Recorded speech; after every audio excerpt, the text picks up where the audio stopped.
In a world where mankind and soul pets coexisted and prospered together, when someone became a soul pet master, they could summon their soul pet to fight for them. However, on Nightmare Island, there was a huge wall filled with blood. Multiple people were creating array formations on the ground, and countless children were held. Their fear was evident in their eyes. Among those children was a boy named Chumu, and he had been captured and brought to Nightmare Island for some days already. The children there were experimental subjects, and it was already the 10-fight experiment Chumu who had participated. In the objects they fought against were those frightening soul pets summoned by the soul pet master. The purpose of those bloody experiments was to stimulate the growth of their special soul pets, the evil soul pets. Evil soul pets were very unique within the soul pet system, and once the host's growth was slower than the demons, their soul would be devoured by it. After the experimental subjects were captured and brought to Nightmare Island, they were all forced to sign soul pacts with the evil soul pets. The children died by either getting devoured or killed by evil soul pets. As Chamu participated in the 10-fight experiment, he was determined to survive no matter what. A man on top of a platform announced to the children below that that day's physical fitness test was a matter of life and death for them. The man said that he would only allow 50 of them to continue training on the island, so that means that half of them would die that day on that test. The man was the leader, Deacon Cowie, and he was laughing while he told the children to enjoy the sweetness of death because only people who frequent the edges of life and death were worthy of entering the Nightmare Palace. The tests began and the frightening soul pet that was summoned by the soul pet master started to charge towards the children. It passed beside one of the children. The soul pet was biting off the child's arm. The child was horrified, and with tears in his eyes, he screamed that he didn't want to die yet. More frightening soul pets charged towards the children, and they all ran while crying, calling for their mommy. On the other hand, Chamu was running, and as he observed that the soul pets charging towards them were hunting wolves, a beast type that was part of the beast world and was part of the wolf clan. According to the color of their fur and build, they had most likely reached the 8th stage. Chamu gritted his teeth as he was thinking that hunting wolves at the 8th stage were no way inferior to a grown man holding a large blade. Chu Mu continued to run while was thinking that in order to survive, he couldn't fight those hunting wolves. Instead, he should have found a way to avoid the attack of the hunting wolves as much as possible until 50 children were killed first. The bloody and dismembered bodies of children were lying on the ground. The men watching the children just laughed at the bloody scene in front of them. Chumu was still running and 2 hunting wolves were right behind him. As he was running, Chumu was approaching a blonde guy from behind. Chumu recognized him as Ju Shengbo, and among those who were sent to the island, Ju Shengbo seemed to be the child with the best aptitude. Chumu passed by Ju Shengbo and he tried to warn him what was coming behind. But before he could finish his sentence, Ju Shengbo grabbed Chumu by the arm. Chumu tried to finish his sentence, but he was so confused because he was being raised off the ground.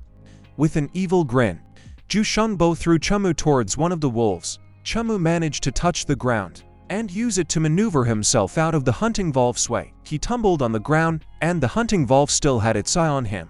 Chumu quickly started to run with all his might, while the hunting wolf chased behind him. Chumu knew that he was not in a good situation, as the hunting wolf was coming from behind. The hunting wolf managed to dig its claws into Chumu. As it pounced, Chumu crouched on the ground so he could evade the full force of the attack, but his back was still hit by the hunting wolf's sharp claws. Tears rolled down Chumu's face as he was in pain, but he gritted his teeth and bore with it. The hunting wolf in front of him roared. Chumu was alarmed when he realized that the smell of blood made it even more hyper. The hunting wolf pounced at him, and Chumu tried to stop it using his hand. Chumu, his eyes were filled with desperation as the hunting wolf's mouth got closer while he tried his best to stop it with his bare hands. As the hunting wolf's saliva trickled down his face, tears swelled in his eyes as fear consumed him. Suddenly, one of the men in cloaks ordered the fight to stop.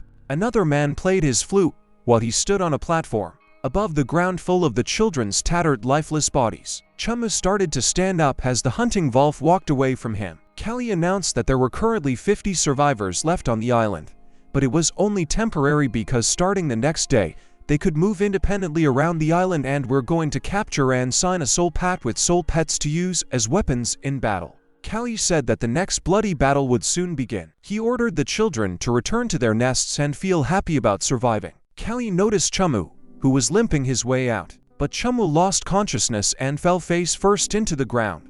The morning came and one of the men and cloaks was entering a palace. It was Cowie, and he was immediately greeted by a lady who informed him that their Lord Zia had been waiting for him for a long time. Cowie quickly entered the room, bowed on the ground, and paid his respects to Lord Zia. Lord Zia immediately asked Cowie if the brat whom he threw in the island had died yet. Cowie told Lord Zia that for the time being the child hadn't. Lord Zia stated that the employer's information indicated that the child was merely an ordinary boy of Chu family.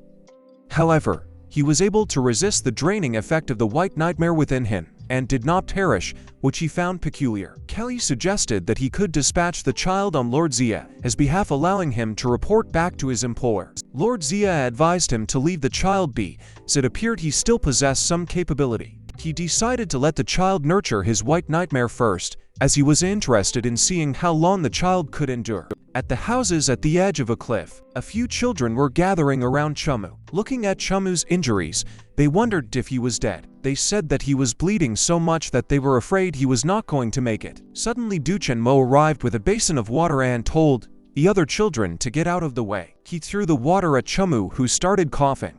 Swirling the basin at his fingertips, Ju Shenmo proudly smiled as he proved to the other children that Chumu was still alive. Chumu gritted his teeth as he glared at Ju Shengbo. Ju Shengbo was surprised at Chumu's reaction. Pushing the basin into Chumu's head, Ju Shengbo asked him why he was looking at him like that.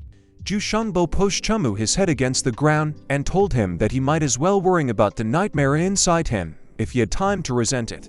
Chumu was pissed as Ju Shengbo told him that he was so weak, and that when his nightmare devoured his soul, he would regret not being quickly killed by the hunting wolf's claws. Chumu continued to glare at Yu Shinbone, and in his mind he was cursing him, thinking that he would have his revenge. Suddenly, Chumu lost consciousness again. After some time in one of the houses, Chumu woke up. He was lying on a bunk bed with his wounds already patched up. A girl named Tingyu, who was assigned to the same room as Chumu, came in with the basin in her hand and was glad to see that Chumu was finally awake. Chumu was glad to see that Tingyu was not dead, but Tingyu seemed to dislike what Chumu said. She slammed the basin of water on the table while saying that if she were dead, no one would have helped him rub the medicine. Tingyu asked Chumu how his wounds were and if they still hurt, and Chumu told her that they were much better and thanked her. Tingyu told Chumu that since she helped him that day, she wondered if it was okay, that in the future if she had any problems, he would also have to help her. Chumu told her that he would try his best. Suddenly Chumu realized something and he quickly asking you how long he had been asleep. Tingyu told him that it was about 3 days. Chumu quickly stood up, which maintained you worrying, asking him where he was going when he was not healed yet, and Chumu told her that the competition was about to begin, so he needed to capture the soul pet as soon as possible. Tingna smiled brightly and she said that she would go with him so they could look out for each other. But Chumu told her that it was better to split up because if they got a good soul pet, they couldn't split it between 2 people, and Tingyu told him that she just wanted to follow him because she didn't trust others. Chumu said that he was not worth trusting either. Tingyu tried to tell Chumu that if they came across a good soul pet, he could choose it first, but Chumu had already closed the door behind him. A few moments later, Chumu wandered through the forest. A few animals charged at him, but he was able to avoid them effortlessly. Chumu continued to move forward, and he thought that if he remembered correctly, he would reach the inner island through that jungle, and although it was dangerous, the soul pets there were stronger. After some time, Chumu arrived at the thorny forest. Suddenly a thorny violin wrapped around his ankles. He was surprised when the vine started to drag him into the thorny forest. Chumu knew that he was not in a good situation as he got dragged deeper, and his arms got filled with cuts and bruises. Chumu recognized that he was being dragged by the foreign demon, a vine-type creature in the plant kingdom that only grows in thorny forests and specializes in capturing creatures trekking through the forest.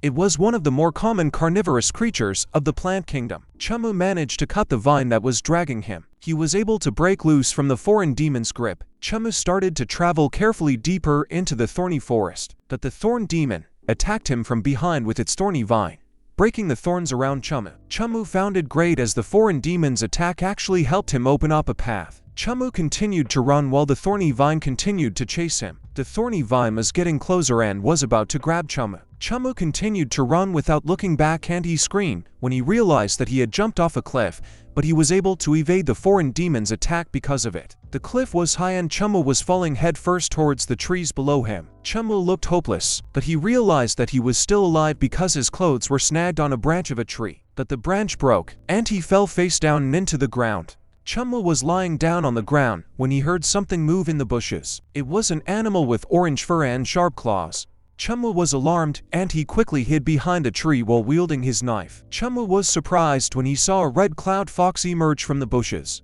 Chumu was sitting on the ground as he watched the red cloud fox come towards him. Chumu shot and drove away the red cloud fox. The red cloud fox peacefully walked away. Chumu off that sort of soul pet couldn't be considered a battle soul pet. A few moments later, as the birds were flying in the sky, Chumu was up a tree when he saw a Mendi monster. The Mendi monster was drinking by the river and they were part of the beast type of the beast world. They were a short-range fighter that excelled in defense and power while being weaker in speed and agility. Someone arrived. It was a blonde kid and he used the second soul pack capture on the Mendi monster. The pack started to wrap the Mendi monster's tail, but it easily snapped it. The kid was alarmed when his soul pack failed and the Mendi monster roared at him. The Mendi monster quickly chased the kid, who was running for his life.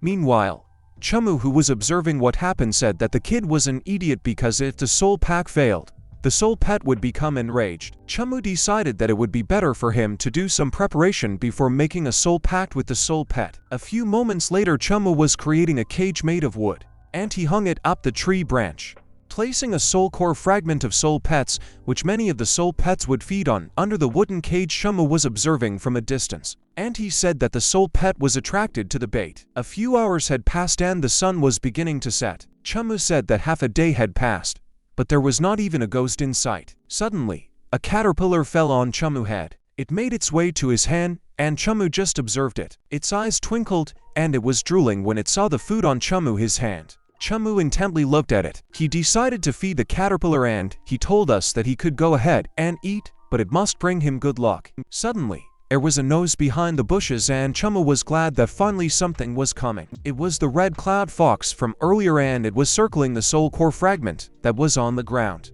The red cloud fox took the bait, and Chumu was preparing to let go of his trap. But Chumu decided to forget it as he thought that he couldn't waste his trap on such a weak soul pet. 2 days later, a blue star fox came and took the soul core fragment. 4 days later, another fox, this time with yellow fever, took the soul core fragment, and Chumu wondered why it was a fox again. 7 days later, another fox with green fur took the soul core fragment, and Chumu was already annoyed. Chumu was enraged as he didn't know what was happening.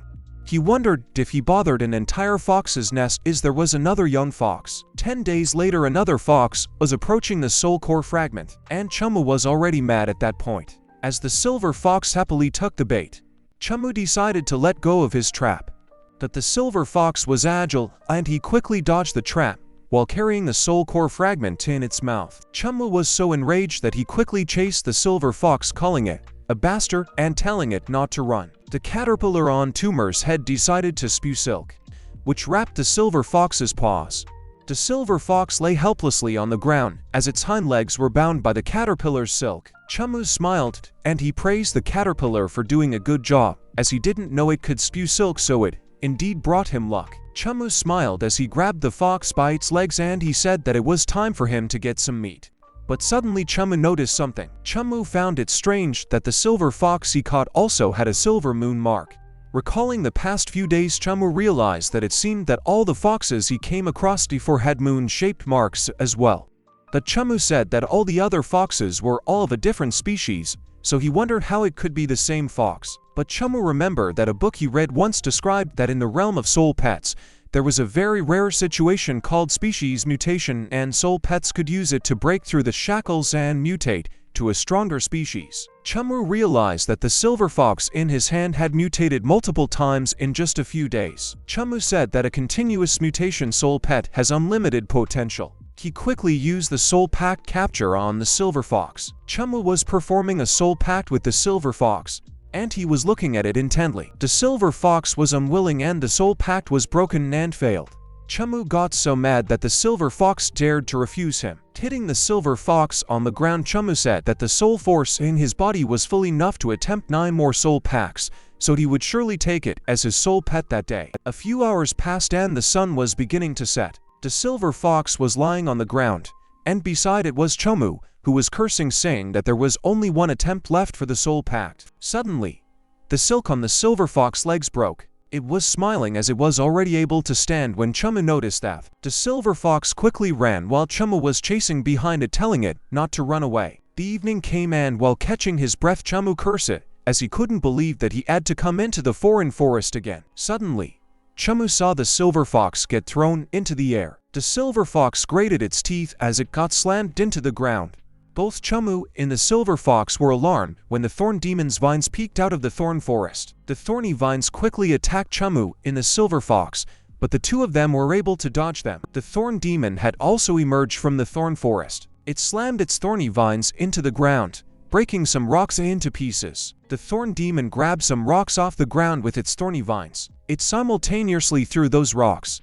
The silver fox was hit by the rock as it was not able to dodge it. On the other hand, Chumu managed to block the rock with his arm. The silver fox fell to the ground and it was in pain while the foreign demon's thorny vine made its way to attack it. Chumu saw it and he was alarmed as he knew that it was not in a good situation. Chumu jumped in to grab the silver fox in his arms and dodged the thorn demon's thorny vine at the same time. Smoke filled the area, and small rocks were being thrown in all directions due to impact. The thorny vine suddenly appeared from under the ground towards Chumu's feet. Chumu was alarmed when he saw it, but he was not able to react, and both he and the silver fox were grabbed by the thorny vine and were both hung upside down. The thorn demon started to pull the 2 of them towards where it was. Chumu clenched his fist.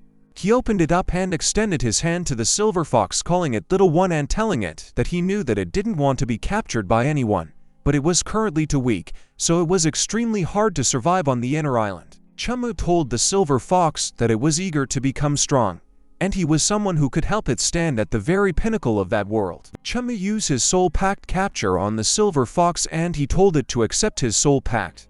The silver fox closed its eyes and placed its paws on Chumu's POM. The silver fox was filled with energy, which made it quickly move and cut the thorny vine that was holding it. On the other hand, Chumu, his legs were still wrapped by the foreign demon's thorny vine and he was about to get eaten by it. Chumu saw that inside the foreign demon's mouth was its soul core, so its weakness was revealed. The silver fox swiftly ran towards the thorn demon's mouth, which made the thorn demon throw Chumu away. The silver fox dug its claws into the thorn demon's soul core. The thorn demon suddenly froze and trembled, and it fell to the ground with a huge impact. With the crescent moon up in the sky, the silver fox proudly stood above the foreign demon and it smiled. Chumu picked up the soul core of the foreign demon and said that it was a good harvest. He threw it towards the silver fox and told it to catch it. But the silver fox was surprised when something swiftly moved in front of it and snatched the thorn demon's soul core. Chumu got mad and asked who it was calling them bastards. He was the kid with blonde hair from earlier and he had the thorn demon's soul core in his hand, while his soul pet centipede crawled beside him. Chumu and the blonde kid were having a standoff. Chumu recognized the kid as Jangle Yule and he told him that the foreign demon's soul core was his. Showing off the other soul core in his hand, Jangle Yule marked Chumu for saying that the foreign demon's soul core, and he said that his trash fox couldn't fight with the second-rank foreign demon. Chumu's eyes widened when he saw the soul core of the beast attribute in John Leo's hand. John Leo was about to walk away, but Chumu told him to wait a minute. Chumu Jangle Yo that he didn't want the soul core of the foreign demon, but he had the bug attribute soul core Jangle you needed, while John Legal had the beast attribute soul core he needed, so Chumu suggested that they do all in 2 days, and if you want, Jangle Yo would give him the beast attribute. Jangle Yo will ask Chumu what made him think that he could make a deal with him when he could just kill him at that moment. Chumu confidently told Jangle Yo that the deacons had forbidden them to fight privately, but they could challenge each other to a duel in public, so Chumu asked John Leo if he would dare disobey orders. John Leo spat as a response. He told Chumu that he would give him 2 days to cherish the last days of his trash fox. A few hours later, in one of the houses, Chumu was reading a book. Tingyu was within, and she was admiring what a lovely moonlight fox he got. Chumu was surprised when Tingyu asked him if he had named his soul pet. Chumu said that he hadn't named the little one yet, and he thought of what a good name would be. Chumu said that he remembered a weapon called Mozai and it was beautiful and gentle, and still, but sharp and deadly when moving, so he decided to name the Moonlight Fox that.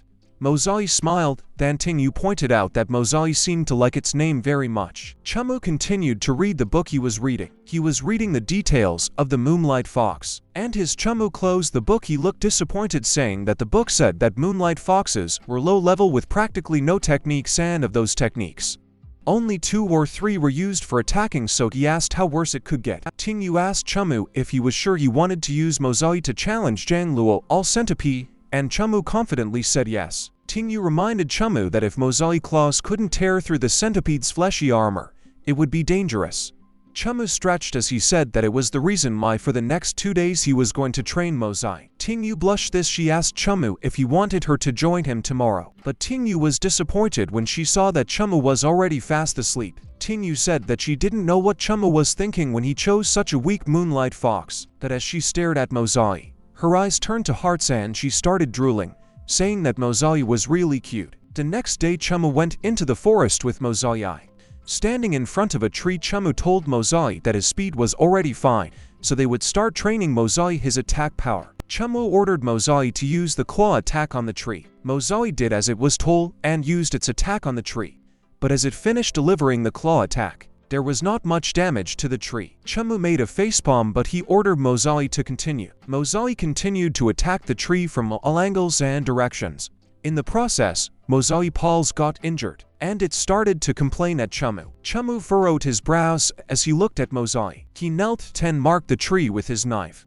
With a plus sign on the tree trunk, Chamu ordered Mozai to continue its claw attack until the tree broke. Even though Mozai was in pain, it continued to perform its claw attack on the tree, just like Chamu had ordered. A few hours later, as the sun was already setting, blood was being shed as a huge chunk of the tree trunk was already damaged. Finally, the tree fell to the ground and Mozai stood on top of it trembling. Mozai was sweating profusely, but it still smiled triumphantly, while Chamu also celebrated.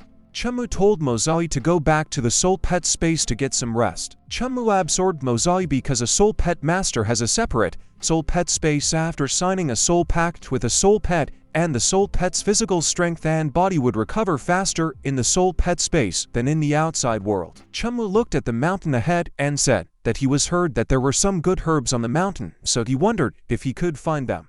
Evening came, and in one of the houses, Chamu was crushing and grinding something with a mortar and pestle. Tingyu asked Chamu if he was alright, and Chamu told her that he just got a small injury while collecting the herbs, so Tingyu asked him what medicine he was making. Chamu said that it was a dark blue herb that was a miracle healing remedy for soul pets, and it would allow Mozai's broken claws to regrow, and the new claws would even be sharper than before. Chamu smiled as he said that Mozai would become even stronger. The morning came, and Mozai's claws were healed. Mozai slashed its claws, and it left a huge mark on the ground. Chamu rejoiced and he lifted Mozai up, saying that its claws were at the late stage. Tingyu suddenly came into the room saying that it looked like Mozai was making a good recovery, and she informed Chamu that Chan Hua was already waiting for him outside. Chamu smiled and said that it was time to show his enemy a lesson. Meanwhile, the children were gathered outside with the deacon. The deacon was Gen Z and Zhang Luo was proudly standing beside him. On the other hand, the other children wondered why Chamu wasn't there yet. And they talked about how Chamu's soul pet was a trash fox, so they wondered if he wimped out.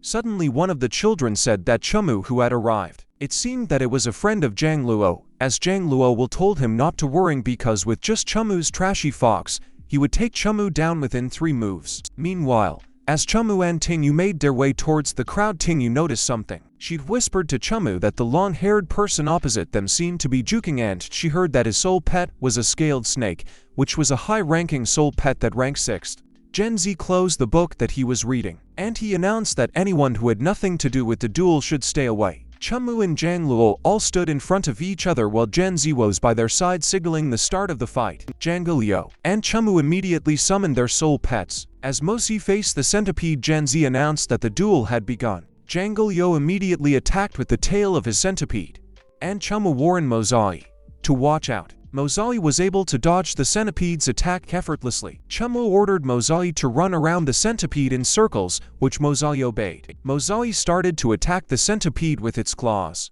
and the centipede started to show damage. Jangle Yo was alarmed, and he cursed as he ordered his centipede to enter the ground and use scuttle attack. The centipede quickly dug and went underground, leaving Mozai confused on the surface. Tingyu quickly told Chumu to hurry up and tell Mozai to run because if its position was locked on by the 10-legged centipede, he would lose, but Chumu did the exact opposite and ordered Mozai to stop. Tingyu was agitated and asked Chumu why he wasn't listening to her. Chumu paid her no mind as he closed his eyes and used the soul power perception. As the centipede continued to dig underground, Chumu perceived its location and it was already right under Mozai. As the centipede dug upwards to attack Mozai, Chumu opened his eyes and he ordered Mozai to jump towards the right. Mozai, and as she was told so, she was able to dodge the centipede's surprise attack. Mozai jumped off the ground and performed a claw attack on the centipede's stomach. The centipede remained upright as Mozai landed on the ground. Jangle Yu were told Chumu that Mozai's attack was no use because his 10-legged centipede had already strengthened its flesh armor so his little fox wouldn't be able to hurt. Mozai was surprised when a huge shadow loomed behind her, and with a sinister look on his face, Jangle Yu ordered his centipede to kill Mozai. But to everyone's surprise, the centipede fell heavily on the ground and blood spurted out of its body. Mozai smiled proudly. On the other hand, Jangle Yu couldn't accept the result, saying that it was impossible. Jangle Yu was troubled as he kept on thinking that it was over. He gritted his teeth and wielded his knife. Jangle Yu charged towards Chumu, declaring that he would kill him. Tingyu was alarmed when she saw what Jangle Yu had been about to do. Jangle Yu charged towards Chumu with a knife in his hand. He closed his eyes and raised his knife to attack Chumu, but Mozai jumped off the ground. Mozai slashed his claw on Jangle Yu's arm and sent his knife fly. Jangle Yu screamed in pain as he saw the wounds on his arm. Mozai protected Chumu, and Chumu warned Jangle Yu that if he took one more step he would be dead. Jangle Yu gritted his teeth, and he looked so mad. Jangle Yu will hand it over the beast of tribute soul core as per the duel's conditions. Chumu was about to walk away after receiving his rewards, but someone called out to him asking if he wanted to leave. It was Juking, and as he walked forward, the other kids looked terrified and they made way for him. Juking was fuming mad. He called out his soul pet, the scaled serpent. That huge serpent stood mildly beside him. All the other kids looked surprised and terrified, while Genzi looked weary of the situation. Tingyu looked worried as Juking asked Chumu how he dared to do such a thing in front of the deacon. Chumu gritted his teeth, and he was alarmed as Juking's soul pet was a 4th-stage scaled serpent. Juking waved his hand to command his soul pet to move forward. The scaled serpent's eyes glimmered, and it looked delighted as it started to move towards its prey. Suddenly, someone screamed in pain, which caught everyone's attention. The other kids looked scared as they pointed in John Leo's direction. John Leo clenched his chest and he kneeled on the ground as he continued to scream in pain. Juking quickly ran towards John Leo. John Leo started to emit a dark aura as he continued to scream in pain. Juking grabbed John Leo on his shoulders and he called out his name, asking him what was wrong with him. Suddenly, a powerful gust of wind appeared around Jang Luo, and it sent Juking flying. John Leo was enclosed by the powerful gust of wind and he started crying out for help. John Leo's nightmare appeared behind him. It started to strangle him. Jangle Yu screamed again as he saw that the nightmare behind him was about to devour him. The children watching looked terrified as they pointed out that there was a nightmare in front of them. Chamu was silent, but he looked horrified, just like the other kids. Tingyu had the same expression as Chamu as well. Juking cursed when he realized the John Lewis nightmare had just advanced the stage and it was not a good time. James Z calmly explained that John Leo's soul power had not been sufficient to sustain the nightmare's increased level, so it devoured the host's soul. John Leo's shriveled body was left on the ground after the nightmare had finished with him. The nightmare appeared dissatisfied as it began to shriek. The scaled serpent curled in fear.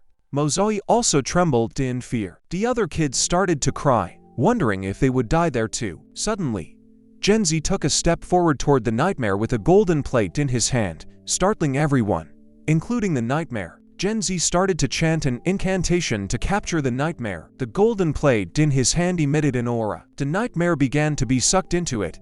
The nightmare was completely absorbed into the golden plate, leaving nothing behind. Genzi announced to the kids that they were all dismissed and he informed them that no dueling of any kind was allowed until the test. Chumu walked away with Tingyu. Meanwhile, as the other children also started to walk away, Juking remained kneeling on the ground cursing. He looked furious as he called out to Chu Mu. Juking told Chumu that he would avenge Jangala's death on the day of the battle, so he should just wait for his scaled serpent to swallow him whole. Chumu nonchalantly waved at Juking as he walked away and told him that they would see, at that time, who would die. Juking grew even more enraged at what Chumu had done. A few weeks later, a rose-looking soul pet was attacked. It was Mozoid who attacked the rose-looking soul pet, and it fell face first into the ground. Tinyu praised Mozoid's power, and she said that it was obvious that her thorny flower demon was of a higher rank, but it wasn't a match for Mozoid at all, which made Mozoid proud. Chamu told Tinyu that the only advantage was that Mozoid was agile, which was why Mozoid could counter-attack her thorny flower demon, but with a little more practice, he was sure not so many people would be her opponents. Tinyu said that that was not necessarily true because as far as she knew, there were a few people whose soul pets were much stronger than her thorny flower demon, and Chamu asked her to tell him about them. Tinyu scolded Chamu, telling him that he only knew how to immerse himself in training and breeding his soul pet, so he didn't know anything about others, and eventually, he would suffer losses because of that. She began mentioning Tang Zhan's steel teeth and Gufang's rock demon. Tinyu added that there was also Zhou Qing's scaled serpent who threatened to swallow him alive, and Zhu Shengbo's hunting valve. Chamu was reminded of what happened before, and he called Zhu Shengbo a bastard in his head, thinking that one day he would definitely take his revenge. Tinyu approached Chamu and asked him what he was thinking about because he looked so pale, but Chamu simply told her that it was nothing. With a smile on her face, Tinyu told Chamu that there was one more person on the list, and that was him, because he was able to train an ornamental type soul pet into that sort of level, so she was sure he would pass the test. Chamu started to walk away, which surprised Tinyu, so she asked him where he was going, and he told her that he was going to the inner island to look for medicinal herbs, which might be a bit dangerous, so he told her that she should go back first. Tinyu got a note, and she told Chamu that it was a shame because she had not received any thank you for complimenting him for half a day. Chamu started to walk toward the inner forest. Suddenly, the caterpillar appeared on his shoulder, and it seemed to be looking around. Chamu smiled as he edited and asked if it was hungry, but the caterpillar seemed to be signaling something. The caterpillar climbed onto his index finger and with all its might it tried to drag Chamu forward, which Chamu noticed, so he asked it if there was something up ahead. The caterpillar's eyes gleamed and triumph as Chamu finally understood what he was trying to convey. On the other hand, two kids were talking, and the first one said that Yu Xianbo and the others, and Tafar, and he couldn't believe they ordered them to patrol the perimeter, while the other kid said that they were no match for him, so they were only worthy of vigilante work. The first kid said that despite that, after Zhu Shengbo got his third solo pet, no one would be his opponent, and the other kid added that it was the reason why they joined Zhu Shengbo. The first kid smirked as he said that what the other kid said was right, because Zhu Shengbo promised that he would help them inflict heavy losses on other groups and give them one of the 10 spots. As the two kids continued to patrol the perimeter, they were unaware that Chumu was listening to them, and Chumu thought that Zhu Shengbo had surprisingly reached 7th remembrance. A soul pet master's cultivation was divided into 9 remembrances. They were equally divided into 3 levels: low, mid, and high remembrances, and a high remembrance could have 3 soul packs. Chamu was thinking that if you let Zhu Shengbo get a 3rd soul pet, he wouldn't have a chance to finish him off, so he had to destroy Zhu Shengbo's plan. The bushes suddenly started to rustle. It alerted the 2 kids patrolling. They looked puzzled as the 2 of them started to approach the bush and check it.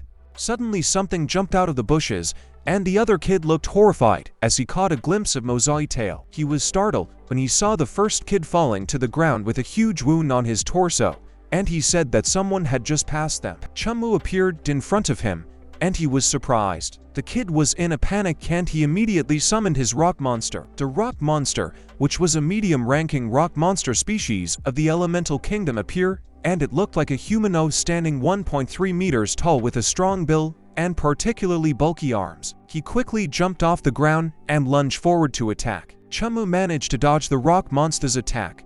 Meanwhile, the caterpillar spotted that the kid who summoned the rock monster started to run away, calling out to Zhu Xinwell and asking him to help him. The caterpillar spewed silk from its mouth.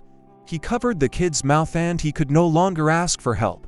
The kid knelt on the ground as he tried to remove the silk that was covering his mouth. Chamu praised the caterpillar for the job well done, and he ordered Mozai to go and kill the kid. The kid couldn't speak, but in his mind, he commanded the rock monster to come back and protect him. The rock monster started to run towards the kid, but Mozai was so much faster than it. Mozai killed the kid with a swift attack to his neck. As the kid lay lifeless on the ground, the rock monster stopped, and it seemed confused. It started to walk away like nothing happened, and Chumu said that if the soul pet's master died, the soul pact with the soul pet became no. He said that a masterless soul pet could easily turn his hatred on the person who killed its master. Chamu told the dead kid that his soul pet didn't even want to avenge him.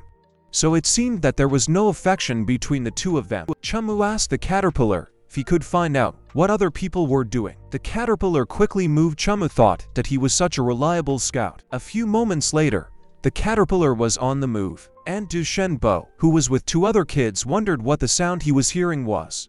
Du Shenbo was watchful of his surroundings, and he told Lu Chen that he and Tang Zan would continue their pursuit of the flame tail. While he went there and took a look. With an evil look on his face, he ordered Lu Chen that if someone got in the way, he should just kill them. A flaming soul pet that appeared to be the flame tail was surrounded by two other soul pets. Ju Shenbo and Tang Zan were the ones who fought the soul pet, and Ju Shenbo ordered Tang Zan to keep the soul pet occupied with his steel fang, and he would deliver the final blow, to which Tang Zan reluctantly agreed. Tang Zan thought that he had done all the work, but he didn't dare speak his mind. Tang Zan did what Ju Shenbo ordered him to do, and his steel fang continued to attack the flame tail, slashing it here and there. Both the flame tail and the steel fang appeared exhausted as they faced each other. Suddenly Ju Shenbo ordered his soul pet to attack with Dark Assault. His hunting wolf immediately charged forward. It tackled the flame tail with ease. The hunting wolf proudly stood over the flame tail that it had just defeated. A few moments later, the sun was about to set and birds were flying in all directions. While Ju Shenbo was busy forming a soul pact with the flame tail, Tang Zan was worried that Liu Chen hadn't returned yet, and he wondered if something could have happened. Ju Shenbo assured Tang Zan not to worry because Liu Chen's strength was second only to his, and not many people were his opponents. A few moments later, as the sun continued to set, a shadow approached Tang Zan from behind, and Tang Zan smiled, then said that finally, Liu Chen was there because they were just talking about him. But Tang Zan and Ju Shenbo were surprised when a person said that they were here, but it was not Liu Chen's voice. It was Chumu, and he proudly stood there with Mozai while holding a bloody knife in his hand. Tang Zan was alarmed, and he asked Chumu if he had killed Liu Chen than the others. On the other hand, Shu Xianmo was unaffected, and he even said that it was good that Liu Chen had died because that way, he didn't have to be vigilant about him. Ju Shenbo ordered Tang Zan to eliminate Chumu, but Tang Zan told him that his steel fang no longer had much fighting strength left. Ju Shenbo still coerced Tang Zan into killing Chumu, saying that when he reached the 7th remembrance, he would help him obtain a third soul pet, and he said that Chumu was trash. Fox also didn't have much fighting strength left after the fight with 3 people. Kong Zan looked at Ju Shenbo, and he knew that Ju Shenbo was still trying to save his strength while reaping the benefits. Chumu pointed his knife forward, signaling for Mozai to attack. Tang Zan also called for his steel fang. Mozai's steel fang's claws clashed with each other again and again. Steel fang was able to continuously block Mozai attacks with his claws. Looking at Mozai injuries, Chumu knew that it was not a good situation because steel fang was also very agile, and Mozai couldn't get the upper hand in a close fight. Chumu was deep in thought. He ordered Mozai to use its move charm. Mozai quickly retreated beside Chumu. Mozai closed its eyes and started to emit an aura. Ju Shenbo told Tang Zan that his steel fang was already at the 8th stage, so there was no way that it could be charmed by Mozai, so he ordered him to hurry up and finish Mozai off. Steel fang immediately charged forward to attack Mozai, but suddenly, Chumu opened his eyes and Mozai, or was infused in there. Ju Shenbo was alarmed. He quickly ordered Tang Zan to tell Steel Fang to close its eyes, but it was already too late as Steel Fang was frozen in place as it made eye contact with Chumu. Steel Fang was charmed, and it was unable to move. Chumu attacked Steel Fang and sliced it in half. Tang Zan couldn't believe what happened as Steel Fang's lifeless body fell in front of him. Chumu threw his knife, and it hit Tang Zan right between his eyes. Ju Shenbo immediately recognized a soul technique command, an ability that only soul pet masters were able to use, and it was the Chu Clan's most outstanding ability because it allows the soul pet master to perform the skills of his soul pet himself. And he immediately confronted Chumu about him. Man, Chu Mu told Chumu that it was no wonder that he could withstand the torture of a white nightmare because he was already a spirit soldier. Chu Mu kicked Tang Zan and said that they were a bunch of waste. Chu Mu told Chumu that it was a pity that he couldn't fight against his hunting wolf in his current state, so it was better to put aside their grudges and join forces. But Chumu told Chu Mu go away and said that there was only one end for him, and that was death. Chu Mu simply smirked and he called Chumu an ungrateful bastard. Chu Mu summoned his hunting wolf. The hunting wolf's eyes glimmered as it saw the traces of blood on the ground. It roared loudly and it seemed like it was absorbing strength from the blood that was shed on the ground. Its bones and fangs started to grow, and with a sinister look on his face, Chu Mu ordered his hunting wolf to kill Chumu. It was already evening, and Chumu phased to Chu Mu and his hunting wolf with Mozai. Both Mozai and the hunting wolf charged forward to attack as the fight started. Mozai was thrown in the air as the hunting wolf attacked him with its claws. The hunting wolf roared aggressively as Chu Mu ordered it to use its move Violent Wolf's Demonic Strike. The hunting wolf performed multiple slash attacks. Mozai could not dodge all of them, and he was hit by one. But despite being hit, Mozai still managed to land safely on the ground and still glared at the hunting wolf fiercely. Chu Mu told Chumu that his trash fox couldn't even rub up his hunting wolf's skin, much less withstand a single blow, so he was dead. Chumu was deep in thought, thinking that he couldn't activate his soul technique again with his soul power, so it was up to Mozai. He ordered Mozai to hide first and Mozai quickly hid in the bushes. Chu Mu mocked Mozai and called him useless, but to his surprise, Mozai suddenly appeared behind him. The hunting wolf noticed Mozai, and it quickly turned to tackle him. Mozai was slammed on the ground, and as Chu Mu realized they wanted to sneak an attack on him, he said that Mozai was still a piece of trash. Chu Mu noticed the injuries on the hunting wolf's shoulders, and he couldn't believe that Mozai had injured his hunting wolf, but he grinned as he said that it would only arouse the hunting wolf's fierceness. The hunting wolf quickly charged forward to attack Mozai. Their movements were so fast that only flashes of light could be seen. Both of them landed on the ground, and it seemed like both Mozai and the hunting wolf were equally injured. Chu Mu started to question how it was possible. Suddenly, he remembered pitiful appearance and he cursed, questioning himself for having forgotten that Mozai had that ability. Pitiful appearance was a Moonlight Fox's special disguise ability, which always made it look weak and delicate to others, no matter how strong it was, and Chumu told Mozai to get rid of his pitiful appearance to let Chu Mu see their real strength. Mozai's paws grew larger, and so did his chest.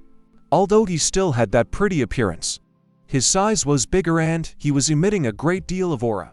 Chu Mu was surprised and he told Chumu that he did not expect him to have trained Mozart to the 9th stage. But Chu Mu grinned confidently and he said that even if Mozart was in the 9th stage, trash was still trash.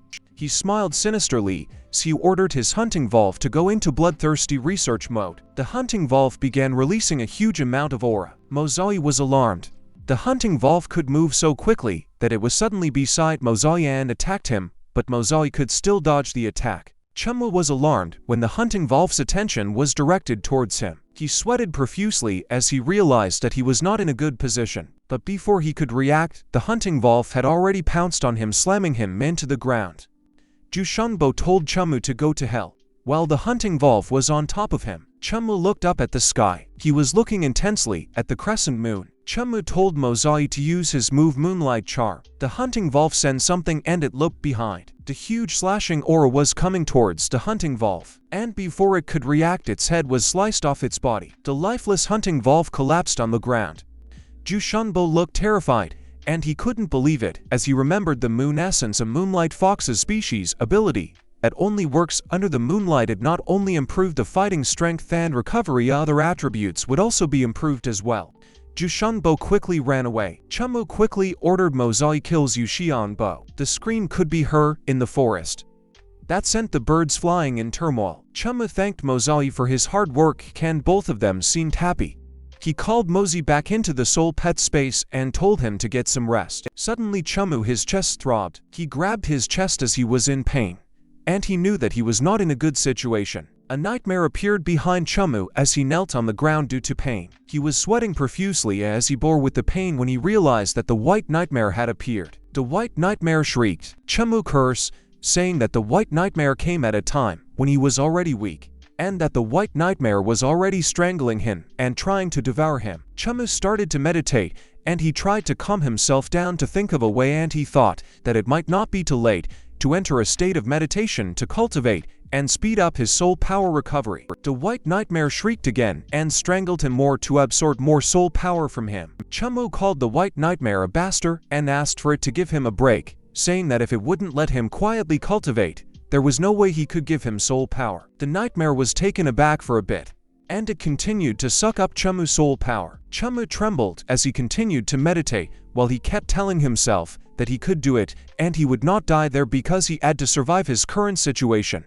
So he had to continuously give the White Nightmare his soul power just a little longer. The morning came. Chumu was already lying on the ground, and birds were perching on his body. Suddenly Chumu opened his eyes, and the bird who made eye contact with him was startled. The birds flew away in a panic as Chumu suddenly sat up, and he was surprised that he was alive. He started to look around, and he wondered where the hunter award was from yesterday. A few moments later Chumu made it back to the nest, and he said that he missed the opportunity to recover the flame tail and was already dead.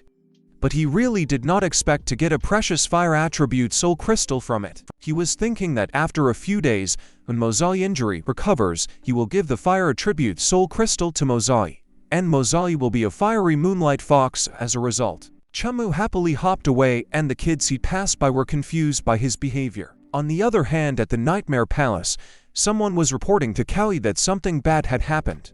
He told Cowie that the bodies of Shishion Mo and the others were found on the inner aisle and that morning by their men. The one reporting was Gen Z, and he told Cowie that Chu Mu and the others were all killed. Cowie was surprised by the news. He seemed like he was having a headache because he cursed and said that he didn't know how he was going to explain to Lord Zia that a few of the decent quality ones suddenly died. Gen Z smiled as he thought that Cowie was worried that the incident would greatly affect the reward given to him by the Nightmare Palace. Cowie asked Gen Z if there were any clues as to who killed those kids. Gen Z said that Chumu, who also did not return that night, was the most suspicious one, but with his soul pet ability, there was no way Chumu could be a match for all three of them. Gen Z smiled as he suggested to Cowie that the incident could be the work of an outsider who infiltrated the island. Cowie ordered him to assemble everyone. A few moments later, the deacons had gathered everyone, and Chumu stood there happily drooling, which confused the other kids. Cowie announced that a person of unknown identity had infiltrated the island, so to prevent more issues from occurring, the life and death battle would start the next day, and the top 10 places would leave the island with them while the rest would die. Chumu was frozen in place when he heard the announcement. He panicked as he thought that one day was not enough time for Mozai to recover. Cowie told them to scram back to their dens to rest because the next day they would either live or die. The children started to head back. Some of them were trembling and others were in a panic, while Chumu just stood there and thought. Suddenly, someone bumped into him, and he fell to the ground. Chumu quickly recognized that it was Zuking, and he was glaring at Chumu. Zuking told Chumu that he better pray that he didn't run into him tomorrow and that he should enjoy his last day. Chumu punched the ground and he cursed as Zuking walked away. The next day everyone was gathered again, and a deacon was explaining to the children that lots would be drawn to play one-on-one fights down to the last 10 players. He said that the weak would be eliminated, and elimination meant death. The deacon was Cowie, and he told the children that whether they survived or not depended on their ability to tear their opponent apart. Cowie started to draw from the box, and he called Zuking's name. The children immediately, and anxious, as they didn't want to be his opponent, and as some of them chanted so that they wouldn't be picked. Some wondered who would be the unlucky one to go up against the demon's Zuking. Zuking stood there proudly, and he was glaring. He was glaring at Chumu, who was alarmed when he noticed there was a spark all over the place as the two of them glared at each other. Meanwhile, Cowie had drawn another piece of paper. Chumu looked anxious as Cowie was about to announce who Zuking's opponent was. Cowie announced that Zuking's opponent was Zhang Fang. The other kids were glad they were not picked, but they also said that Zhang Xing was really unlucky as he encountered the most ruthless one, and they were afraid that he would die a horrible death. On the other hand, Zhang Xing was trembling, and he looked so terrified. He started to back up, and he ran away repeatedly saying that he didn't want to die. Cowie looked amused when he saw that Zhang Xing wanted to run. He summoned a ferocious soul pet.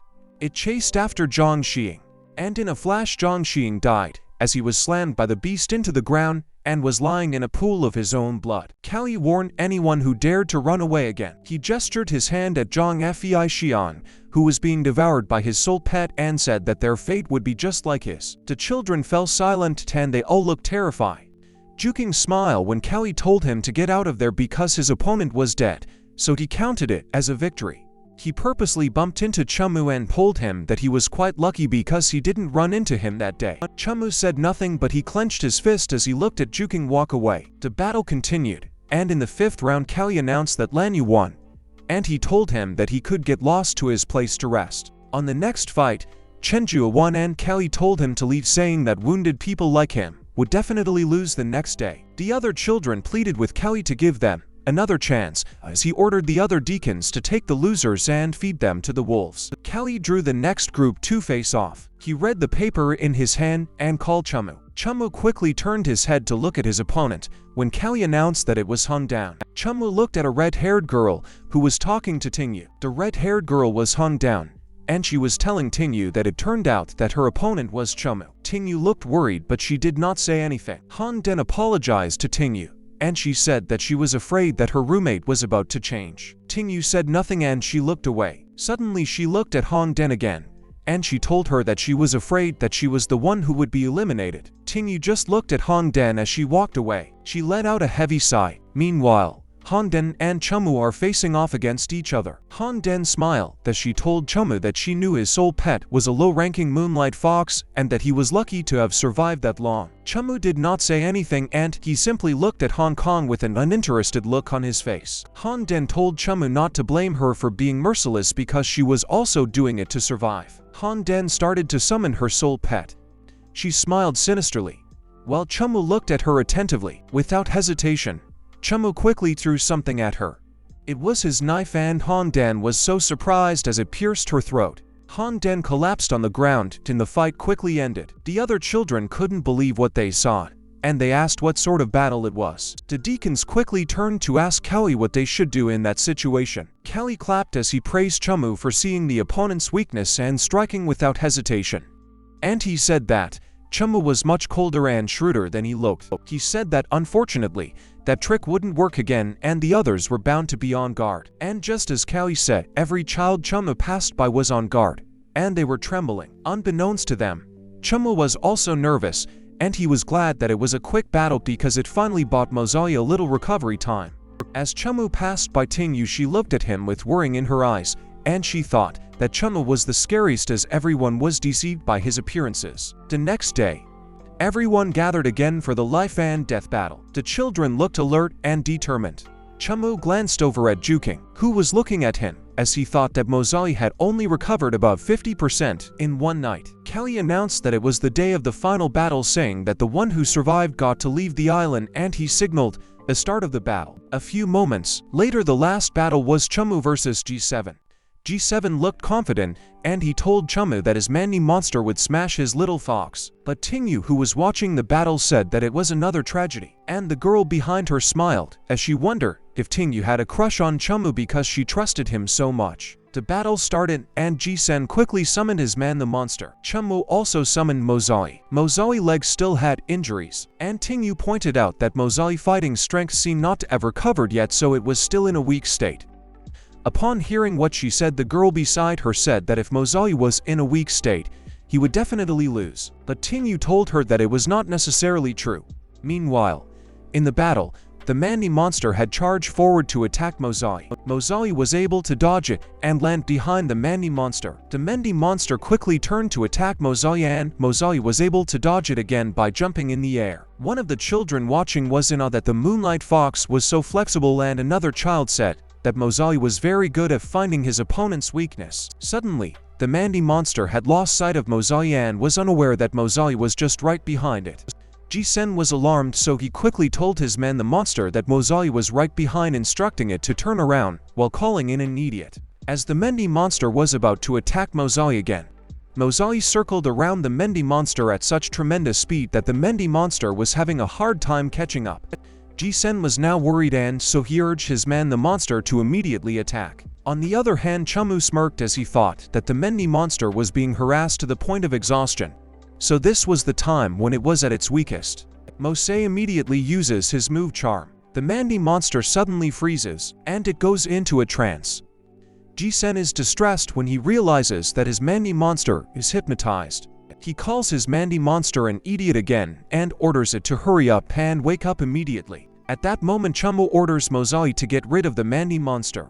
Mozai quickly raises his claws and slashes the Mandy monster's throat. The Mandy monster collapses and Mozai is victorious. Ji-sen sits on the ground in shock as he cannot believe what just happened.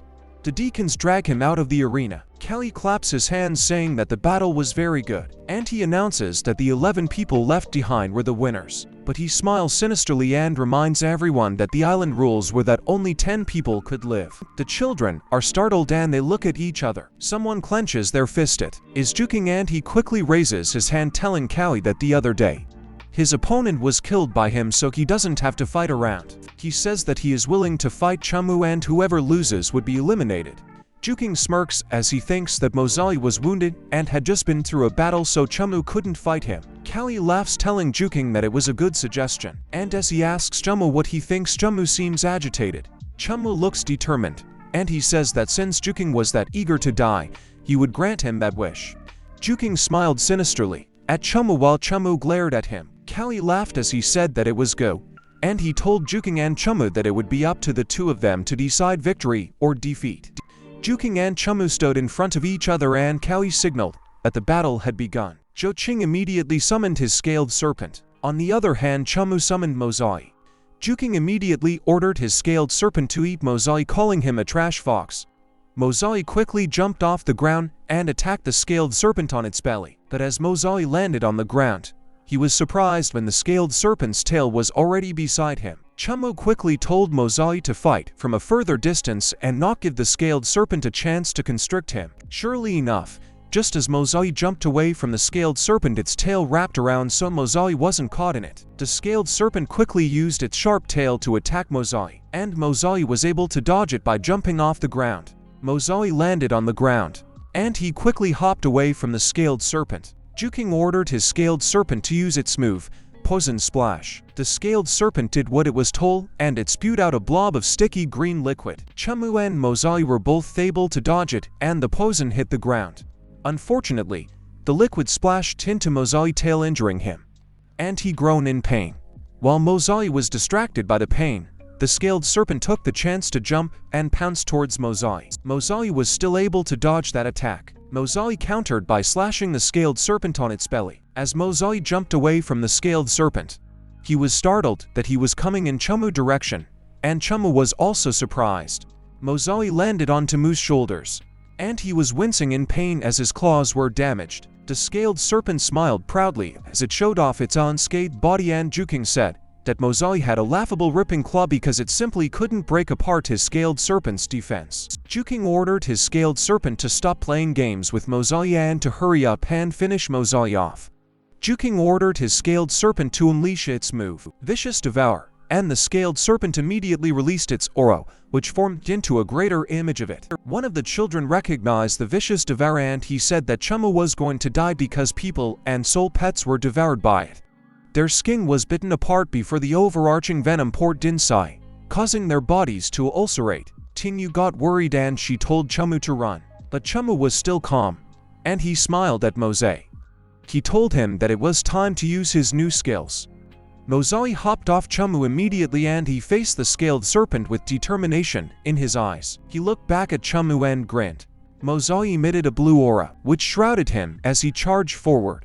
Mozai used his move, the Moon Shadow technique. Juking was unfazed and he mocked Mozai for trying to use late-stage Moon Shadow to dodge his scaled serpent. The scaled serpent fiercely attacked Mozai and Juking pulled them to go to hell. The scaled serpent kept charging forward to attack Moses. Tingyu along with the other children was horrified that Mozai didn't dodge the scaled serpent, and they said that Chumu was also done for. But Chumu was still confident and said that there was no reason for him to dodge. Mozai continued to charge forward with tremendous speed, but the scaled serpent devoured Mozai right in front of Chumu. The scaled serpent stood there mightily declaring its victory against Mozai.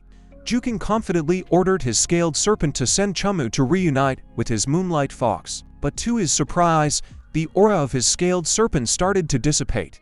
Suddenly, something was protruding from the scaled serpent's back. It was Mozai, and he managed to burst out of the scaled serpent by using his move Dark Assault Moonlight Slash. The scaled serpent was ripped open, and Mozai sat on top of it with a cute smile on his face. Meanwhile, Cowie and the other deacons were surprised. Ting Yu and the other girl were also surprised. With a sinister smile on his face, Chumu quickly ordered Mozai to kill Juking. Mozai immediately charged towards Juking. He swiftly used his claws to attack Juking. Juking's eyes were wide open and surprised as he couldn't believe what just happened. And he fell to the ground with his torso/10 spurting out blood. Juking lay lifelessly on the ground. While Chumu recalled Mozai into his soul pet space, Cowie approached Chumu. He called Mozai trash foxes. He laughed and said that pitiful appearance Mozai. This guy's ability was well hidden, and it was interesting. Cowie figured that if Mozai was able to cast in advanced abilities such as Moonlight Slash, he was at least in the 9th stage. He was enraged as he asked Chumu if he had killed Ju Shengbo and the others before. One of the children quickly figured out that it was Chumu, and the girl beside him quickly said that she was lucky that she didn't provoke Chumu. Meanwhile, Cowie used his mental restraint on Chumu. Chumu suddenly felt terrible pain and couldn't help but scream as he grabbed his head. Cowie continued to use his mental restraint in order Chumu to speak. Chumu knelt on the ground due to pain, but he denied Cowie's allegations. Cowie got angrier and he told Chumu that he would give him one last chance to tell him the truth. With tears in his eyes, Chumu continued to deny, saying that he didn't do such a thing. Mozai was already enraged in Chumu's soul pet space, but Chumu reassured him, saying he was fine, and he mentioned that he couldn't come out at that moment. Cowie clenched his fist and told Chumu that he still dared to lie. Suddenly Gen Z interrupted Cowie, advising him to calm down and reminding him that there were only 10 people left on the island. If another one died, he feared that Lord Zia would blame him. Cowie considered this and remembered Lord Zia. He began to walk away, announcing that they would leave in 3 days. He told everyone to go back and rest. While he did so, one of the deacons mentioned to Gen Z that it was strange how angry Cowie was over the deaths of Ju Shengbo and the others. He had never cared about the lives and deaths of Th. Gen Z asked the other deacon if he still didn't understand Cowie's temper after following him for so long. He explained that Cowie's envy was extremely strong, and he definitely didn't want someone who had discipline to end up in a higher position than him. Gen Z pointed out that Chumu had a lot of potential, as he had nurtured a white nightmare for a long time without a die. Perhaps one day Lord Zia I'd look favorably upon Chumu release the white nightmare soul pack and give him a blue nightmare, or something similar. The other deacon asked Gen Z what they should do, and Gen Z told him that in his opinion, Lord Zia wouldn't let you move die.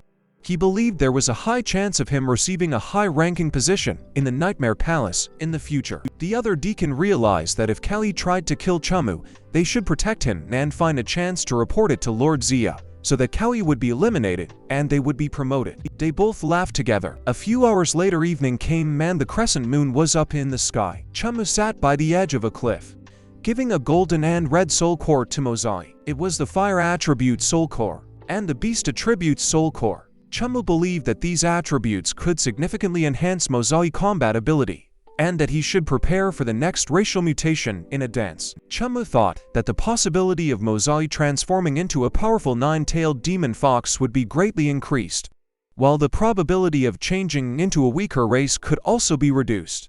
Mozai closed his eyes, shrouding himself in flames. Chumu stood up and he was worried for Mozai as he was engulfed in flames. But Mozai emerged from the fire with new marks on his feet and around the crescent moon on his forehead.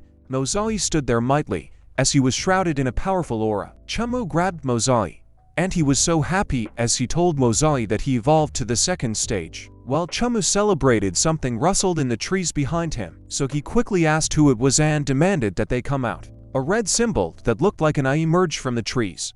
Chumu and Mozai approached it, and there was a bat hanging by the tree branch. The bat quickly flew above Chumu, which startled him. As Chumu recognized that it was a dark night bat, the bat attacked Chumu with a powerful wave of aura that came out of its mouth. Mozai saw the waves of aura directed at Chumu. He moved quickly and protected Chumu while their surroundings were filled with scattered dust due to the force of the impact of the attack. As the dust began to settle and dissipate, it revealed Mozai, who had eyes filled with rage. Mozai directed his attack forward, His aura was fired towards the Dark Knight Bat and set it on fire. The scorched carcass of the Dark Knight Bat fell to the ground, and Chumu looked at it in surprise. He celebrated when he realized that it was the fire battle technique, the flame throw. Chumu headed Mozalia and he thought that their training had been successful. Chumu raised Mozalia up in the air, and he thought that Mozalia had successfully grown into a soul pet with the beast attribute as its main attribute, and the fire attribute is its secondary attribute. The next day, a boat was ready and waiting at the end of the port. Cowie walked towards it with the children following him from behind. Cowie told the children that from that moment onward, they should consider themselves members of the Nightmare Palace, and he told them to get on the boat as they would soon set off to the Nightmare Palace. The boat started to sail, and the children celebrated that they were finally out of that hell's and even hug each other. The boat continued to sail in the vast sea. Meanwhile, Chumu seemed like he was struggling and out of breath. He cursed as he started to purse his lips, and he looked like he was trying to prevent himself from throwing up. Chumu couldn't hold it any longer, and he started to throw up while Tingy was widely rubbing his back. Suddenly, someone saw the two of them at the edge of the boat from their lens. It was Gen Z, and he told them not to stand there because the ocean contains many savage soul pets. He told them that weak people like them would easily attract the starving organisms in the water. Chumu looked below the boat with worry. Suddenly a huge shark jumped out of the water to attack them, and to manage, Chumu dropped to the ground while protecting Tingyu. John Z was the spirit, and when he recognized the 10-meter python shark, the boat was quickly surrounded by wriggling creatures, and Gen Z immediately told County that they had a large problem because it seemed like they were targeted by a group of python sharks. Another python shark jumped out, and it damaged the boat's sail. It came back into the water. The children quickly ran when Callie ordered them to get their asses inside the ship cabin. Another python shark jumped out to attack Callie, and he managed to dodge it. He cursed the python shark, but then to his surprise, the python shark wrapped its tail around his body. The other Deacon panicked, and he said that they were not in a good situation, which caught Gen Z's attention. The python shark that had its tail wrapped around Callie's body dragged Callie into the water. Blood started to spread in the water, and the Deacon wordly called for Callie. Blood spread into the water, and to Gen Z and the other Deacon surprise, a pillar of water emerged from the sea, and Callie stood on top of it. Callie landed back on the boat while holding a bloody sword in his hand. He ordered his water spirit to kill all of the python sharks. A muscular-looking spirit emerged from the water shrouded in a powerful aura. It started to gather an orb of aura between the palms of its hands. It threw those orbs of aura into the water. The dead bodies of python sharks floated out of the water. The rest of the python sharks started to swim away from the water spirit. Cowie pointed out that they wanted to escape. Into the surprise of the python sharks, a huge wall of ice appeared in front of them. The water spirit immediately attacked them. The wall of ice was smeared with blood, while the water was also filled with blood, and multiple dead python sharks floated in it. Cowie announced that they would continue with their journey. Gen Z praised him, saying that he was surely powerful and his water spirit was just getting stronger and stronger, worthy of its level 6 water talent. The children also celebrated that they were saved and said that Cowie was really amazing. Meanwhile, Chumu watched Cowie from behind, and he thought that Cowie's soul pets were almost above the 3rd form, so he wouldn't be as matched in the short term. The sun was starting to set, and in the boat Chumu was in despair as he asked when they would arrive because he felt like vomiting. Suddenly, one of the children pointed ahead and told them that it was the Cyan Nightmare main island, so they had finally arrived. The boat was approaching a small inhabited isle, and that had a huge structure that looked like a castle, and was surrounded by small buildings. The island looked peaceful, and their boat finally docked at the port. Cowie led the children as they walked into town. Chumu looked so amazed, while Jay-Z told them that from that day forward, most of their time would be spent there. And if they did well, they might get dispatched to even bigger islands or even the mainland. Suddenly 3 ladies called Cowie Hansen and asked him to come in and have a few drinks. Cowie immediately drooled, and hearts were dancing in the air.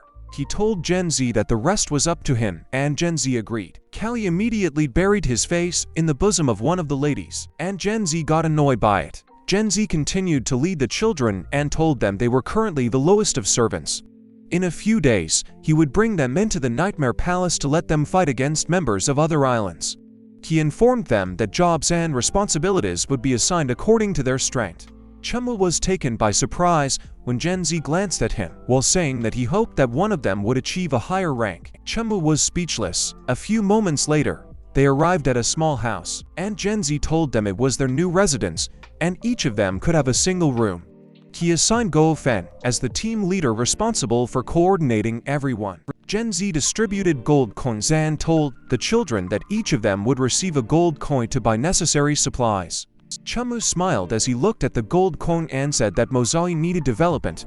He wondered if there were suitable herbs on the market. A few moments later, as the sun continued to set, there were no people on the streets and the houses seemed peaceful. Chamu walked around and cursed in his head as he got lost. Suddenly, an aroma caught Chamu's attention and he seemed to recognize it.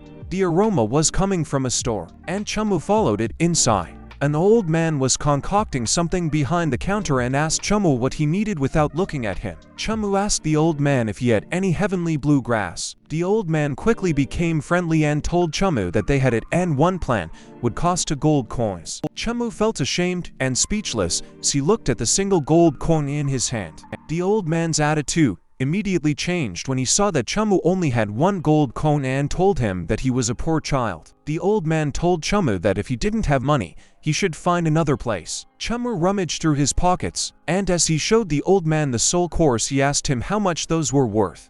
The old man examined the soul core, and he noticed that it was not like the local soul beast, so he asked Chamu if he was a servant from another island, which Chamu confirmed. Chamu round as the old man told him that his 3 soul cores were worth up to 1 silver coin and 5 copper coins, as 10 copper coins were equivalent to 1 silver coin and 10 silver coins were equivalent to 1 gold coin. The old man told Chamu that even if a new recruit could get an official position afterward, their salary would be very limited, so he needed to rely on himself to earn more. Chamu was intrigued by what the old man said, so he asked him if he had a good method. The old man was glad that Chamu was definitely cooperating with him, and he told Chamu that their store collected soul cores at a high price. Chamu's eyes twinkled, and he told the old man that it was no problem. He asked the old man which places were suitable for hunting and collecting soul cores, and the old man told him that it was the dense forest to the south after leaving the city. Chamu was so fired up that he quickly turned to leave, and he didn't hear the old man calling him rap, saying that he hadn't finished yet. It was already evening, the crescent moon was up in the sky, and while Chamu and Mozai were traveling in the fields, Chamu was wondering why he always felt a bad premonition. Suddenly Chamu stepped on a bone that was snapped into.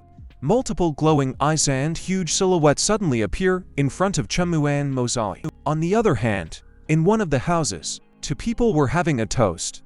One of them was Lu Zhang, a sub-island master, and he immediately chugged his drink. He slammed his empty pint on the table. Lu Zhang was drinking with Cowie, and he told him that their relationship was close, so he should let him know if he needed anything. Cowie told Lu Zhang that in a few days in the battle, he should let his servant finish off a kid named Chumu, who was working for him.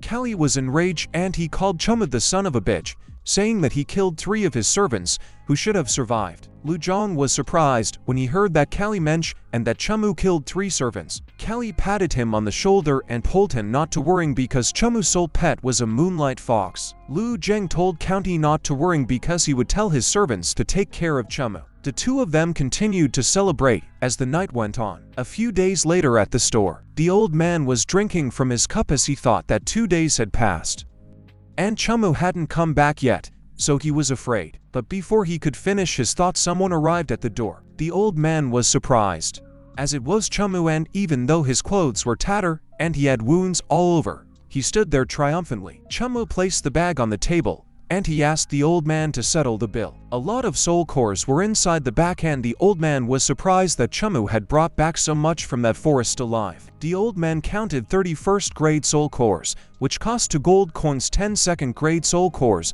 which cost 4 gold coins, and to dual attribute second grade soul cores, which cost 1 gold coin, bringing Chamu a total of 7 gold coins. As the old man continued to inspect the soul cores, he told Chamu that in his many years in the past, he was the first new servant that he had seen who could collect 7 gold coins worth of soul cores in just 2 days. Chamu paid no mind to the old man's praise and told him that he wanted 1 sky blue grass and the rest was discounted because he had to go to other places to buy other things. The old man was intrigued, so he asked Chamu to tell him what else he wanted, and Chamu told him that it was sold techniques, which they didn't have there. The old man told Chamu that he underestimated him, He grabbed his shoulder and ushered him to go with him the other way. Chumu said nothing as he stood beside the old man in front of a huge drawer and cabinet. The old man pulled one of the drawers, which contained something that looked like a mechanism. The drawer started to move to the side, as the old man proudly told Chumu that his treasures were only open to valuable people, and Chumu thought that he was still acting so high and mighty,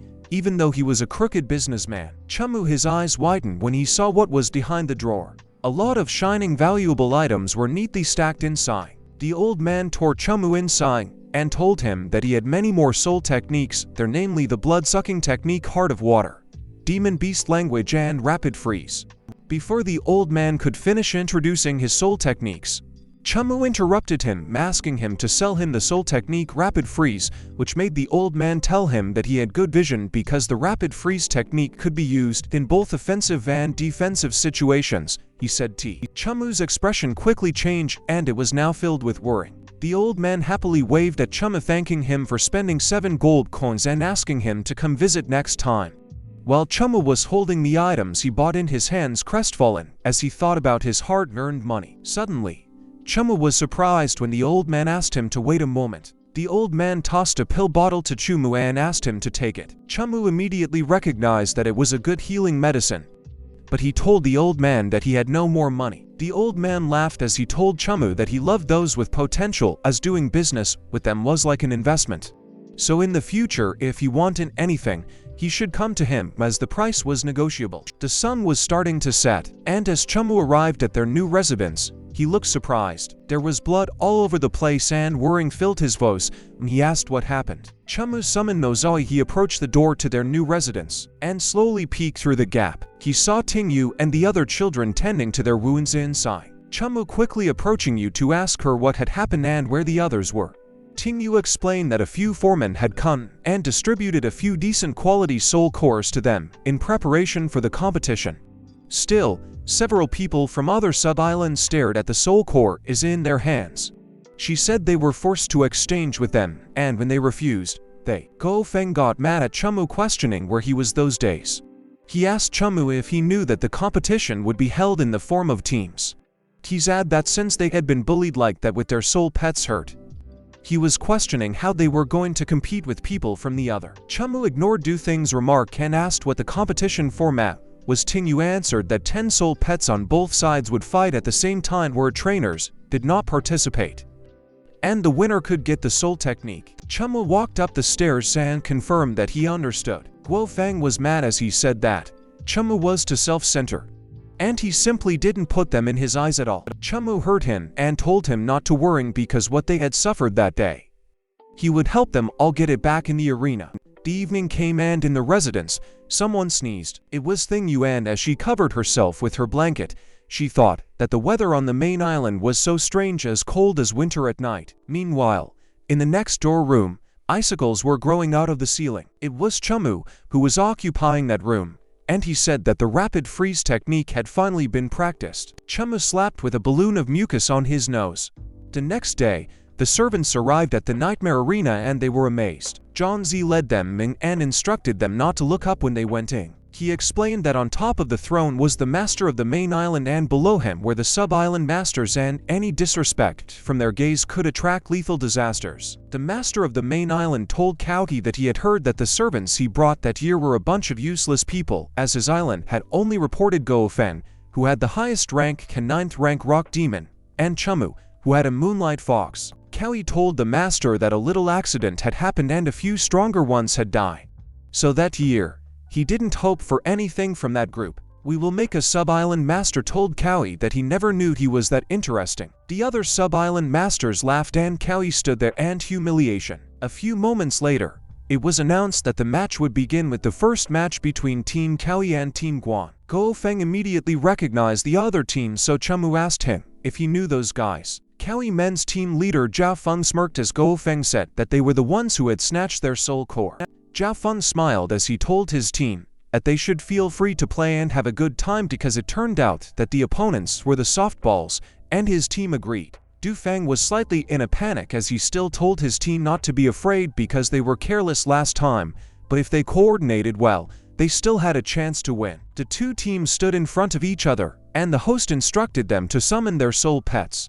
Chumu summoned Mozi, Guo Feng summoned his rock demon, Ting Yu summoned her thorny flower demon. On the other team, Jia Feng summoned his scaled armor beast. The rest of his team summoned a wine demon and a Gila monster. Jia Feng laughed when he saw Mozalia stage 6 Moonlight Fox, and he said that it was no wonder that Chumu had not dared to appear on that day. Guo Feng told Chumu that the opponent's scaled armor beast was the biggest problem, so they would hold it back as he took the opportunity to take out other opponents, to which Chumu agreed. The host announced that the fight had begun and the soul pets quickly faced each other. Mosei immediately ran towards a mushroom-looking soul pet and used her claw to attack it. The mushroom-looking soul pet was recalled back into the soul pet space. Jia Feng asked his teammate why he had taken back his soul pet, and his teammate told him that Mozali was so strong that his soul pet might die if it got hit again. Another teammate commented that he was a loser and a disgrace to them. Jia Feng told her not to be distracted by that and to pay attention to the battle in the arena. The scaled armor beast punched a soul pet from the other team, and it was knocked out immediately. Its owner cried as he recalled it to his soul pet space, and Chumu told his teammates not to panic and to keep stalling the scaled armor beast. Mozali jumped off the head of the scaled armor beast. He charged towards the G-Lem monster. Mozali quickly eliminated the G-Lem monster by slashing its head off. The main island master illusion Gulming and Jia Feng could not believe that what just happened was possible. Jia Feng immediately instructed his teammates to kill Mozali first. Mozali faced the scaled armor beast and it quickly turned itself into a ball. The scaled armor beast rolled towards Mozali and Mozali was running away from it in a panic. Guo Feng and Ting Yu told Chumu that they would help him. Ting Yu's thorny flower demon threw sharp leaves to attack the scaled armor beast, but her attacks simply bounced off its armor. On the other hand, Gufen's rock demon was bracing itself for impact. It was standing in the way of the scaled armor beast, and it tried to stop it from rolling away. The rock demon butted heads with the scaled armor beast. The thorny flower demon used its vine. It wrapped its vine around the scaled armor beast, and as they managed to restrain the scaled armor beast, Guo Feng and Ting Yu immediately told Chumu to take advantage of it immediately. The scaled armor beast released its aura, and Jia Feng smiled confidently as he said that Mozali dared to attack his scaled armor beast, so it better be careful not to break his claws. Mozali used his move ripping claw into the scaled armor beast. Its armor began to crack, and finally it shattered, revealing its flesh. Zifeng couldn't believe that it was possible. Chumu told Ting Yu and Guo Feng that it was their chance, and the two of them were a bit surprised.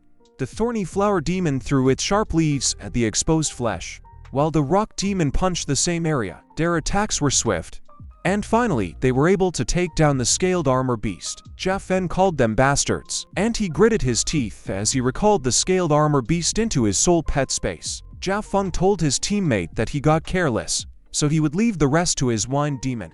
His teammate released his aura, and the wind demon released a strong gust of wind. A whirlwind started to form with the wine demon on top of it. As the whirlwind grew larger, the wine demon hopped off it and began applying or to it. The thorny flower demon, rock demon, and Mozali were all sucked into the whirlwind and they looked helpless. A huge whirlwind was seen in the middle of the arena. Ting Yu, Guo Feng, and Chumu were affected by the strong gust of wind produced by the whirlwind. Chumu thought that the whirlwind was not yet at the final stage. He instructed Mozali to go straight through the whirlwind. Upon hearing what Chumu said, Mozali was a bit confused, but he closed his eyes and summoned the mark on his forehead. Mozali charged straight through the whirlwind and used his move Shadow Assault mode. Thien Yu was amazed and she said that she never thought that in just a few days, Mozali would become stronger again. The whirlwind cleared out and Mozali faced the wine demon. The wine demon started to run and Mozali was chasing it from behind. Its owner asked for the help of his teammates, and he said that wine demons do not have close combat ability. But Guo Feng told him that it was too late. The rock demon managed to eliminate one soul pet, while the thorny flower demon eliminated another. Chamu instructed Mozali to kill the wine demon. A huge slashing aura was released. Mozali proudly stood on top of the bloody wine demon that he defeated. The arena was smeared with blood as the battle reached its end. Meanwhile, Li Zhen told Cowie that it seemed that Chu did have some strength. Cowie was frowning as he thought that Chumu's Moonlight Fox must have reached the second phase. He told Lu Zhan that Chumu's strength had improved again.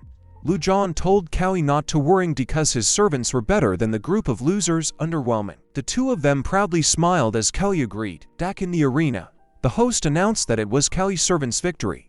Chumu smiled proudly along with his teammates. Hua Feng tapped Chumu's shoulder, saying that previously he still didn't believe that he killed the 5 people including Ju Shunbo, but now he does. Hua Feng figured that Chumu's Moonlight Fox should be in the 2nd phase already, so we questioned why Mozai still looked like he was in the 6th stage and if he was under the effect of pitiful appearance. Chamu smiled as he told Hua Feng that pitiful appearance had improved as well. The purple-haired girl asked Chamu what was really the phase and stage of his Moonlight Fox because it was really hard to tell from the outside. Chamu told her to try guessing and the purple-haired girl looked excited. Meanwhile, Tingyu looked annoyed as she looked at the two of them smiling at each other. Suddenly Chamu noticed something. Mozai was in his soul pet space shrouded in an aura and he could hear the whistling sound. Chamu smirked as he thought that Mozai had finally grown up again after those few days of fighting. Mozai, his paws were surrounded with a fiery aura, and it got completely engulfed in fire. View marks on those eyes' paws were revealed, and Chamu recognized that it was the 2nd phase stage, for while the claws had reached the late 2nd stage, Mozai's attack was even more powerful at the moment. Mozai tried using the moon blade. He also tried using the blood-rendering claw. Chu Mu's eyes twinkle as he said that with those 2 powerful attacking techniques, Mozai would no longer be afraid of any soul pet below the 2nd phase, the 7th stage. A few more matches happened. The host announced that the 1st round was over, and the 2nd round began.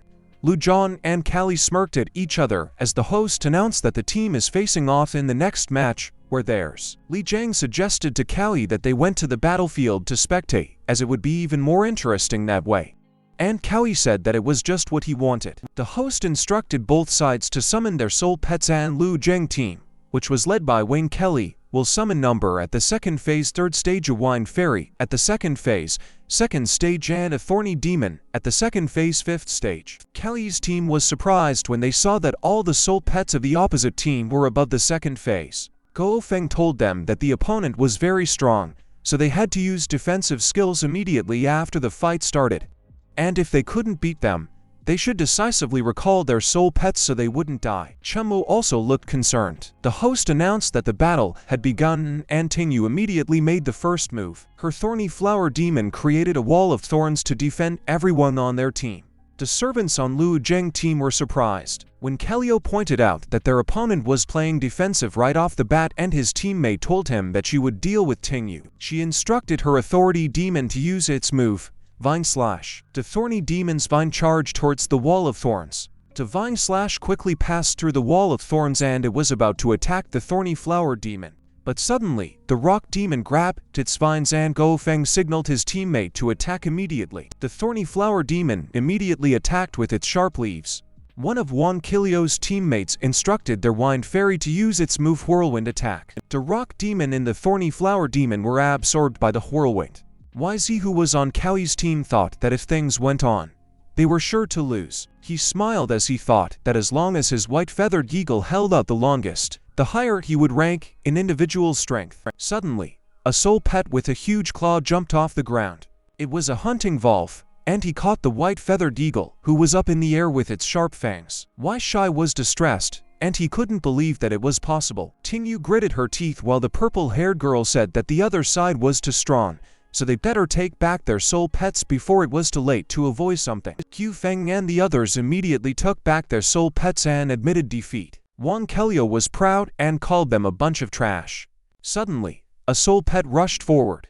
He delivered a slashing attack on the hunting wolf, who still had the white-feathered eagle in its mouth. It was Mozai, and he finished off the hunting wolf in that single attack. The hunting wolf's owner was distressed at what happened while Wayne Kaliko was surprised. He smiled evilly and told his teammates to get out of his way as he would deal with Mozai. A dark fiery figure, which seemed to be an umbra, appeared. Chumu was vigilant as he looked at Wang Kalio's soul pet. Suddenly a purple fire appeared behind Mozai. Mozai quickly jumped off the ground. His hands emerged from the flames trying to catch him. Mozai landed on the ground, and to his surprise the hands from the flames were not chasing him, but were holding down his shadow. Mozai trembled as he tried to move. Wang Kal told Mozai that he was hit by the shadow-seizing soul fixation, so he could see how he would move at that moment. Mozai was in a pinch. His numbers restricting technique shadow-seizing soul fixation was a dark and beast attribute combination mental technique that rendered the enemy's body immobile after entering its body, all the while being unable to use any mental techniques. Chumu was agitated, so Tingyu told him that they had all admitted defeat, so he should do the same before it was too late because it was important to save Mozai's life. Chamu gave it some thought. He told Wang Kelio that his Umbra had a very powerful skill in B, but it was a pity that he couldn't stop the Soul Pet Master recall technique. But as Chumu recalled Mozai, his magic circle disappeared. Chumu was surprised as he was being affected by a mental restriction. It was Cowie and he was saying that it was such an interesting battle. He grinned and told Chumu that he should enjoy it for a while longer. Mozai was still trapped by numbers shadow-seizing soul fixation, while Chumu was trapped in calories mental restriction. Thingyu was worried about Chumu, and she asked him if he was okay. Cowie quickly told her to get out of his way if she didn't want to die. On the other hand, Wang Kelly looked amused as he saw that Mozai was still trying hard to resist. Another one of his teammates offered to finish Mozai. He ordered his flame tail to go and it spewed out 3 fireballs. With all his might, Chumu fought the mental restriction and instructed Mozai to lift the disguise. Mozai was hit by the fireballs and a huge explosion occurred. Chumu was worried about Mo Ziang. The guy who owned the flame tail told Chumu that his trash fox was undoubtedly dead because it was hit by his flame tail's 3 fireballs. But then as the smoke started to dissipate, a silhouette could be seen, and it was glowing. Wang Kaleo was alarmed. He immediately instructed his teammate to quickly get his flame tail back, which surprised his teammate. Something jumped out of the smoke. It was Mozai, who was currently the same size as the flame tail, and he attacked the flame tail with his sharp claws.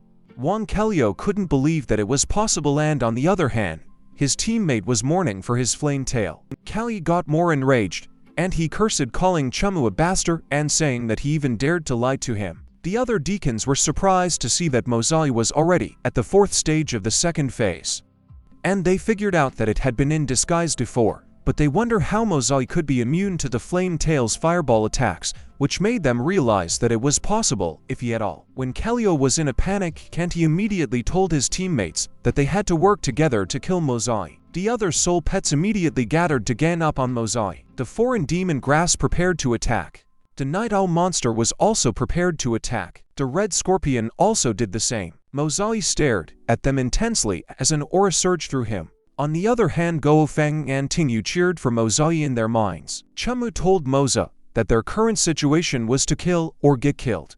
Mozai charged forward with fierce determination in his eyes. When Kelly was teammates called for their thorny demon and wine fairy and ordered them to attack. The thorny demon used vine slash, while the wine fairy used its whirlwind attack.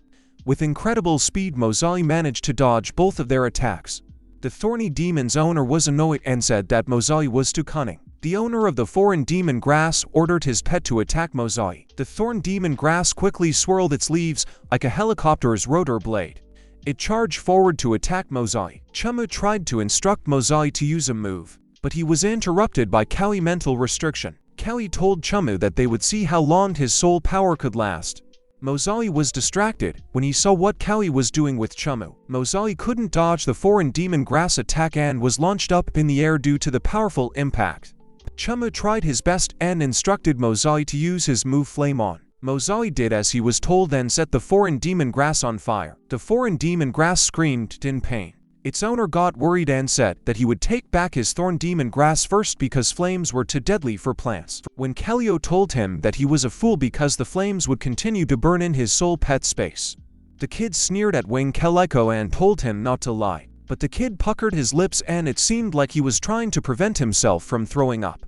Suddenly flames burst out of his mouth, nose and eyes, and all he could do was scream in pain. Wang Kelly will curse as he looked at his burning teammates. Kelly got angrier at Chumu and called him a bastard, saying that he had actually hidden so much power. Chumu toughened himself up to fight. Kelly has mental restriction and said that they should continue to enjoy the battle. Mozai stood there in the arena, and he faced 3 more soul pets. The owner of the thorny demon wondered about Mozai's origin, while the owner of the wine fairy said that even after winning that battle, they wouldn't be able to beat the team. after them. Wang Kelio told them not to panic and he advised them to win the current battle first. Chumu told Mozai to take advantage of the current situation, and Cowie grabbed his hair. Mozai quickly slashed and eliminated the Night Owl monster. Mozai screamed in pain as a dog-looking soul pet bit him on his hind leg, but he managed to scratch his face with his claw and eliminated it. Mozai jumped away from it and charged quickly towards the wine fairy. The Umbra quickly moved in front of the wine fairy and protected it. It placed its claw on the ground. The Umbra used its dark shadow shield. Mozai glared at the wall in front of him, and he shrouded his paw with a powerful aura. He used his move, Blood-Rendering Claw. Mozai dragged his claw from the top to the bottom of the dark shadow shield. The dark shadow shield was sliced in half and the wind fairy and the Umbra, who were inside it, were also sliced. Lu Zheng's entire team was surprised. The main island master, along with the other sub-island masters, was also surprised, while Cowie frowned as he became more agitated. Wang Kelio's teammates admitted that Mozai was strong as they surrendered, and they said that they would stop fighting and let him win. But to their surprise, Lu Zheng was behind them, and he called them a waste and a bunch of losers. He was summoning his soul pet as he asked them what the point of their existence was. Pieces of trash living. A high-level hunting wolf was summoned and attacked the children on Lu Zheng's team. Leon Kellyville, his eyes were bloodshot due to terror as he saw the scene before him. He screamed in terror and agony as he saw the dead bodies of his teammates in front of him, and Lu Zheng instructed him to summon his nightmare and continue fighting. With tears in his eyes, Wang Kelio told Lu Zheng that if he summoned his nightmare, he wouldn't have any more solar power to feed it. But before Wang Kelio could finish his sentence, Lu Zheng's hunting wolf bared its fangs at him, and Lu Zheng told him that if that was the case, he would die too. Wang Kellyville stood up and, even though he was reluctant, he told Lu Zheng that he got it. He knelt on the ground and started to summon his nightmare. A huge magic circle with fires on the outline appeared around him. The nightmare roared as it emerged from Wang Kellyville. Mozai was a bit worried as he saw the nightmare. The nightmare quickly moved, and it was suddenly right in front of Mozai. Mozai couldn't react and the nightmare attacked him with its claws, throwing him up in the air. Mozai was dragged to the ground as soon as he landed. Suddenly his tail was in flames. His entire body was engulfed in flames and all he could do was roll around and pain. Chumu cried as he desperately called for Mozai. In the arena, the sun has already set. The shadow of the nightmare looms over Mozai, who is still on fire. Cowie grins sinisterly. He still grabs Chumu's hair and tells him to make a choice to give up the Moonlight Fox or die with it. Cowie lets go of Chu and pushes him, which makes Tumunia to the ground. Chu is still groaning in pain due to Cowie's mental restriction. He screams in pain as the mental restriction continues to restrain him. Suddenly, a white flame starts to emerge out of Chumu. Chumu's eyes go wide open. Chumu stands up and the white nightmare is already summoned behind him. He glares beside him. Chumu looks at Cowie, who falls to the ground due to shock, wondering how his mental attack has been disintegrated by Chumu. Meanwhile, the other sub-island masters stand out of their seats and they see the white-colored fire and they realize that Chumu is actually feeding the white nightmare. On the other hand, the island master also stands up from his seat and he says that it's really interesting how Chumu's negative emotions have attracted the white nightmare to possess him. Back in the arena, Chumu quickly runs towards Mozai and he is filled with worrying as he calls him. Chumu uses his rapid freeze technique. When Kelly was white nightmare is surprised as half of its body is frozen. Chumu quickly grabs Mozai. The fire that is consuming Mozai starts to transfer and have an effect on Chumu. Chumu screams in pain, but he deals with the pain until the fire that is consuming Mozai is put out by the white flame of the white nightmare. The white nightmare behind Chumu starts to make noises. Its fire grows so large that it occupies the whole arena. It approaches Wang Kellyville's nightmare. Wang Kellyville looks extremely terrified and he is crying. Chumu uses his move soul technique, Junmei Flame on. Wang Kelly's nightmare suddenly gets burned by white flames. Meanwhile, Wang Kellyo coughs up blood and loses consciousness. Wang Kelly's nightmare starts to disintegrate while Wang Kellyo falls to the ground. On the other hand, filled with worrying, Chumu tells Mozo that he has worked hard and should rest well. As soon as Chumu takes Mozai back into his soul pet space, he quickly turns to look at Cowie, who is startled. Cowie turns away and tries to run, but his robe is suddenly burning and white flames. He groans in pain as the heat of the white flame starts to get into him. Cowie grits his teeth as he brings out his knife. He cut off the part of his robe that was on fire and it fell to the ground. Chumu was extremely mad at Cowie. He told him that he was dead, and he used his moves Double Fire and Flame On. But the white nightmare, or that shrouded Chumu earlier, suddenly disappeared. Cowie smirked as he told Chumu that it seemed that he was at the end of his rope. He started to summon his soul pet. Cowie told Chumu to die as he summoned his Hunter Wolf, which immediately charged at Chumu. The floor of the arena was destroyed as Chumu managed to dodge the Hunter Wolf's attack. Cowie got more agitated, and he ordered his Hunter Wolf again to kill Chumu. The Hunter Wolf was now looming over Chumu. Its fangs were about to dig into his small body. Suddenly a huge red hand grabbed the Hunter Wolf's tail, but Hunter Wolf was surprised when it looked behind him and saw that it was a huge white nightmare that was grabbing his tail. Chumu looked horrified when he saw the white nightmare, as he seemed to recognize it. He was immediately reminded of the past when his servants were brutally murdered in front of him, and some were burned in white flames, telling him to run away. Back in the present, the Hunter Wolf was completely disfigured, bathing in its own blood. The white nightmare was grabbing the Hunter Wolf in its tail like it was nothing, and the Hunter Wolf looked completely helpless. The white nightmare wrings out the Hunter Wolf, and blood pours out of its body. Owner Lord Zia just stands there facing Chumu. Chumu looked at Lord Zia, and he thought that he was sure that he was the one who kidnapped him and brought him to the Nightmare Island. Meanwhile, Cowie, who was behind Lord Zia, quickly bowed down and paid his respects.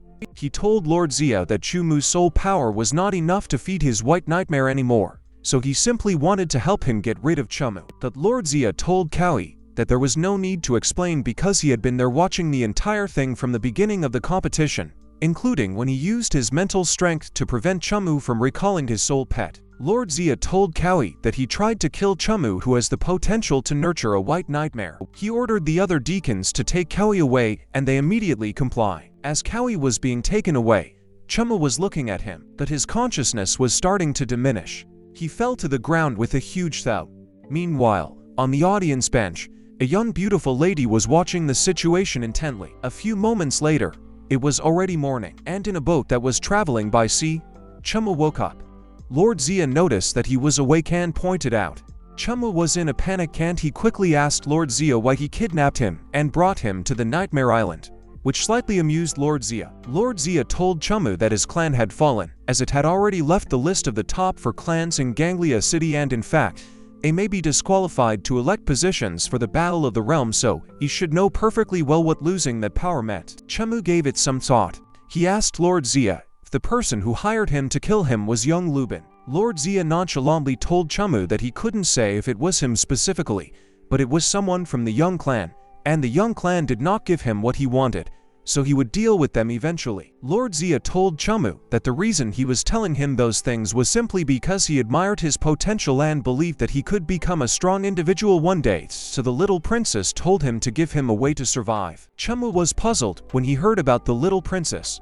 Lord Zia turned to look the other way, and Chumu followed his gaze. Chumu saw the young, beautiful lady from the arena the other day. Chumu told Lord Zia that he didn't know the little princess, so he didn't know why she would help him. Lord Zia told Chumu that it might be because the little princess pitied him because she was the same as him, nurturing a white nightmare at a very young age.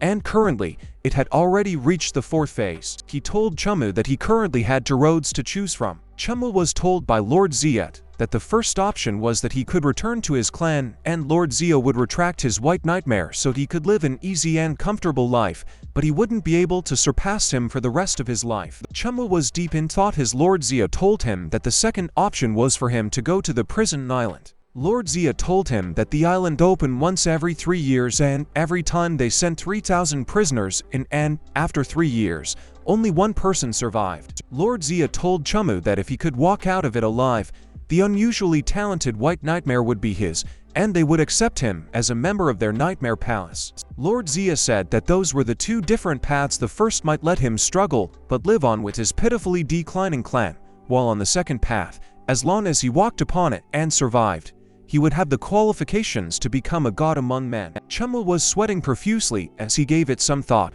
while Lord Zia asked him which one of those 2 paths he would choose. The boat continued to sail in the seas, and Chumu stood behind Lord Zia. Chumu thought that he could return the white nightmare to Lord Zia and take Mozai back with him so that way he could also help his clan. But he realized that the young clan behind the scenes would not give up. He looked crestfallen when he thought that perhaps he would add more burden to the clan. Lord Zia told Chumu that he would give him some time to think about it. But Chumu told him that he already decided about it, and Lord Zia was amused. Chumu burned with determination as he told Lord Zia that 3 years later, he would get out of that prison island alive. Lord Zia was glad, and he said that it seemed like he wouldn't even have to release Chumu in front of the little princess and secretly assassinate him. Lord Zia walked up the stairs leaving Chumu behind. As Lord Zia passed by the little princess, she asked him if he thought Chumu could walk out of the place alive after 3 years. The little princess smiled when Lord Zia said that you may not be able to, but it was his choice. A few days later, as the boat continued to sail through the seas, an island could be seen in the distance. On the boat, Lord Zia summoned a winged tiger and he told Chumu to go up there as it would take him to the prison island. Chumu climbed up the winged tiger's back and he praised it for being a strong winged tiger. Lord Zia told him that after 3 years, that soul pet would fly to the prison island again to pick him up, to which Chumu agreed. The winged tiger flew up in the sky, and Chumu was taken by surprise. They were approaching an island, and Chumu looked excited as he wondered if it was the prison island. The winged tiger started to descend onto the island. The winged tiger seemed to notice something and it looked behind him. Chumu was confused as to what the winged tiger was doing. Suddenly, the caterpillar came out of Chumu's clothes. Chumu asked him why he was awake at that moment, calling him a sleepy little guy. But the caterpillar was not paying him any mind, as he was buddy trembling while looking up at the sky. Chumu found the caterpillar his actions on. He decided to look up as he figured that there was something up there. Chumu was horrified and surprised when he saw what was above him. A gigantic silhouette could be seen behind the clouds. Chumu quickly told the winged tiger to quickly get out of there and to hurry up and land, which the winged tiger followed. The winged tiger frantically landed on the island. He dived into the trees. Chumu closed his eyes and braced himself as the winged tiger landed extremely fast. Suddenly, a huge tree trunk was in front of them. The winged tiger's eyes widened in surprise. A huge banging sound could be heard. Meanwhile, an ice falcon that had been sleeping soundly got startled by the loud banging sound. It was surprised when it saw the branch it had been perching on getting cut off, and a dizzy winged tiger and Chumu, who were both sticking into the ground headfirst, were beside the remaining part of the branch. The ice falcon was enraged. It flew off the branch it had been resting on. It flew up in the sky and started to summon huge icicles. It began firing them towards the winged tiger and Chumu, who were still on the ground. The ice falcon directed its icicle attack towards the ground where the winged tiger was. The winged tiger regained consciousness when it noticed the attack. It stood up and roared mightily. The icicles in the sky quickly shattered. Seeing that happen, the ice falcon quickly flew away. Chumu thanked the winged tiger, who was smiling at him. The winged tiger flew away, and Chumu waved goodbye, saying that they would meet again 3 years later. Chumu summoned Mosey and said that they should set off. A few moments later, Chumu and Mosey were traveling together and they seemed to be inspecting something on the ground. The caterpillar was traveling with them, and it was pointing Chumu in a certain direction. Chumu looked behind the bushes where the caterpillar was pointing, while asking if the caterpillar meant that there was something behind those bushes. As Chumu peeked behind the bush, a frozen body greeted him. Chumu inspected it, and he thought that there were no other wounds, so the person must have been frozen to death in an instant. Suddenly, the caterpillar was warning Chumu while looking above. Chumu was alarmed when he looked up and saw that there was an ice falcon again. The ice falcon spewed out an icicle. Mosey quickly melted the icicle using his flames. He jumped up and attacked the ice falcon with his claws. With tears in his eyes, the ice falcon was flying away, and Chumu asked it if it still wanted to escape. Meanwhile, the caterpillar on Chumu's shoulder looked extremely annoyed, and Chumu was wondering what was wrong with the little cyan bug that day because it seemed to be extraordinarily active. The little cyan bug spewed out silk that looked like a net, and it was being directed towards the ice falcon. The ice falcon's eyes widened as it got caught in the silk, fell to the ground, and was unable to move. It suddenly cried for help. For more ice falcons flew towards the area. Chumu saw them, and he said that there were so many third-phase ice falcons. Chumu ordered everyone to run. The ice falcons were flying in a circular motion up in the sky, while they summoned multiple icicles. They fired multiple icicles towards Chumu, who was hiding behind a tree with Mosey. The icicles were starting to penetrate the tree trunk, and Chumu said that it was not good because the tree trunk was going to be broken by the ice falcon's attacks. Chumu looked dejected, and he was losing hope as he said that he didn't think he would die there just after he got to the island, but the little cyan bug on his soldiers was angry. A little cyan bug spewed a silk thread and fired it upwards. He caught one of the ice falcon's legs.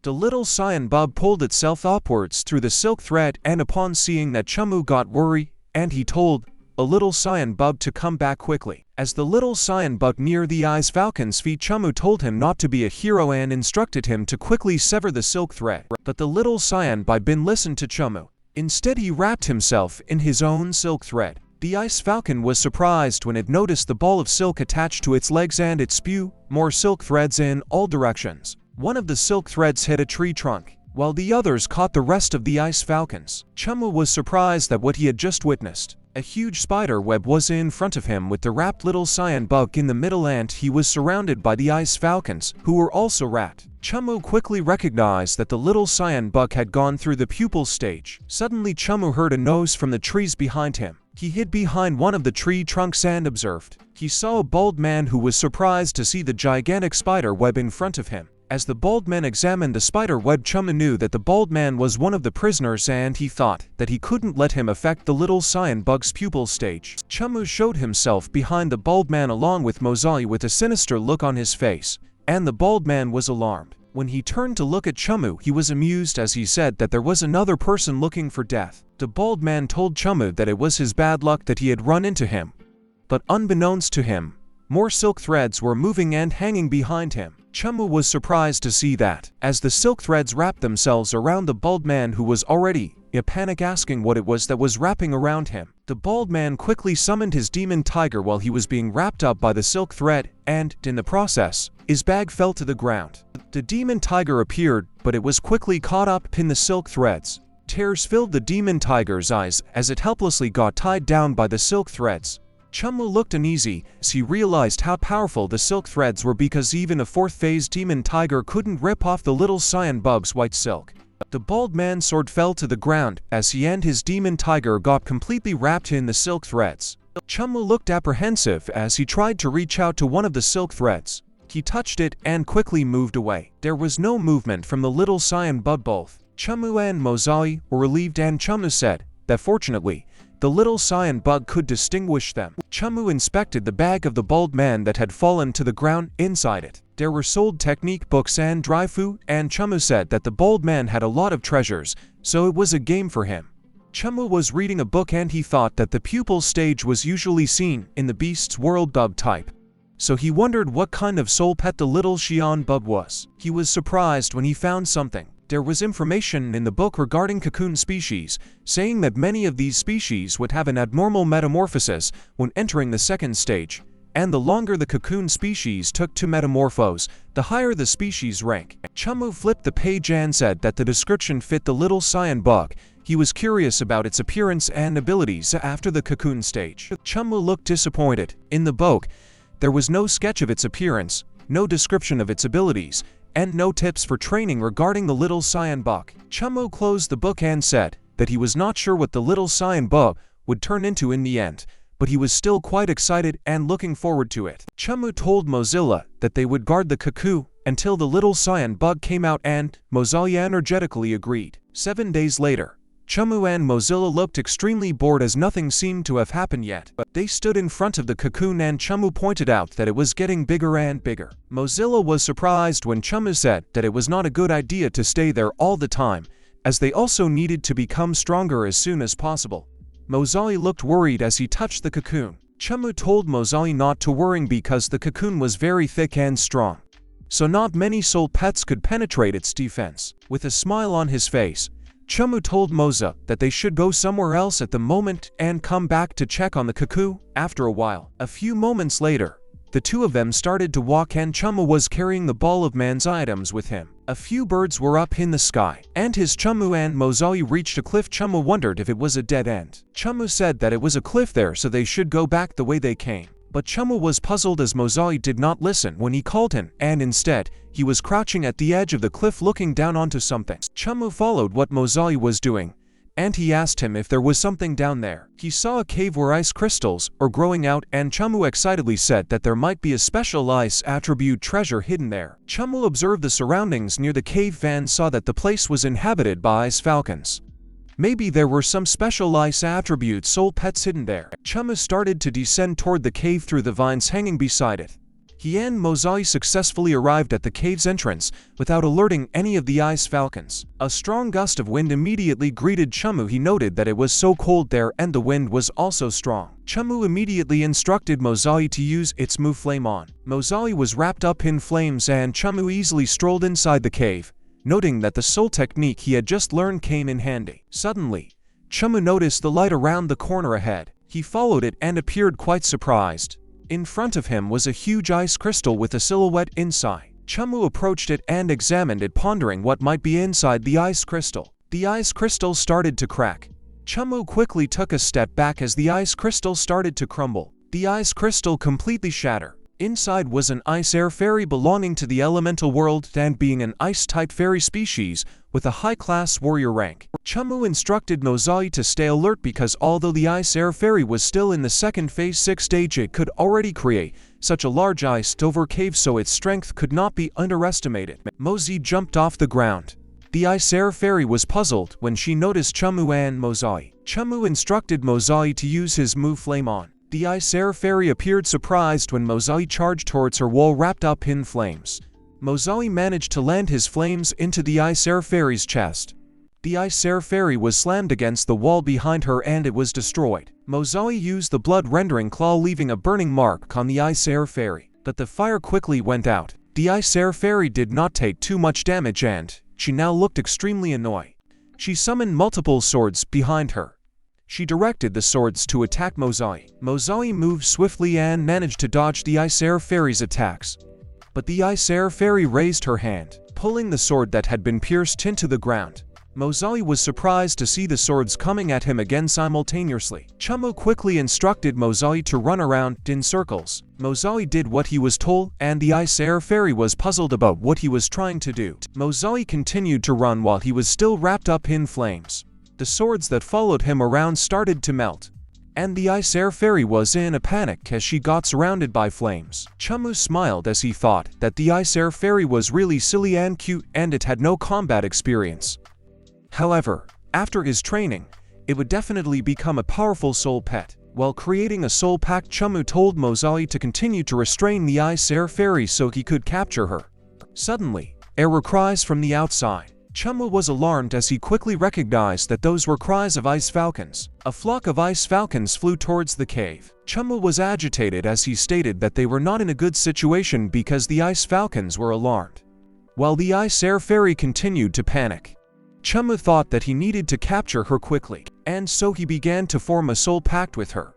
The ice air fairy continued to panic as the flames around her intensified. The cries of the ice falcons also persisted, and Chumu was surprised to see that there were so many of them as they entered the cave. Chumu thought that if he just stayed there, he would surely die. He started to run away and he informed Moza that they were leaving, which confused the ice air fairy. As he ran away, Chumu felt a grace of his remembrance connected with an ice-cold ore and realized that the ice air fairy for some reason accepted his soul pet contract, so he believed that the ice air fairy had no idea what a soul pact contract was. The ice air fairy happily flew ahead of Chumu and he believed that she ran fast.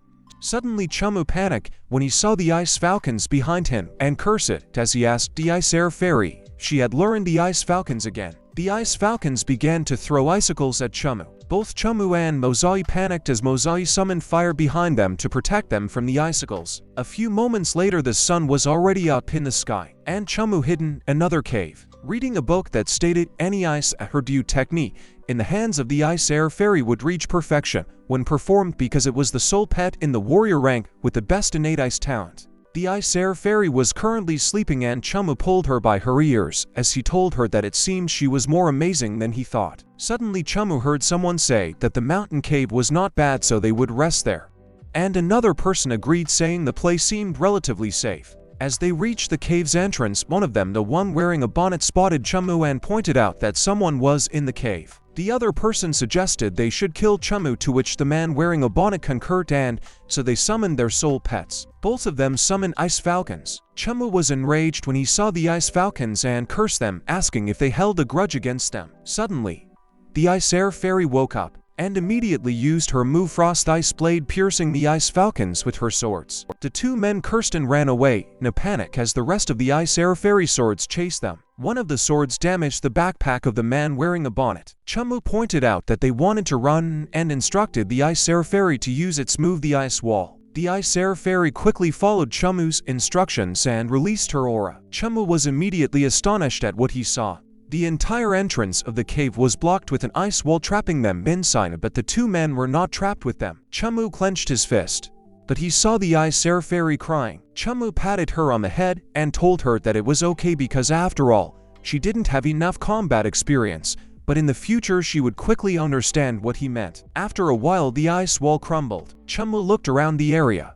He saw a trail of apples and items on the ground. Chumu wondered if it was left behind by the two men who had just run away. He saw a paper scroll on which he recognized the mark, and he said that he thought it was clearly a Nightmare Palace scroll. Chumu was extremely surprised when he opened the paper and realized what it was. Chumu sat on the ground and the Ice Air Fairy hovered behind him. Chumu saw that his name and calories were on the paper, so he wondered if it was the prison island's 3,000 prisoner list of names. He saw some dark names, which made him realize that it seemed the Nightmare Palace officials left a soul imprint on all the prisoners on the island and engraved them into the scroll so that once someone died, their soul imprint would disappear.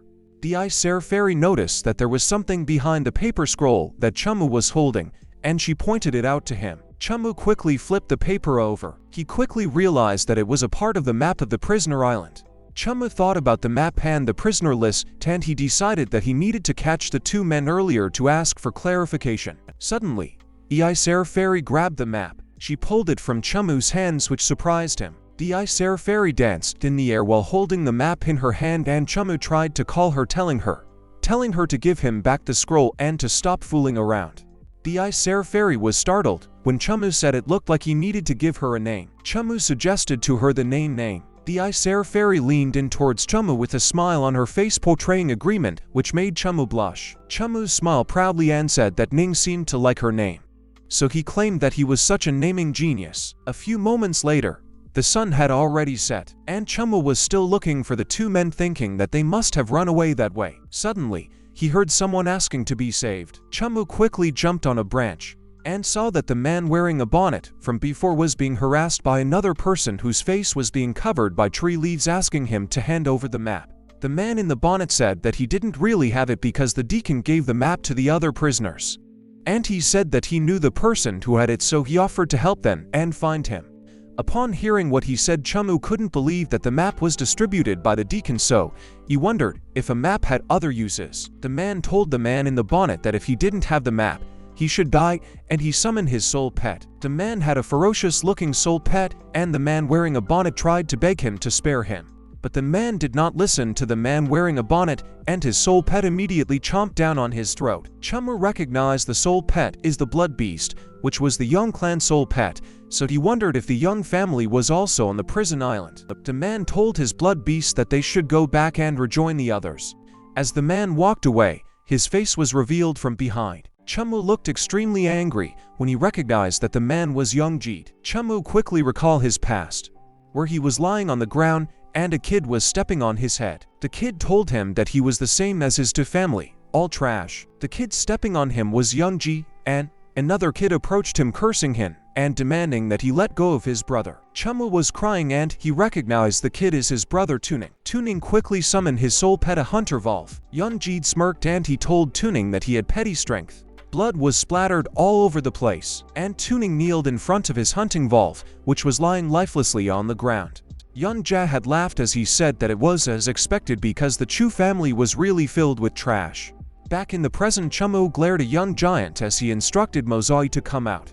Mozai quickly came out and he was about to pounce on young Jeed from above. But the blood beast noticed him. Young Jeed and the blood beasts were able to dodge Mozai's attack, and Young Ja had said that he was another one that was courting death. Chumu revealed himself and he stood by Mozai's side. Young Ja's face turned pale when he recognized Chumu. Young Jeed asked Chumu why he was there. Chumu nonchalantly told Young DJI that it was all thanks to them, the Yun family. Young Giant analyzed the situation and he thought that Chumu was a living waste with a trash fox, so there was nothing to be afraid of. He ordered his blood beasts to slaughter them. Mozoi's eyes glowed. He used his move Moon Shadow Clone, and he was able to create multiple copies of him. The blood beast attacked, but Mozoi was able to dodge his attack, and all he was able to destroy were Mozoi's shadow clones. Mozoi performed a counter-attack and slashed the blood beast's eyes with his claws. The blood beast got mad and it roared ferociously. Yunji had said that Mozoi just has a little carving skill and that would only arouse the blood beast's fierceness. The blood beasts quickly moved forward to tackle Mozoi, and Mozoi was not able to dodge it. Mozoi was thrown into the bushes due to the strength of the attack. The blood beast wasted no time, and it quickly attacked the bushes with its claws, but Mozoi managed to dodge its attack. Mozoi was up in the air and he was about to deliver his attack from there. Mozoi used his move Blood-Rending Claw and slashed the blood beast's torso. Yunji was alarmed and he questioned how it was possible. Chumu told the Yunji that he and his soul pet have only power but no brain, and he ordered Mozoi to kill Yunji. Yunji quickly ran away, while Mozoi chased behind him. Yunji used his move Wine Bind. Mozoi was thrown up in the air by the whirlwind that Yunja created, and Yunja had told him to get lost and mocked him for wanting to chase him. But Yunja had tripped on a stone. Unfortunately, Yunja had lost his balance and fell face first into the ground. Mozoi continued to chase him, and Yunja cursed, telling Moza that he would tear him apart into pieces. Yunja quickly stood up and summoned his soul pet, the bloodthirsty beast. A ferocious winged beast appeared, and it roared loudly. Its roar created a strong gust of wind and it affected Chumu and Mozoi, rendering them unable to move. Chumu thought that the bloodthirsty beast's attacks were too deadly for Mozoi and it would be hard for him, while Ning has defense techniques. So it was better to let Ning finish the fight. Chumu told Mozoi to come back, but Mozoi was still in a fighting stance, glaring at the enemy. Chumu was surprised, so he asked Mozoi if he didn't want to stop. Mozoi turned to look at him and made gestures confirming that he didn't want to stop. Chumu smiled brightly as he told Moza that since he still wanted to fight, they would fight as much as he wanted. Suddenly Yunji used his move Nature's Force Rootbound. For any vines emerged from the ground surrounding both Chumu and Mozoi. Chumu used his move Rapid Freeze. The vines froze and Mozoi jumped over them. Mozoi was startled when the bloodthirsty beast appeared in front of him as soon as he landed. Mozoi used his move Charm. On the other hand, Yunja had ordered his bloodthirsty beasts to enter the bloodthirsty state. The bloodthirsty beast did as Yunji told him. He attacked Mozoi with his claws, and the force was so powerful that it sent Mozoi flying. Chumu was filled with worrying and he was about to cry as he called for Mozoi. Mozoi was unconscious and lay on the ground in a puddle of his own blood. While the bloodthirsty beast turned to look at Chumu, Chumu looked horrified. Yunja had commanded his bloodthirsty beast and told Mozoi to go to hell. The bloodthirsty beast immediately charged towards Moses, who remained unconscious. Suddenly someone stepped forward. It was Chumu and he protected Mozoi behind him by using his move Soul technique, Junmei Double Ice Wall. The double ice wall was created in front of Chumu, but the bloodthirsty beasts easily shattered it. The bloodthirsty beasts to use the shattered blocks of ice and threw them towards Chumu. Chumu was hit by one of the ice blocks and it sent him flying. He fell to the ground, unconscious. At that time Mozoi started to regain his consciousness. He saw Chumu lying on the ground. He quickly stood up and moved towards Chumu. Determination filled his eyes as he stood in front of Chumu to protect him. Mozoi closed his eyes and got rid of his pitiful appearance, revealing his large build. The bloodthirsty beast was unfazed by Mozoi's change and quickly charged forward to attack him. But Mozoi was able to deflect the bloodthirsty beast's attack. Mozoi created a whirlwind around him and Chumu to protect both of them inside. Suddenly, Mozoi started to grow another tail. Chumu was surprised when he saw it. Yunji was also surprised. The whirlwind continued to intensify, and all Yunji could see was Mozoi's silhouette. Yunji got nervous and quickly ordered his bloodthirsty beast to stop Mozoi. But his bloodthirsty beast looked like it was also terrified. Yunji had gotten mad and asked his bloodthirsty beasts what the hell it was doing. The bloodthirsty beast was trembling and fear as it faced the whirlwind that Mozoi created. Suddenly the whirlwind dispersed, revealing Mozoi, who had evolved into a multiple-tailed fiery beast. The bloodthirsty beast's eyes widened. His most eyes suddenly disappeared without a trace in front of him. There were just sudden slashing movements around the bloodthirsty beast and they would only be seen as they connected with its body. In the blink of an eye, the The bloodthirsty beast was sliced into pieces and it burned in the places where it was cut. The head of the bloodthirsty beast fell down in front of young Jeet. Young Jeet looked terrified. He created a whirlwind by using his move Windbin and started to run away. But Mozai emerged from the whirlwind like it was nothing. He threw a fiery slashing aura. Young Jeet's arm got cut off and he screamed in pain. Chamu stood in front of young Jeet and the young Jeet was begging for him not to kill him, and he promised him that he would tell him everything. It rained, and the young Jeet lay lifeless on the ground with a dagger pierced through his chest. Footprints were near his body. Traces of more footprints lead towards the forest.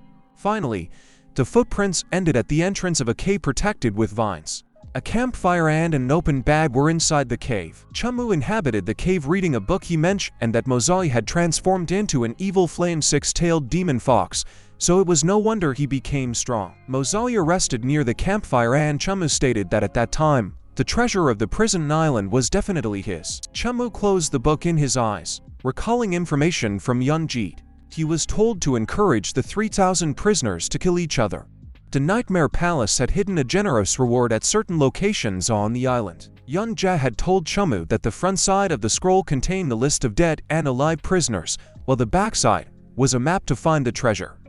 He had to collect all the map pieces from the prisoners and in that regard, slaughter was almost inevitable. Yun Jeet revealed that the Yun family had originally wanted Zia Guanhan Lord, see his full name, to kill Chumu, but they did not pay him enough. So Zia Guanhan stole the entire family's treasures and put them on the prison island as the most generous reward. Chumu looked determined, as he declared that at that time, he would make none of the young family return. 1 month later, the island looked peaceful, but it seemed like someone was cutting down trees. It was Nain. She looked happy. She defeated a boar. Chumu thought that after a month of training, her combat skills had become more proficient. Suddenly, Ning noticed something. She started moving forward, and although he was still confused, Chumu followed her. They arrived in a narrow space between two cliffs. Chumu looked up, admiring the spectacular line of the sky, and wondered if there was something inside that attracted Ning. Ning brought a glowing herb towards Chumu and he was surprised. Ning pointed ahead, and Chumu realized that Ning was telling him that the high-grade medicinal herbs inside were helpful to her because after learning the language of the beasts, Chumu could somehow communicate with some soul pets. Ning smiled brightly, and Chumu understood what she was trying to say. The two of them came out of the gap and there was a flat open surface in front of them. Chumu was puzzled when Ning grabbed his cape.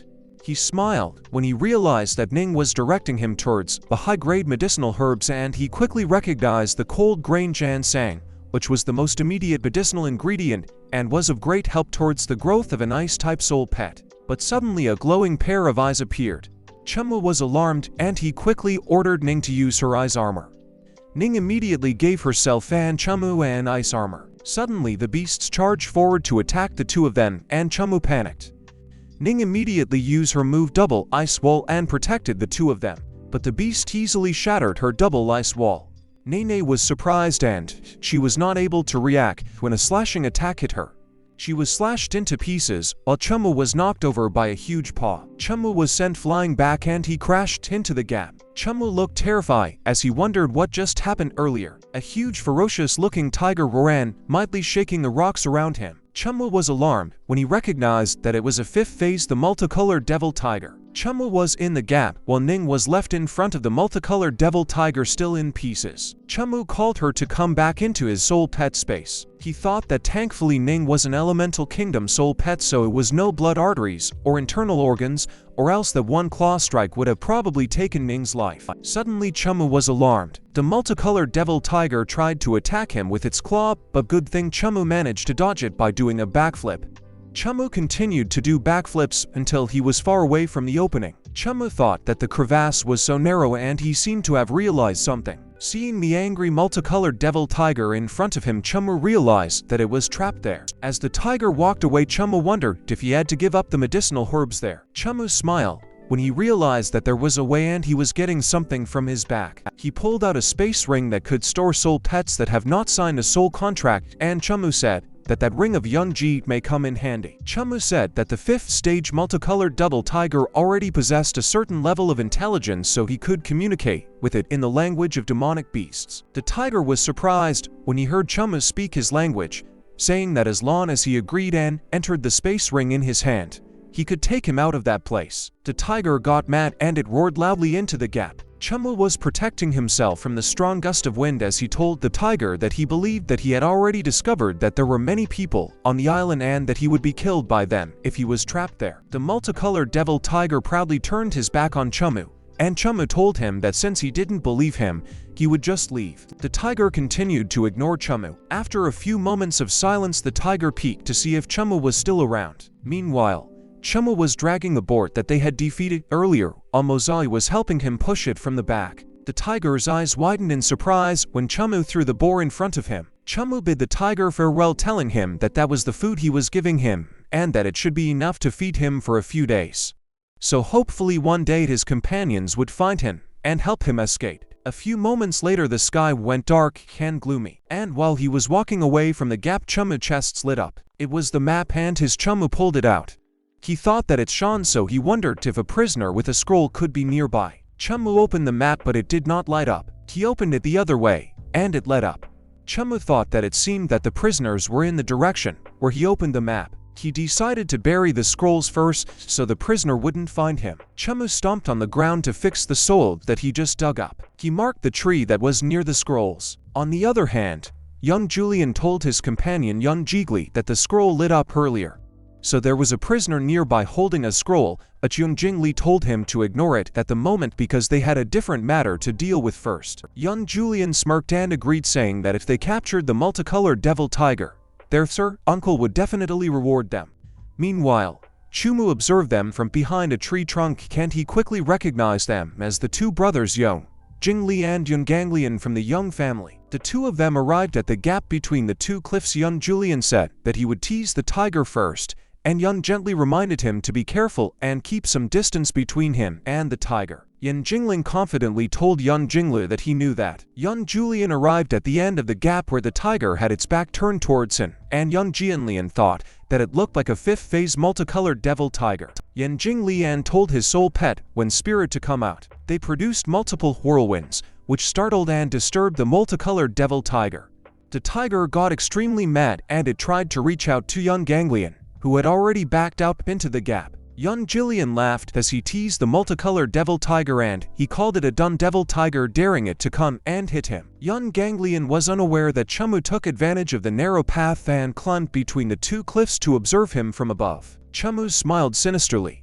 He summoned an ice wall behind Yun Jingli, who was still teasing the multicolored devil tiger, daring it to come and hit him if it could and telling it to look at its incompetent and furious look. Yun Jinglian wondered why it got a little cold. Suddenly, he noticed something, so he looked behind him. He was surprised when he saw multiple swords coming towards him. Yun Jigglyand leapt backward, and he managed to dodge the swords. He asked who did that and threatened them that they were dead. Chumu stood on top of the ice wall, and he told the Yun Jillian to look behind him because at that time, the multicolored double tiger could hit him. Yun Jinglian glanced behind him and he cursed. He looked terrified as the tiger's gigantic paw loomed over him. Yun Ganglion screamed so loudly that it could be heard outside the gap. Yun Jinli heard the scream. He looked worried when he realized that it was Yun Ganglion's voice. He quickly ran towards the gap and just calling for Yun Julian. Meanwhile, Chumu was telling the multicolored devil tiger that, like he said, sooner or later he would be surrounded by more people if he stayed there. The tiger paused, then gave it some thought. He proudly looked away from Chumu. On the other hand, Young Jingli had discovered the decapitated body of Young Julian lying on the ground. Yun Jingli cried as he said that the multicolored devil tiger actually killed his brother. Suddenly an ice sword landed in front of him. Yun Jingli ran away as multiple ice swords tried to hit him. He managed to get out of the gap and he quickly turned to look to see who attacked him from the way he came. Yun Jingli looked horrified when he saw Chumu. Chumu pointed out to Yun Jinglu that he must not have expected to meet him there, a dead person. Yun Jingli summoned his soul pet as he cursed Chumu and told him to go to hell. On the other hand, Chumu raised his hand to signal and attack, then quickly summoned D swords. She hit Young Jingli with those ice swords and Young Jingli's summon was interrupted as he had to use his move, the defensive skin. Chumu ordered Ning to continue to suppress Young Jingli and did not give him any chance to summon his soul pet, then continued to fire just as Chumu had instructed, and Young Jinli continued to defend himself. Suddenly, Ming noticed something. She managed to dodge the attack of another soul pet, who charged her while its owner was riding it. The one riding the soul pet was a bold muscular man. It was Shan Shai, a servant of the Yun family, and he stood in front of Yun Jigli. Chumu was alarmed when he saw that Chan Shu's soul pet was a 5th phase 7-stage rare blood beast. Yun Jin, we asked Chan Shu where he was up until that moment, calling him a piece of shit and ordering him to quickly avenge his brother. Shan Chi obeyed Yan Jingli without any complaints. The rare blood beasts turned to face Chumu, with Shang Chi still riding in the rare blood beast charged forward to attack Chumu. Chumu sweated as he was in a tight situation, but he still managed to smile. He used the space ring and ordered the multicolored devil tiger to come out. The multicolored devil tiger quickly appeared and he roared loudly. His roar created a strong gust of wind that sent the rare blood beast flying along with Shang-Chi, with Ning and the multicolored double tiger behind him.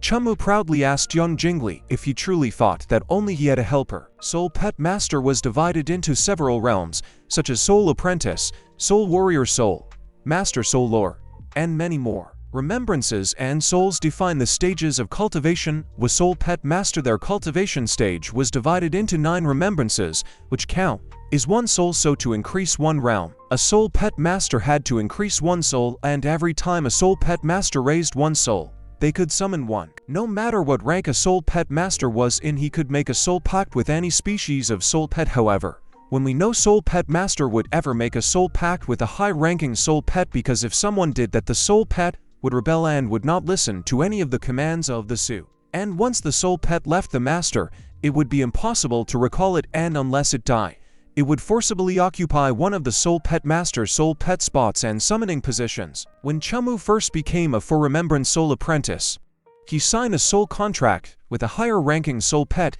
and the soul pet eventually rebelled against him, so that the soul pet would always occupy the summoning position even after the soul pet had left, which was the reason why Chumu could. That incident with Chumu became a big joke in the whole Gang Leo City. But at the moment Chumu was able to summon 2 soul pets, Yun Jinli was surprised that the multicolored devil tiger was willing to sign a soul contract with Chumu. The Chain Shi pointed out that the multicolored devil tiger was released from the space ring, so it was not Chumu's soul pet, which made Yan Jingli let out a sigh of relief, saying that it scared him. While summoning 2 soul pets, Shanxi told Yan Jingli that the multicolored devil tiger was willing to enter Chumu's space ring, which meant that it was working with Chumu and should not be taken lightly. Shanxi summoned a bloodthirsty beast at the 5th phase, 7th stage, and a direwolf at the 4th phase, 3rd stage. Chumu told the multicolored devil tiger that he would leave those to him. He instructed Ning to use her move, the ice wall. Ling followed Chumu's instructions and she waved her hand.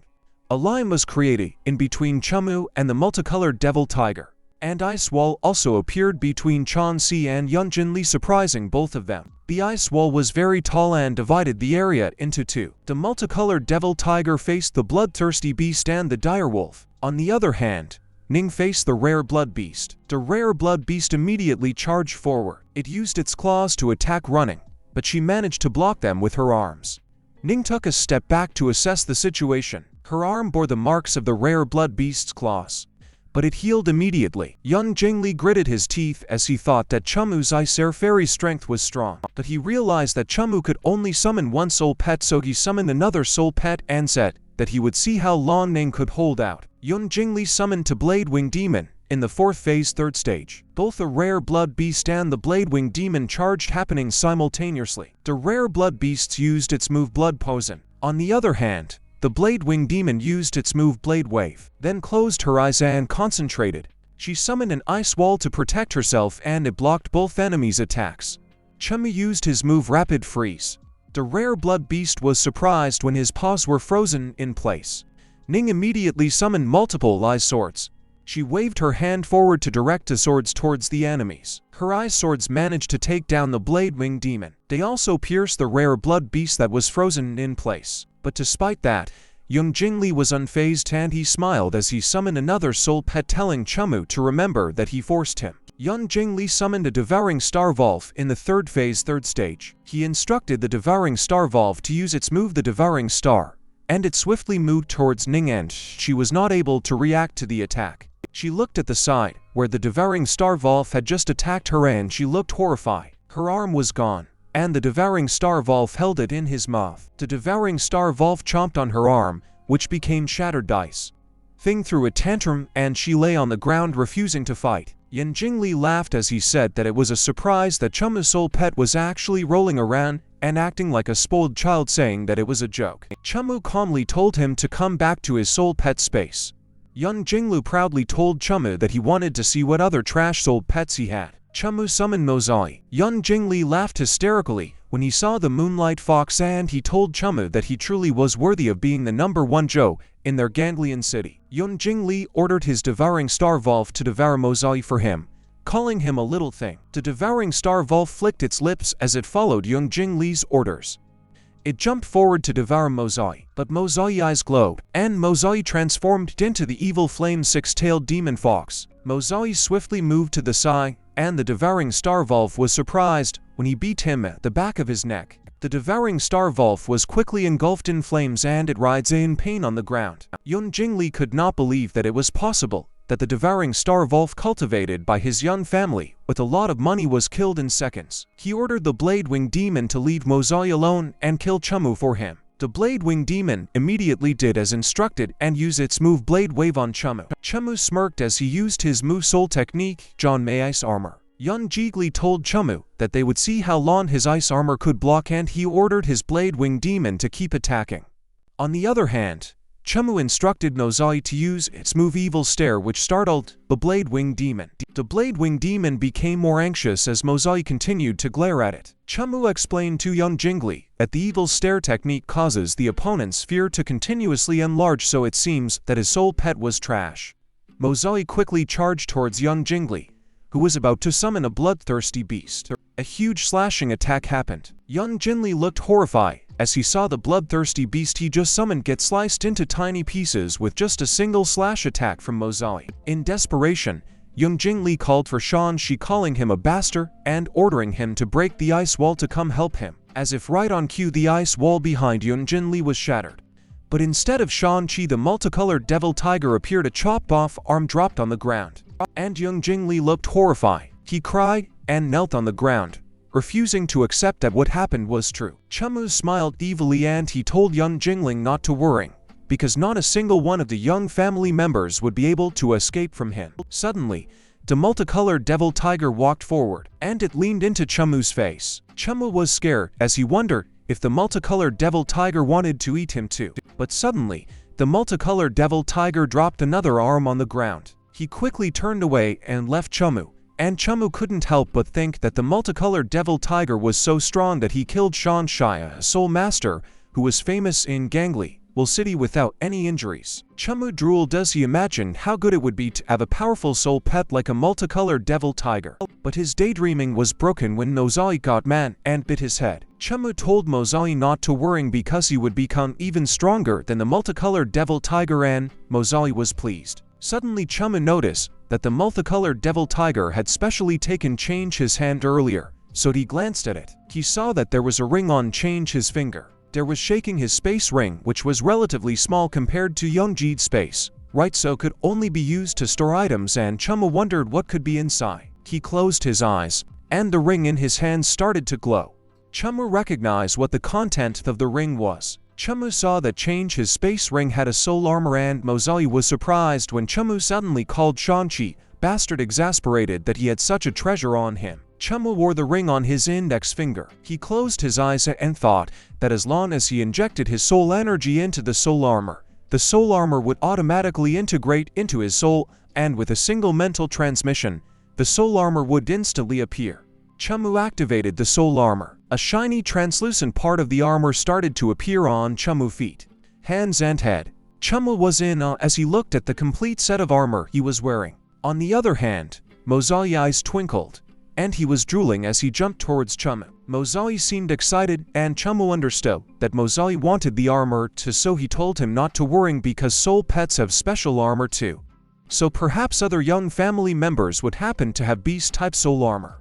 Mozai was pleased to hear what Chumu said. Chumu released more items from Shan-Shi's space ring, which were medicines, and he said that those medicines could help me recover from the injury. He grabbed something from his back and he said that he almost forgot that there was still the cold abyssal ginseng left for Ning as well. Suddenly, an empty jar rolled toward Chumu his feet. Chumu was alarmed, so he glanced in the direction where it came from. His worries were forwarded when he saw Ning lying on the ground, and she was surrounded by the empty jars of the medicines he had brought out for her earlier. Ning glanced at Chumu. She quickly deflated and charged towards Chumu to snatch the cold abyssal ginseng out of his hand. As soon as she took the cold abyssal ginseng, her arm started to grow back. Chumu was in all winning finally grew her hand back and she spread her arms proudly. He looked at me intensely as he realized something. Chumu said that he did not expect that after consuming the cold abyssal ginseng and medicines Ning's skin would metamorphose directly to the 3rd level late stage. He laughed evilly when he realized that both of his soul pets had reached the 3rd phase, and he said that Cowie and the young family should just wait. 1 year later in the forest a man was running, and it looked like he was being chased by something.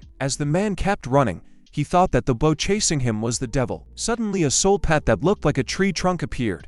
A huge root started to grow in front of the man. The man did not notice the huge root, so he stumbled on it, and he fell face first on the ground. The soul pet that looked like a tree trunk suddenly appeared and jumped on the man's back. The soul pet was rummaging through the man's things when someone arrived. The soul pet proudly raised the paper scroll in its hands. The one who just arrived was Chumu, and he smiled at the tree trunk looking soul pet, saying that it was the 4th scroll. It was Chumu's soul pet, the devil tree battle soldier, a plant kingdom would type high class warrior rank soul pet. Chumu opened the scroll. He looked at the names and he said that in 1 year, the 3,000 prisoners became even less than 1,000. He said that however the people who were still alive at the moment were by no means normal people. The scroll in Chumu's hand suddenly glowed and he was startled. Meanwhile, in a cave another scroll was glowing. It was Cowie's and he was pleased that another prey had appeared.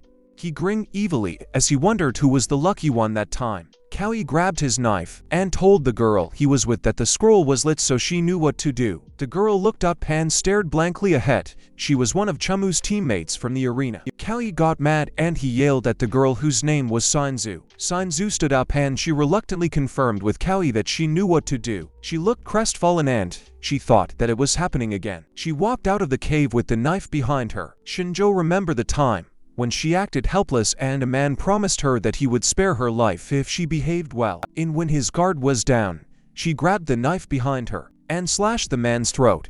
She continued to walk ahead, wondering when that day was going to end. It started to rain, and a set of footprints were going towards the forest. Shinjo sat near a tree trunk, and she acted helpless. Then she hid her knife behind her where she could easily grab it. She closed her eyes and thought that she would just wait for the prey to take the bait. Suddenly, there was a rustling noise in the trees near her. With her eyes still closed, she thought that the prey had come. The person stood in front of her and she started acting weak. The person in front of her was Chumu. Shinjo, his expression changed. She was glad to see Chumu and she could not believe that it was actually him. Sinzu ran towards him, but Chumu, who was blushing, told her to stop and wait a moment. Chumu was on guard, and he said that he knew that she used that method to attract people and take advantage of them. Shinjo quickly denied it and told Chumu that it was not what she was going to do because he was the only acquaintance she had seen in the past year besides Cowie. Upon hearing Cowie's name, Chumu's expression changed. He grabbed Shinjo by the shoulder as he asked her where Cowie was, and Sinzu told him that Cowie was on the beach nearby. Chumu started to walk away and Sinzu warned him that he better run away because Cowie would be back soon to check the body. Without looking back, Chumu told Shinjo that he would not run away from Cowie. Sinzu told Chumu that there was no way that he could beat Cowie. But Chumu did not listen to her and he did not look back. A few moments later, in the cave, Cowie was enjoying his apple while lying down. He heard something, so he was surprised that Shinjo was back already. Suddenly a knife flew towards him. Cowie was caught off guard, so he barely managed to dodge the knife and it grazed his neck. It was Chumu who threw the knife and he stood there at the cave's entrance telling Cowie that it was a long time since they had seen each other. Cowie immediately recognized Chumu and he told him that he was still thinking about how to find him after leaving the prison island, but he actually came there to throw away his life. Chumu started to summon his soul pet and he told Cowie to cut the crap because he was there to take revenge for what happened a year ago. Suddenly Chumu's magic circle was broken when a knife was thrown at him, and it grazed his hand. It was Cowie who threw the knife. He had already summoned his nightmare and he asked Chumu if he thought that he was the only one who could sneak up on people. The nightmare spewed a ball of fire. Chumu managed to dodge it and he ran out of the cave. Cowie chased him outside and he told Chumu that he hadn't seen him for a year, but he still hadn't changed because he was still running away from a fight. Without looking back and with Mozai beside him, Chumu told Cowie that he also had a friend who had a grudge to settle with him. Cowie was surprised to see that Mozai was an evil flame six-tailed demon fox, and he couldn't believe that it was possible. Chumu and Cowie faced off against each other. Chumu was accompanied by Mozai while Cowie had his nightmare. Mozai quickly moved forward to attack. Cowie said that he couldn't let the Cyan Nightmare take a direct hit from Mozai. He summoned another soul pet and asked it to block Mozai for him. It was a wine spirit, but Mozai effortlessly slashed through the wine spirit. Chumu said that Cowie used when spirit couldn't even withstand a single strike. Mozai continued to charge forward to attack Cowie. His nightmare, but another soul pet was suddenly someone in front of him. Chumu was alarmed and he knew that it was not Go. Cowie summoned his hunting valve and it quickly tackled Mozai. Mozai managed to land on the ground on all fours and he dug his claws to prevent himself from being pushed back more. He charged forward and attacked the hunting valve with his claws. The hunting valve was easily defeated, and Cowie was surprised. Cowie got mad and he told Chumu that he was fucking dead. He ordered his nightmare to burn Chumu to death, which the nightmare carried out. Chumu used his move soul technique, Junmei Ice Wall, to block the nightmare's fireballs. The ice wall got shattered by the fireball, so Chumu asked Mozai to come back. Chumu gritted his teeth as he cursed in his head because the attack failed, and he thought that if Mozai were to get hit by the nightmare's flame it would be too difficult to heal. Chumu summoned another soul pet and asked him to come out. Ning was summoned and she looked different than before. She had more wings. Cowie said that the icy type soul technique was an absolute counter to the fire type, so he had to finish the fight quickly. His nightmare started to gather a huge amount of energy into an orb. The nightmare fired a very powerful beam in Chumu's direction. Ning raised her arm. She created an ice wall that managed to block the nightmare's attack. She summoned her ice swords. The nightmare was frightened when he saw that he was being attacked by multiple ice swords. Chumu told Ning to finish the fight and use her move, the ice air dance. Ning started dancing gracefully. A strong gust of snowy wind was created, and the nightmare started to feel cold. In just a blink of an eye, the nightmare got frozen in place. Cowie looked terrified, and he couldn't accept that it could happen. He started to run towards the cave and he kept saying that it was impossible. Cowie tripped and fell face first into the ground. He struggled to get up, but the cold wind had already caught up with him. He was frozen on the ground.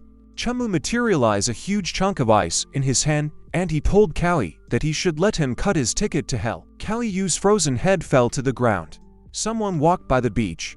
It was Shinjo, and she was surprised when she saw that Cowie was dead. Tears filled the corners of her eyes as she said it was great. She wiped the tears off her face when she realized something. Shinjo gave herself a minute and she wondered how she would survive on the prison island without Cowie's protection. On the other hand, Chumu was amazed as he looked into Cowie's items in the cave, and he said that Cowie had hidden a lot of treasures there. He took a gem, and he recognized that it was the Fire and Lightning Duel attributed 3rd level soul crystal. Suddenly Chumu noticed something at the entrance of the cave. He was Shinjo, and Chumu recognized her as she approached him. Shinzu hugged Chumu as she asked him to bring her with him, and not leave her alone on that island. Chumu blushed while he told Shinjo to let go of him. He was caught off guard when Shinjo pushed him, and he landed on the mat. Shinzu told him that she could do anything for him. She removed her belt, then dropped it on the ground. Shinzu came on top of Chumu with tears in her eyes, and she told him that she only wanted to survive, so she would do whatever he wanted her to. She leaned forward to kiss Chumu as she begged him. Chumu gritted his teeth. She pushed Shinjo away from him. He pushed her to the ground, and he came on top, reversing their position from earlier. There was a moment of awkward silence as Chumu just staying on top of Shinjo. Shinjo blushed and closed her eyes, but she immediately opened them in disappointment.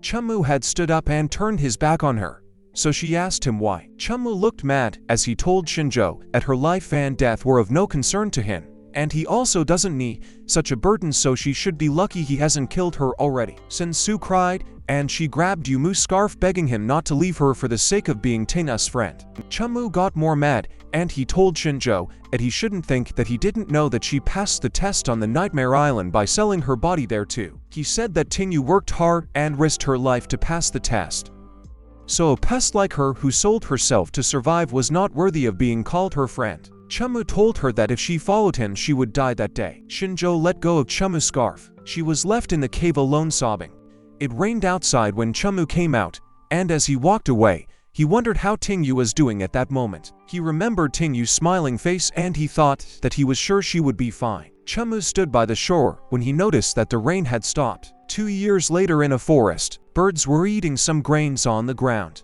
Zia Guanhan was the one feeding grains to the birds. He wondered if Chumu was still alive or not. He summoned to Soul Pet. Zia Guanhan summoned the winged tiger and instructed it to go to the prison island. And if Chumu was not dead, he should bring him back. The winged tiger immediately flew away. The weather was good on the prison island. Suddenly birds flew away like they were startled by something or someone. A person called their senior named Young John, informing them that the scroll was lit again. The person was named Young Hee, and he said that Chumu seemed to be deliberately luring them forward, so he wondered if there could be some kind of trap, but Yun Chong told him that it didn't matter even if Chumu purposely led them there. Yun Chong said that it was better to get rid of Chumu, calling him a bastard, and he asked Yuan here if he perhaps wanted to stay in that terrible place. Yun Jingker saying that the plan was to get rid of all the prisoners within a year and return back with the family treasures. But he didn't expect several family members to get killed by Chumu, so they were to spend 3 years of life there. Yun Jun was enraged as he said that they couldn't let Chumu get away at that time, so he must be killed. A few moments later, the two of them continued to walk deeper into the forest while the map on his hand continued to glow. Yun He pointed ahead, and he told the Yun Jen the tomb who should be in that direction. In front of them was a forest that was filled with silk threads. Yun He pointed out that there was so much white silk there, so he figured that a powerful soul pet must have coiled there. Yun Zhong said that it should be the metamorphosis, some ancient type soul pet, and he has heard people in the family call it innards of a god. Innards of a god was an extremely ancient adjective formerly used to express the chrysalis metamorphosis stage of an ancient type soul pet, and they would spit out white silk covering the entire forest. So it became the enter blood and flesh of an enormous creature's body.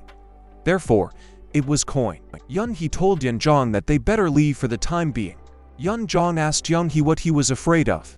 He told him that he should know that even the Soul Palace and the Soul Alliance would fight to the death for ancient soul pets, and they probably wouldn't even stumble upon such a chance in dozens of years, so they couldn't just leave. Yun Zheng said that if he could get one, let alone Gang Luo City, he could even easily dominate Luogang City. Yun He was worried as Yun Zhen started to make his way through the forest that was filled with silk threads. A few moments later, they arrived at the place where there was a huge cocoon.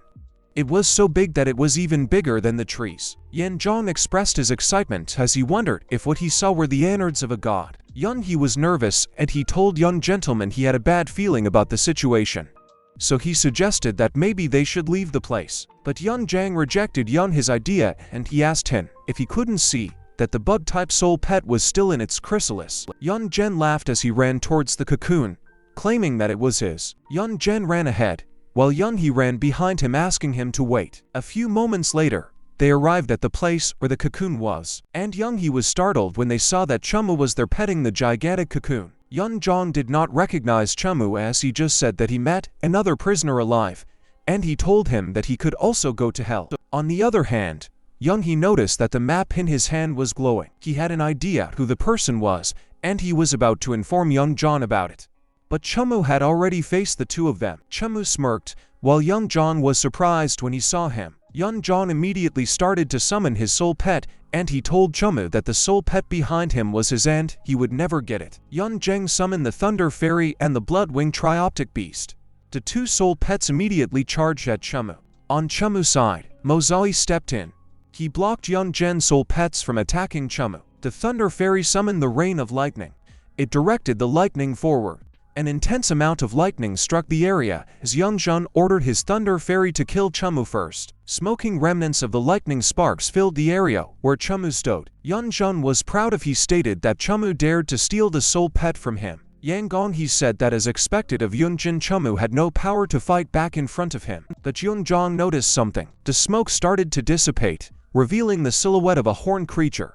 As the smoke dispersed, a horned elegant creature was revealed, and it took a step forward. It was a Night Thunder Dream Beast of the Beast Kingdom with a commander rank Kan Chumu wrote on its back. Yun Zhong was surprised that the lightning was absorbed. Chumu called the Night Thunder Dream Beast Little Knight and instructed him to use his move, Death Ray.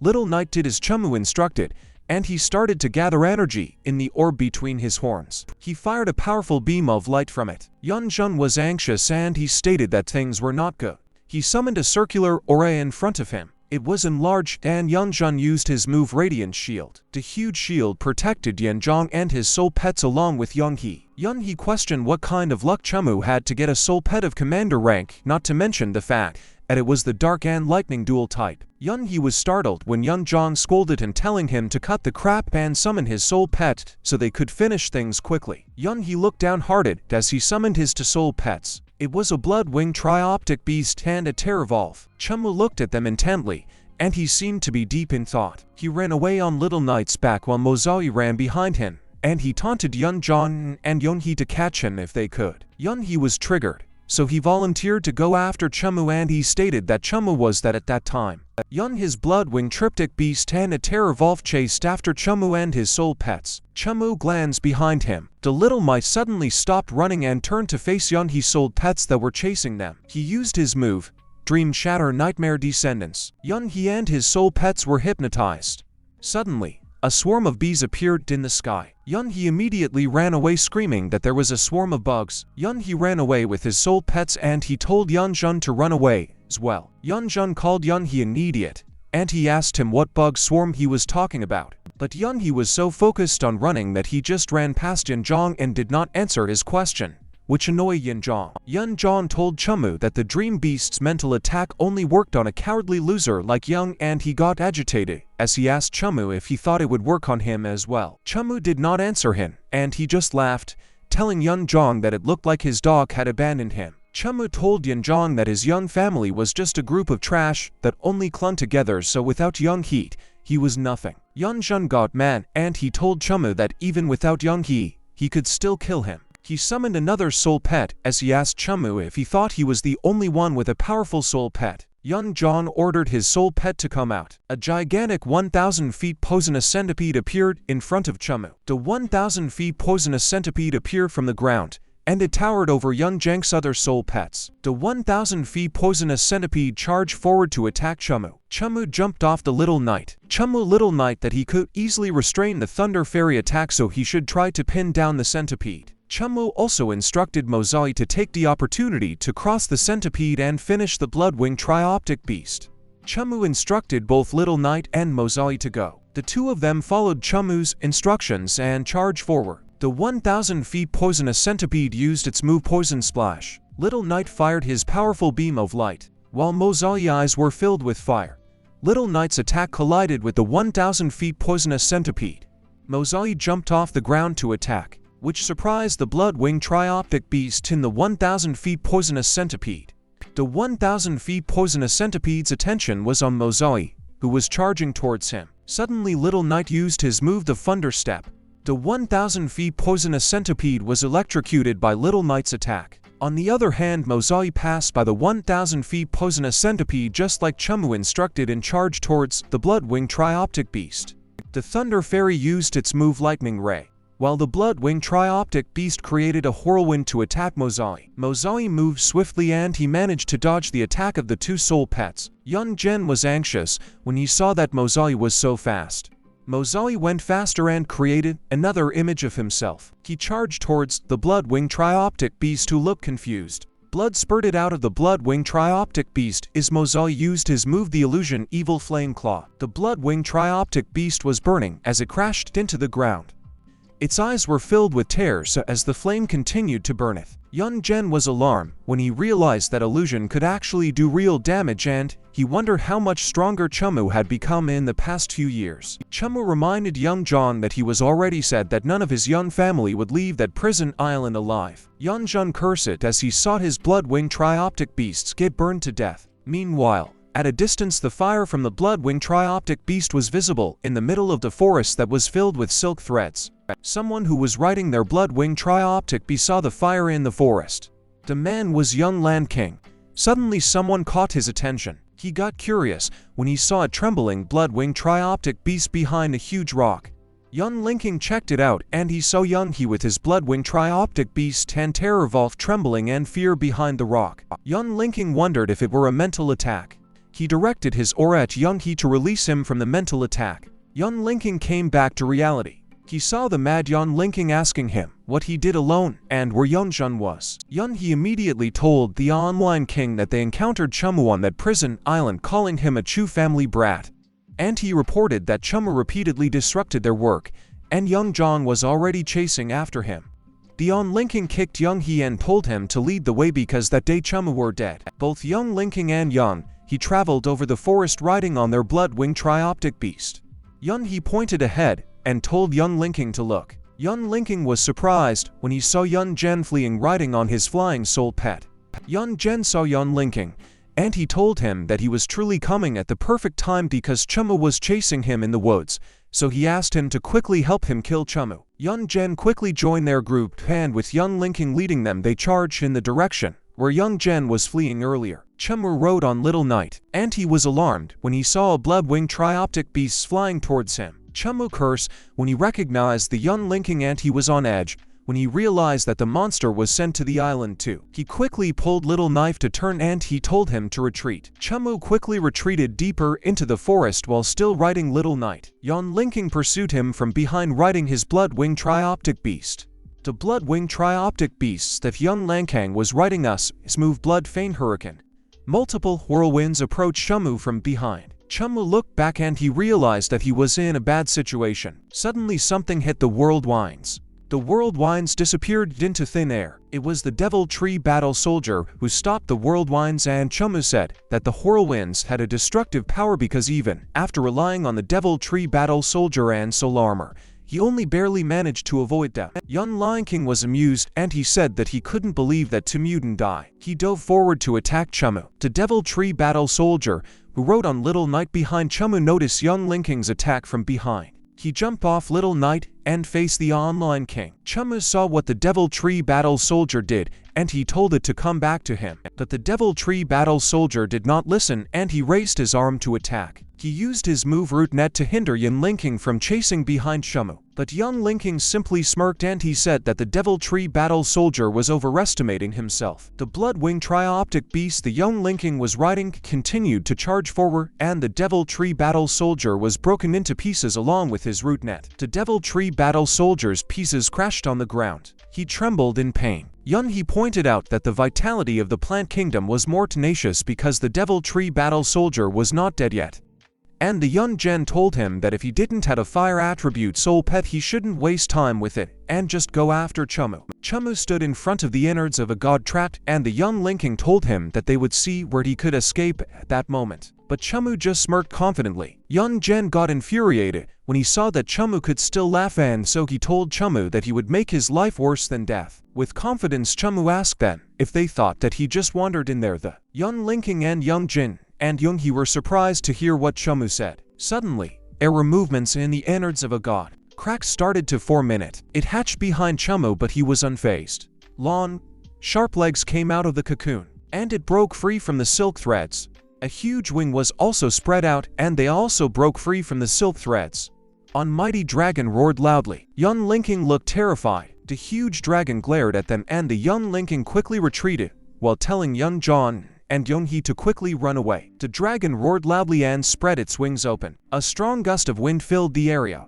The strong gust of wind hit Yun Linking, Yun Jin, and Young He along with the soul pets they were riding. They fell to the ground and their blood splattered all over. Yun Jin managed to survive, and he was calling for Yun Linking, asking him to save him. But Yun Linking was just sitting in front of him, not moving, which made Young Jin call out his name and a questioning tone. Both Yun Linking and his blood-winged trioptic beasts were trembling in fear that they couldn't move. Blood splattered all over the place as the dragon stepped on the blood-winged trioptic beast in front of Young Linking, who still couldn't move. Filled with blood, Young Linking said that he never thought that the lost ancient soul pet of the Soul Alliance would appear there. As cyan light filled a heavens, Young Linking recognized the innards of a god, an ancient soul, an undying battle insect, an immortal hidden dragon. The immortal hidden dragon glanced behind him. He was looking at Chumu, and Chumu was caught off guard. Chumu smiled as he asked the immortal hidden dragon if he was leaving the remaining Yun family members to him. Chumu released his aura. He used his move, Rapid Freeze, and he froze the bodies of Yun Lemkin, Yun Zhen, and Young He. Chumu clenched his fist, and blood spurted out of the blocks of ice he just created. The blocks of ice shattered into pieces, The immortal hidden dragon lowered his head and let Chumu past it. Suddenly, the sky went dark, and the immortal hidden dragon was alarmed along with Chumu. There was a huge silhouette in the sky, and Chumu knelt on the ground while clenching his chests, as he thought that it felt like the mysterious, unknown creature from 3 years ago when he entered the island. And he figured that it looked like when the Empyrean Scion, immortal hidden dragon broke fr. The Empyrean Scion, immortal hidden dragon roared loudly. He prepared his huge sharp claws, and he flew up into the sky to fight the mysterious creature. Chumu watched anxiously. The Empyrean Scion, immortal hidden dragon started to disappear into the dark clouds. And suddenly a huge explosion of power happened in the dark clouds, and Chumu just stood there beneath it, watching as things unfolded. There were explosions after explosions in the dark sky, and there was lightning all over the place. The waves on the island got larger and fiercer. The volcano also started to erupt. The ground cracked, and Chumu was surprised as he almost fell into the ground that was separating. Chumu looked up in the sky with awe, and he told Mozai that there would eventually be a day when they would be like those creatures, where the earth would sink and the cloudy skies would change with just one wave of their hands. Mozai hauled happily in agreement. The sky cleared up and the rain let up. Chumu wondered if the battle were over.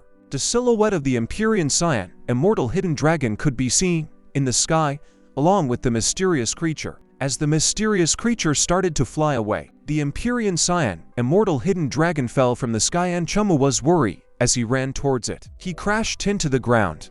Chumu called the Empyrean Scion, immortal hidden dragon, little guy, and asked him if you were okay. Chumu was alarmed when little guy started to emit a bright light. Little guy shrank in size, and Chumu was surprised when he saw its body changing. Little guy let out a sound.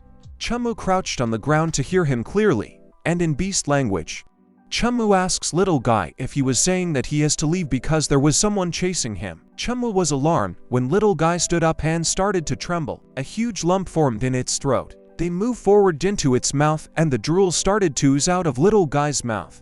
Little guy spat out an oval-shaped item, and Chumu reached out to accept it. Chumu was surprised when he recognized that it was a dragon egg.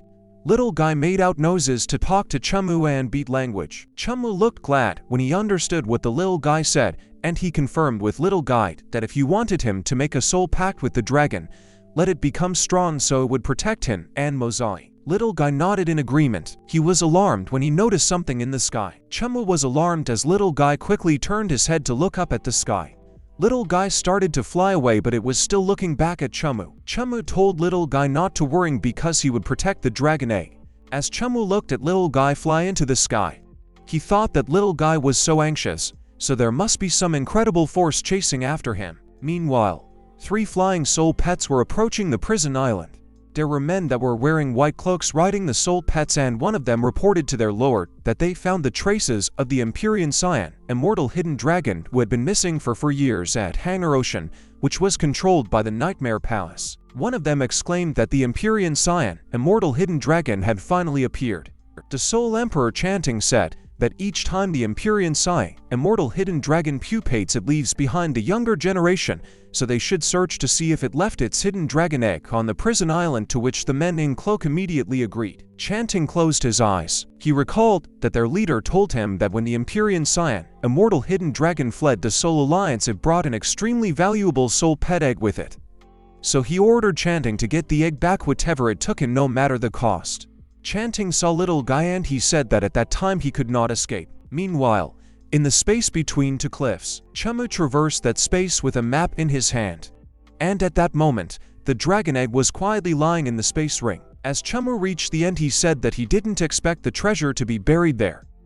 But it seemed that the multicolored double tiger being trapped there wasn't purely a coincidence. He summoned Mozai. Mozai appeared, and he was confused about why Chumu summoned him. Chumu pointed out the X mark on the ground as he told Mozai that it was up to him. Mozai looked to know it as he glanced at Chumu. He started to dig into the ground. As Mozai dug deeper, he threw the dirt he dug towards Chumu, burying him in it. Mozai gracefully sat on top of the dirt he dug while Chumu looked dirty as he dug himself out of the dirt that was covering him. He saw the bar because that was in the hole. Mozai just dug the price of the prison island, and he wondered what exactly was inside. Mozai slept soundly on top of the soil he dug earlier, while Chumu carefully took the box out of the hole. Chumu opened the box and a bright light shone inside it. Chumu was in awe when he recognized the treasure inside, which was the source of the bright shining light. He said that it was a soul technique book with such a high degree of completeness, and it was no wonder that it was a family treasure of the young family. The power behind the soul technique was determined by two factors. First, it was naturally the soul pet master's soul remembrance strength.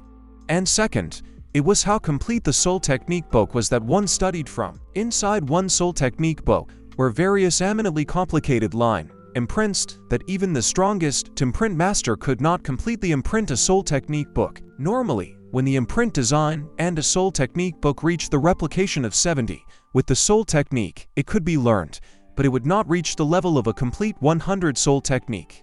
So when a soul technique completeness fell by 10, its effectiveness would most likely decrease b. As he opened the scroll, Chumu couldn't believe that it was the soul technique violin blood pupil.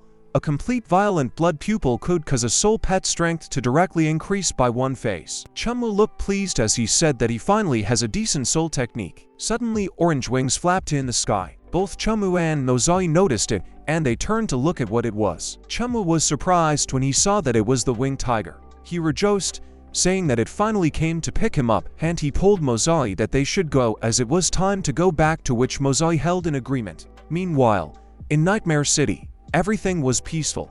At the Nightmare Palace battlefield, the Little Princess Squire selection competition was being held.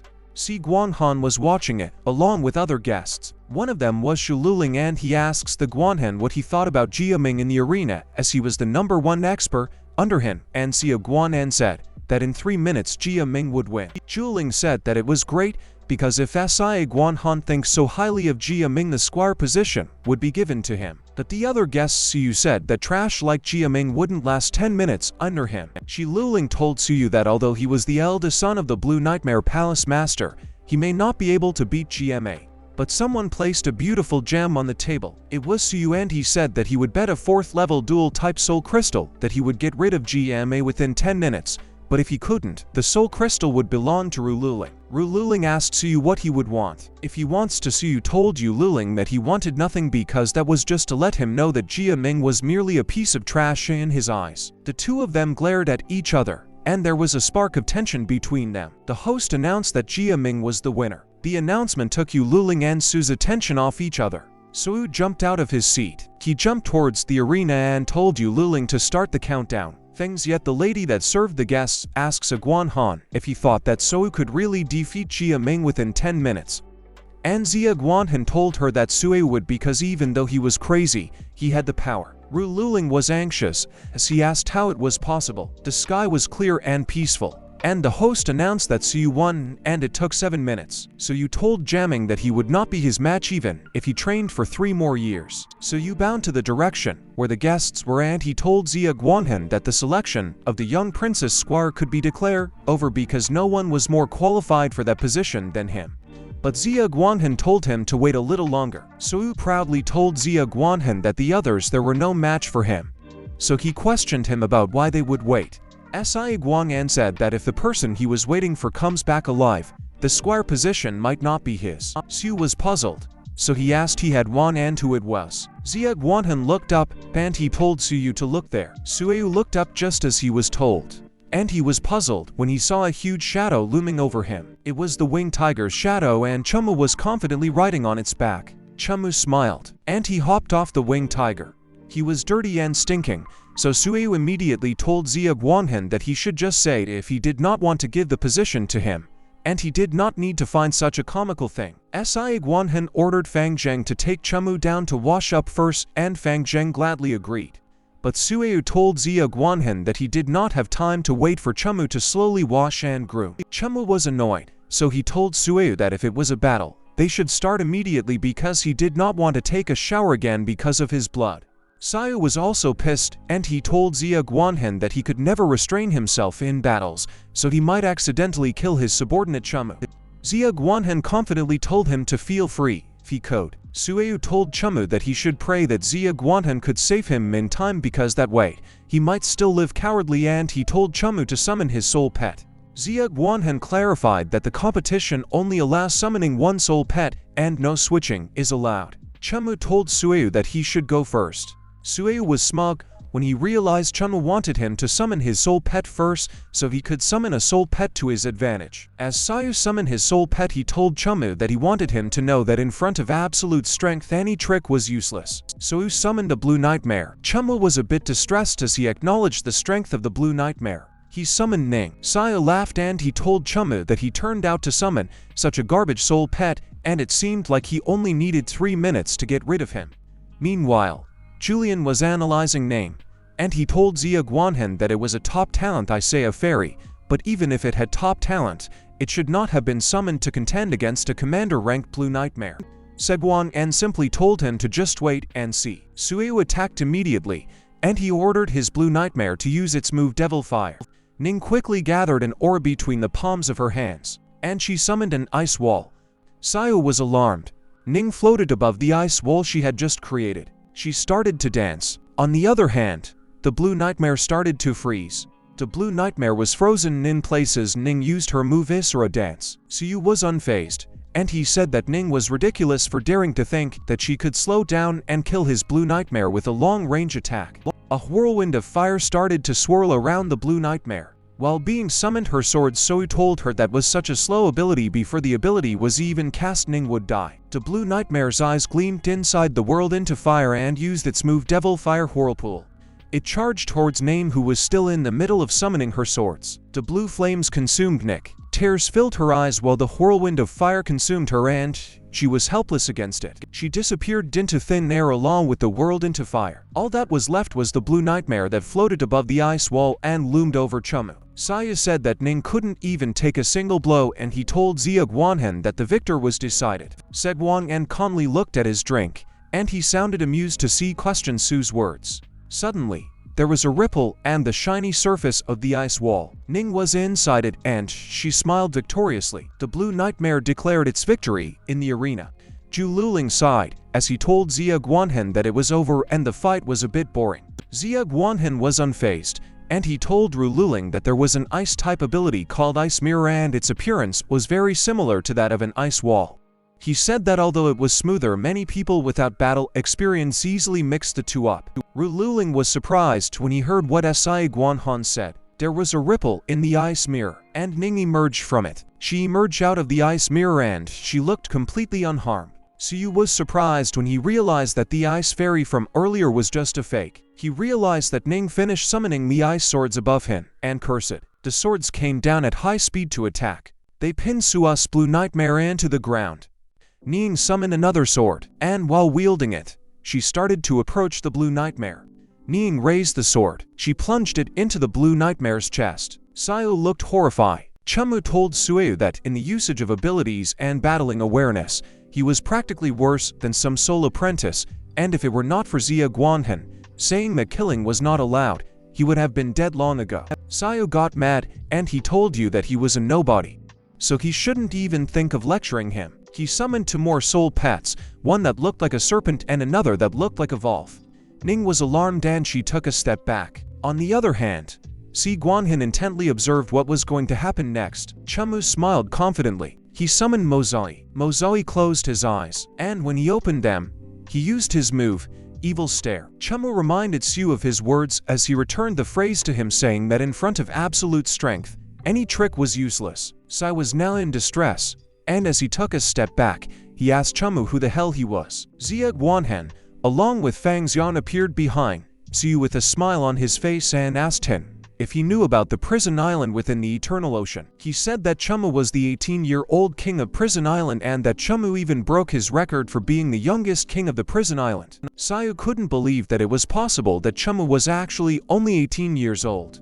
Chumu reminded Zia Guanhen that 3 years ago, he said that when he walked out of Prison Island, he would receive absolute freedom, so he wanted to return to his clan first. Sai Guanhen told Chumu that there was no need to be in such a hurry because he wanted him to do one thing, and it would not be hard nor obstruct him from returning to his clan. Chumu was intrigued, and he asked Mia Guanhen what that thing was. Sai Guanhen announced that from that day onward, he would be the Eternal Ocean Nightmare Prince, and his job was to be Princess Jinru's personal squire. Someone dropped their mug on the ground. It was Julie, and he was surprised that Zia Guan had actually chose to give Chumu the title of Nightmare Prince. Nightmare Prince was the highest honor given to the younger generation of Nightmare Palace. Cities under the 8th level were under the control of the Nightmare Palace. If one has the title of Nightmare Prince, one has the power of Vice City Master, and all men under those wielding significant power had to unconditionally follow any orders given by Nightmare Prince. Chumu was taken aback when Fang Xiang and another deacon kneeled in front of him and paid their respects to him. The Nightmare Prince Zia Guanhan left the arena and ordered Fang Zheng to take Chumu to the Nightmare Palace.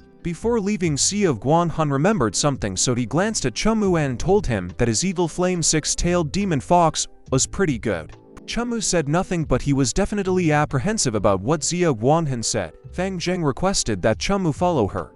The two of them left, leaving Xu behind in the arena, and he threatened Chumu to wait for him. A few moments later, Chumu and Fang Zheng arrived at the Nightmare Palace. Feng Xian told Chumu that it was split into the inner Nightmare Palace and the outer Nightmare Palace. She told him to remember not to walk around randomly within the inner palace, because if he walks into places he shouldn't. Fang Zheng explained that the status of the Nightmare Palace was split into 10 levels, with the first level being the lowest and the 10th level being the highest level.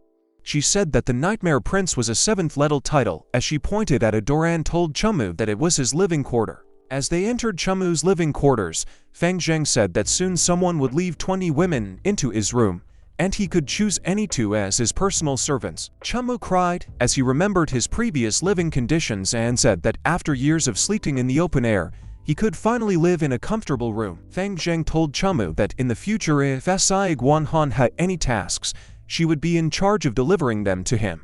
She informed him that the princess wasn't in the Nightmare Palace at the moment, so he could return to his clan first and do something for the Nightmare Palace. Chumu asked what it W. Fing Yang simply told Chumu that after he arrived again, will your city, someone would tell him. She also told him that the young clan didn't follow their end of the contract. But Si Guanhin was busy at the moment and he couldn't deal with them, so he should get rid of them along the way as well. As Fang Zheng left the room, Chumu was thinking that it seemed that Zia Guanhin wanted to develop him as a subordinate of his. Chumu thought that if Si Guanhin discovered Mozai's ability to continuously mutate, he would definitely steal Mozai without a second of hesitation, so he must break away from Zia Guanhan control as soon as possible. Suddenly, the door opened. A man entered, and as he paid his respects to Chumu, he told him that he could pick any two servants as he pleased. A blonde lady entered the room first. The other servants followed her. Tingyu was one of the servants and she came in last.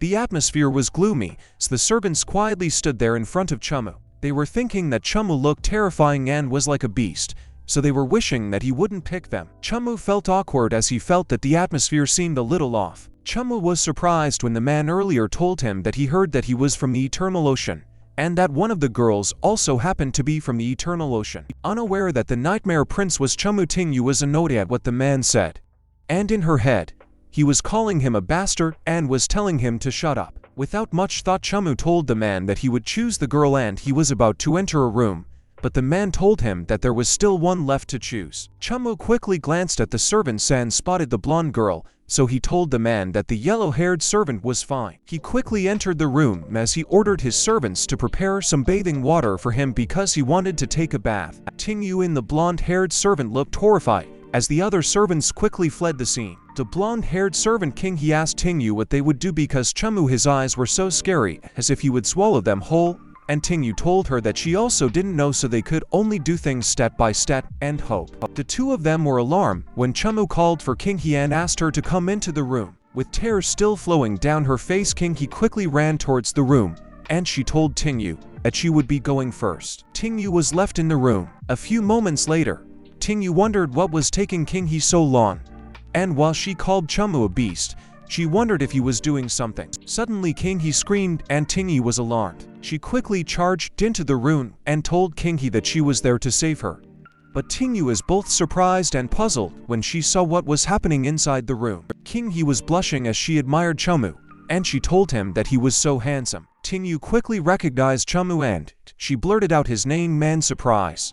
She immediately hugged him and she said that she knew he would survive. Meanwhile, at the Blue Nightmare Palace, The palace master was surprised to hear about the 18-year-old king of Prison Island, and he said that Zia Guantan's subordinates were indeed talented individuals. The palace master talked to Sayu, who asked him if he would just let things go and Chumu almost killed him. The palace master told Sayu that he would help him vent his anger. He smirked as he said that, however, Chumu's reputation probably spread already, so they couldn't mess with him openly, but they could use that to deal with him. At the Nightmare Palace, people gossiped about how the Eternal Ocean Nightmare Prince was only 18 years old and was the youngest king of Prisoner Island.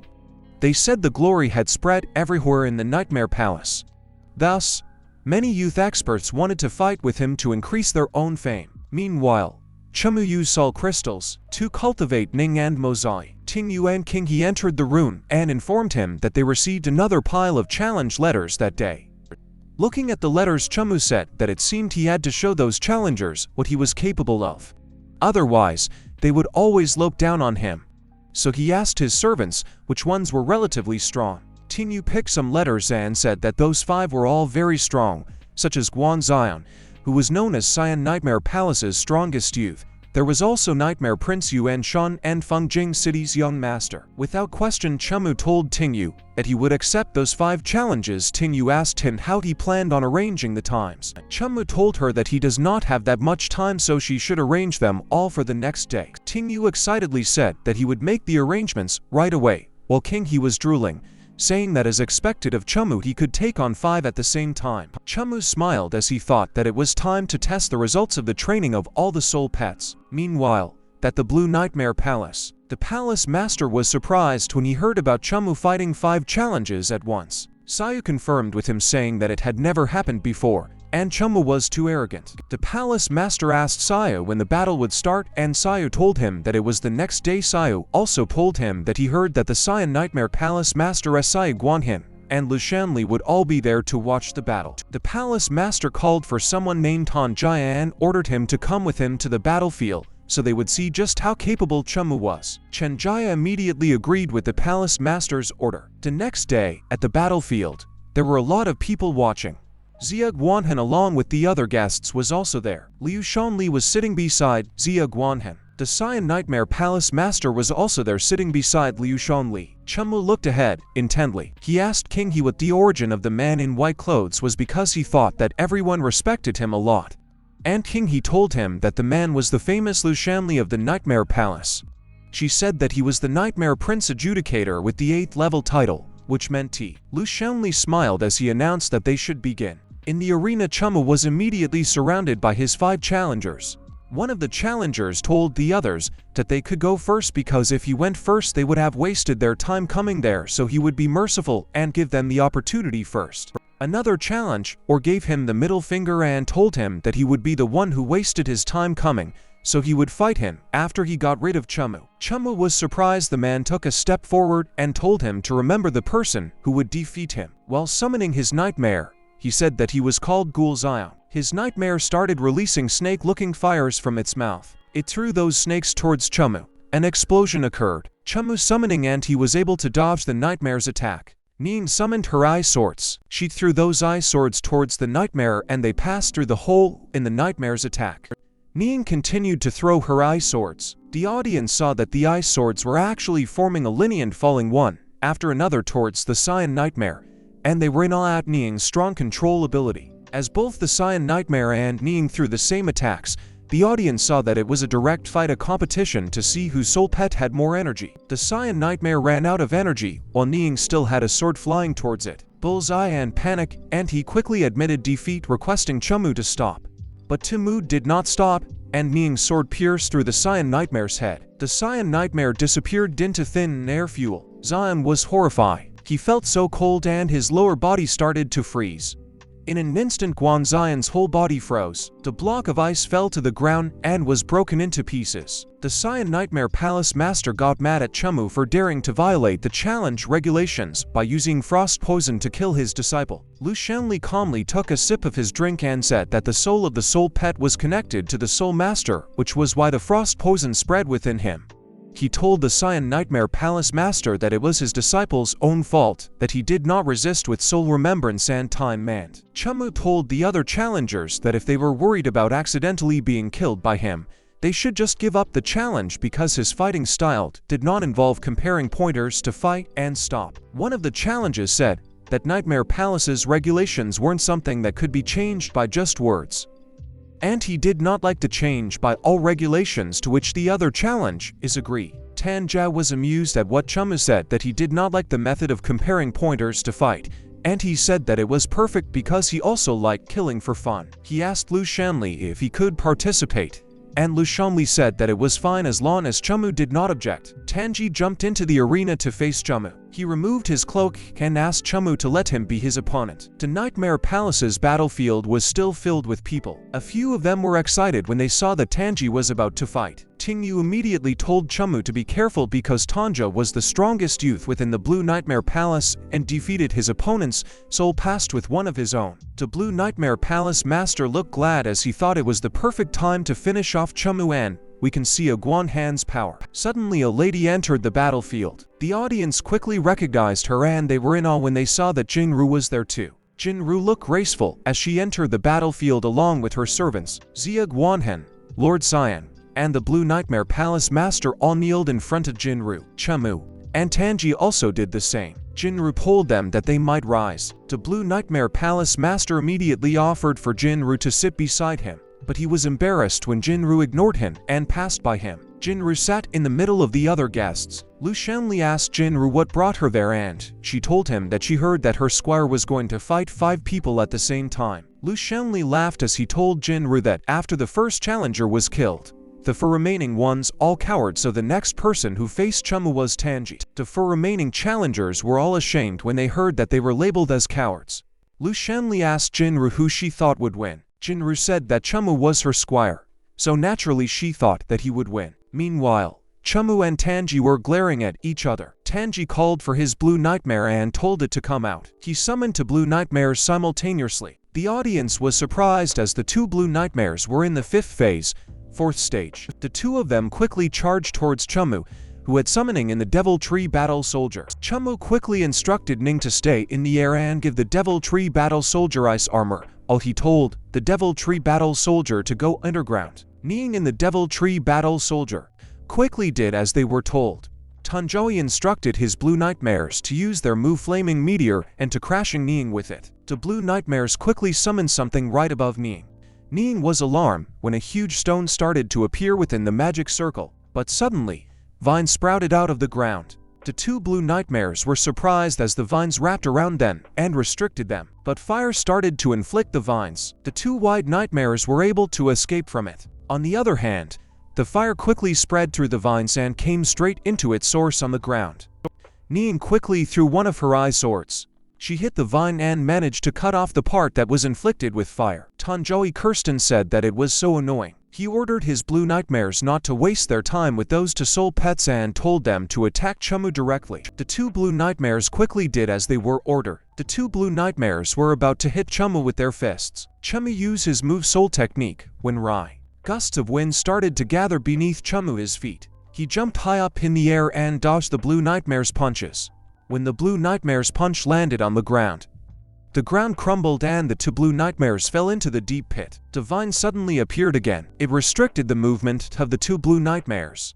Ning came in and performed an attack. Her eye swords rained down on the 2 Blue Nightmares who couldn't move. Liu Shonli clapped and said that it was not bad. All the 2 Blue Nightmares were rained down with Ding's eye swords. Liu Shonli said that although Chumu's solo pets were at a disadvantage, they overcame the danger by working together, and Chumu was able to completely avoid attacks and deliberately or down the 2 Blue Nightmares' vigor and physical street. The audience was hyped and they said that Chumu was worthy of being the king of Prisoner Island because Tanjoi couldn't even find a flaw. At the arena, Tanjoi cursed as he got agitated, and he said that Chumu was daring to underestimate him. He summoned another Blue Nightmare. The audience was surprised when they found out that Tanji had been raising 3 nightmares. Meanwhile, the Blue Nightmare Palace Master proudly smiled while taking a peek beside him. On the other hand, Junru was intently looking at the fight, and in her mind, she urged Chumu to let her see his true strength. Back in the arena, Chumu was thinking that if the fire touched the Devil Tree Battle Soldier,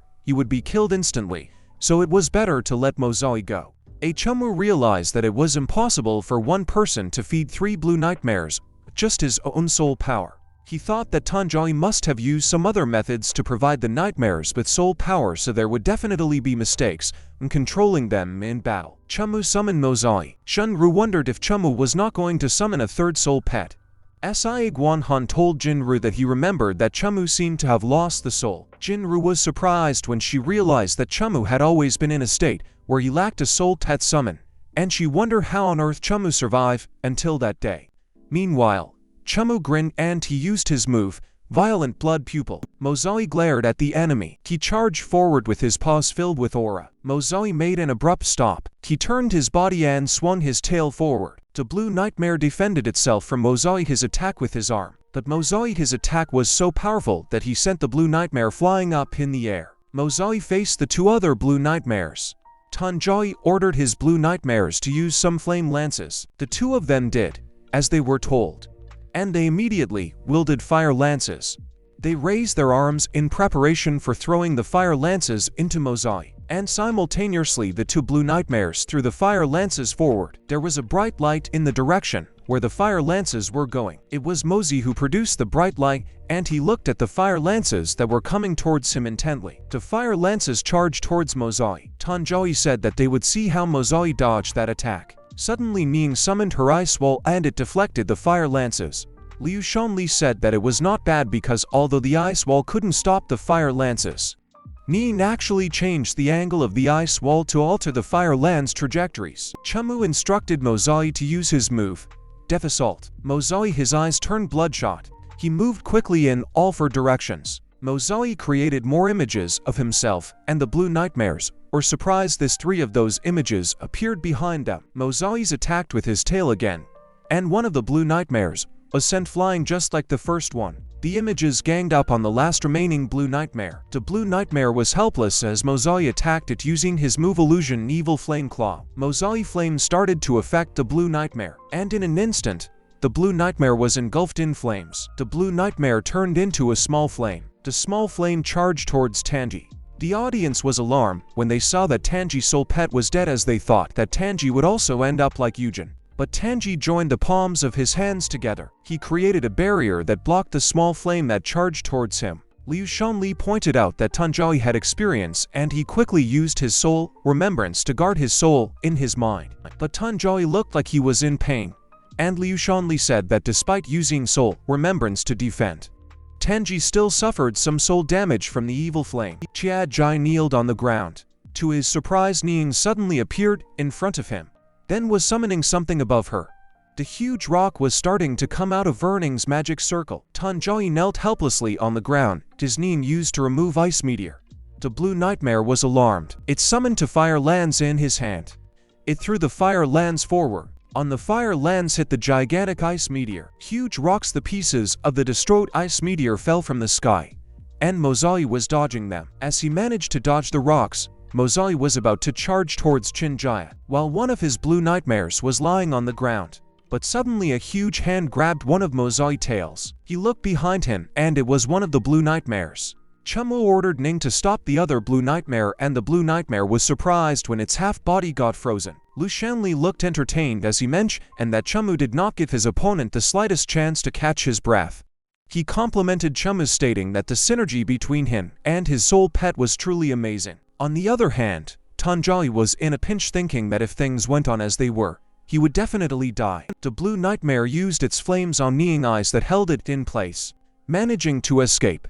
The Blue Nightmare charged towards Chumu. The audience was surprised, commenting that Tanjai had a lot of courage because he didn't call the Blue Nightmare back but had it directly attack Chumu instead to force him to withdraw and return to defense.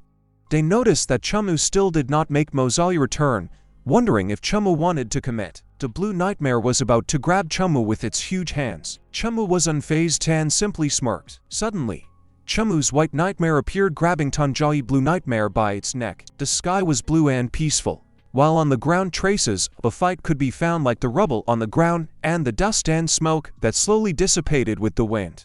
The audience exclaimed their surprise when they saw the White Nightmare. The Blue Nightmare looked mortified as the White Nightmare continued to grab him by the neck. Luo Shanli couldn't believe his eyes, and he questioned how Chumu could possess a monarch rank White Nightmare. On the other hand, Jinru simply looked at him with disdain. Si Guan Han smiled as he told Lu Shanli that the White Nightmare was one he had never seen before because it was the later generation of the White Nightmare that devoured their Grand Majesty Bai. Lu Shanli was surprised when he heard what Si Guan Han said, as he couldn't believe that the White Nightmare could also sign a soul pact with someone, and he remembered that Bai ordered Xia Guanhan to get rid of the White Nightmare. With an evil look on his face, Xia Huangyan said that to kill a powerful soul pet while it was still in its infancy, despite its eccentricity, was too cruel. Therefore, he had that White Nightmare form a soul pact with a myriad of young people, but only Chamu managed to survive until that day. Liu Shanli was horrified, and he thought that Xia Guanhan was a lunatic. Suddenly someone slammed their hand on their seat. It was Lord Xian, and he exclaimed his surprise, pointing out that the White Nightmare actually wanted to devour Tanjai's Blue Nightmare. And just as Lord Xian said, the White Nightmare was slowly absorbing the flames of the Blue Nightmare. The Blue Nightmare's fire was starting to get extinguished as the White Nightmare continued to absorb its flames. The Blue Nightmare's phase started to disintegrate. On the other hand, the White Nightmare still continued to absorb the Blue Nightmare's flames. The White Nightmare was filled with the Blue Nightmare's fire and it seemed pleased. The audience all looked horrified, and they were speechless. Meanwhile, at the arena, Tanja was standing in front of Chumu guarded. His eyes were bloodshot, and he was shaking due to anger. Jinru calmly announced that Tanjai's 3 souls were damaged and he was no longer able to fight, so they should stop the duel. The host announced that Chumu won. King He and Timu cheered along with the audience. Chumu stood there mightily with Mo Zai and Ning behind him. Lu Shanli stood up and clapped as he said that after that battle, there won't be anyone in the Nightmare Palace who doesn't know the distinguished Eternal Ocean Nightmare Prince's name. Meanwhile, even if Lord Siam looked mad, he just gritted his teeth and said nothing. On the other hand, the 4 cowardly challengers trembled as they hugged each other, and they were all thanking their god that they didn't fight Chumu. Jinru stood up and she told Chumu that she wanted to know how he lost one of his souls. Chumu said that when he was a spirit disciple, he signed a soul pact with a higher-ranking soul pet, and ultimately, that soul pet defected. Jinru smiled as she told Chumu that he lost a soul and went on to nurture a White Nightmare. And while under those circumstances, he survived on Prison Island for 3 years. So she said that his spirit was something that she admired. Jinru summoned something in between the palms of her hands. Jinru told Chumu that it would be his reward. It was a 6th level soul armor that she just obtained from Tank Si City, and she told him that she hoped that he would become a true expert in the Nightmare Palace like Xia Guan. The audience was in awe as they knew that the 6th level soul armor was worth millions of gold coins. And they said that Jinru was really generous. Jinru made the soul armor float from the palm of her hand, and it moved forward. Chumu looked surprised as the armor landed in his hands. He quickly knelt on the ground, and he thanked Jinru. Back in the Blue Nightmare Palace, Sueu complained to his father that Chumu ruined Tanjai and almost killed him, so they couldn't let things go. The Blue Nightmare Palace master raised his hand, slapped Sueu and called him a fool, saying that Chumu was currently in the limelight, so they could not possibly make a move on him openly. He stated that Lu Region Nightmare Prince Young Liu Wilson was his subordinate, and the entire Ganglia city was also the territory of the Young Clan, so they should let them handle that matter. The palace master said that if he was not mistaken, Chumu used the Young Clan soul technique Violent Blood Pupil on the arena. With an evil look on his face, he said that the Young family would definitely treat Chumu well after knowing that fact. On the other hand, Chumu traveled on a flying horse with Tingyu Yani. Tingyu told him that it was getting late and suggested that they rest in the current city they were passing through that night and continue on their route the next day because the Storm Devil Cold also had to rest. They arrived at an inn, and Tingyu reminded the people there to always feed a good fee and not neglect the Storm Devil cult. 10 The men awkwardly agree. Chamu and Tingyu went into the end. Suddenly, just around the corner, someone said that the Chu family was not in a good situation, so if they could help they should. Chamu was surprised when he heard it and quickly leaned on the wall to eavesdrop as he got curious that someone was talking about the Chu family. Upon seeing what he was doing, Tingyu asked him what was wrong. Chamu did not answer her. He just shushed her and told her to be quiet. A man named Lao Lang was talking to a young lady and he told her that it wasn't that he didn't want to help the Chu family. It was just that the person who was going to intercept the Chu family's caravan was the expert invited by the Young family lying now. The young lady can mentor asked Lao Ling if they had to watch the Chu family's caravan be intercepted in front of their eyes. Lao Lian told Qin Manga that their Qin family had secretly helped the Chu family a lot, and besides, the Young family was dominating the entire Gangwir city, so he was troubled that the Young family would know that their Qin family interfered. Tin Menger said nothing, and she simply looked at Lao Ling with her puppy dog eyes. Suddenly Tingyu blurted out that Chumu seemed to be from the Chu family of Gandal City. Lao Lian was alarmed when he heard Tingyu. He asked who were eavesdropping and demanded that they come out. Chumu and Tingyu came out of the corner and Lao Ling told them to stop right where they were. Chumu asked Lao Lan if what the two of them were talking about regarding the Chu family's caravan being intercepted by the Young family was true. Lao Ling reprimanded Chumu for daring to eavesdrop upon their conversation and even having the nerve to ask him questions first. But Qin Manger told Lao Ling to leave it because perhaps they unintentionally heard them. Chumu was surprised when he saw Qin Manger. He remembered the little girl who played with him when he was young. As the two of them started to walk away, Chumu asked them to wait and he asked if she was Qin Manger. Qin Manger stopped walking.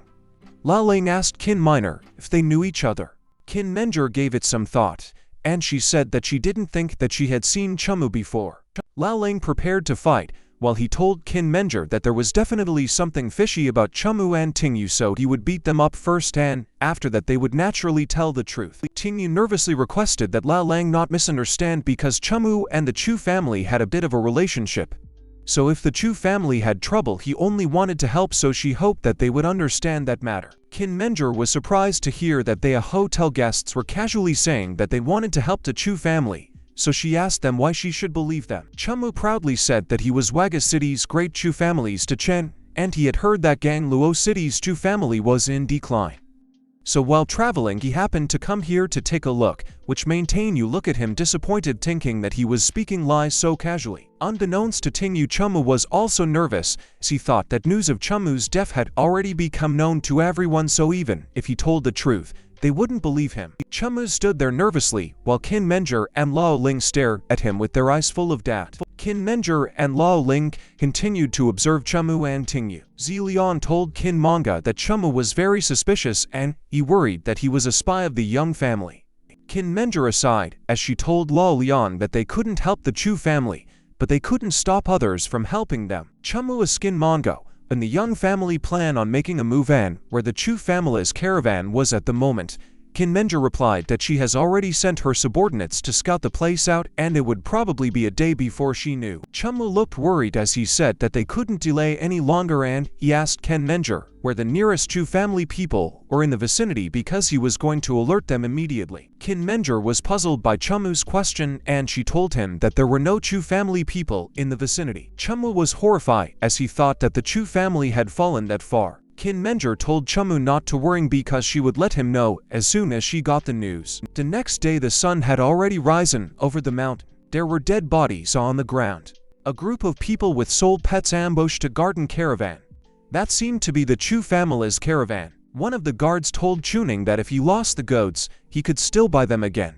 That if he died, he would lose everything, so he should leave immediately. Chuning cried as he told the guard that if they were to lose another caravan of goods, the family would be hard to salvage. The guard turned towards Chuning and he looked alarmed. He pushed Chuning out of the way and told him to look out. A lightning bolt struck the area.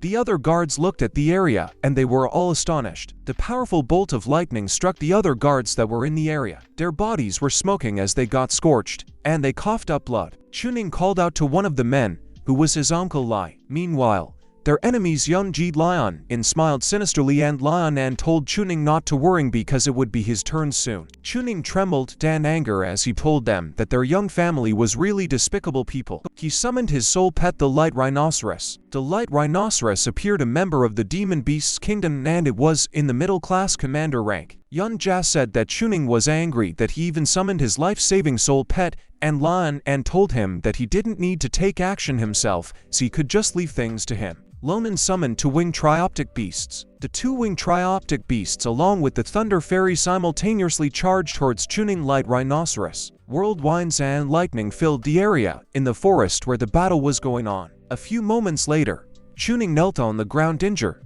while his Light Rhinoceros was restrained by Linian's soul pet saying that the Chu family was indeed a bunch of trash. Linian ordered one of his winged trioptic beasts to go and bring Chuning head to him. Chuning closed his eyes in acceptance and wondered if it was the end for him. Suddenly, Little Knight appeared and tackled the winged trioptic beast.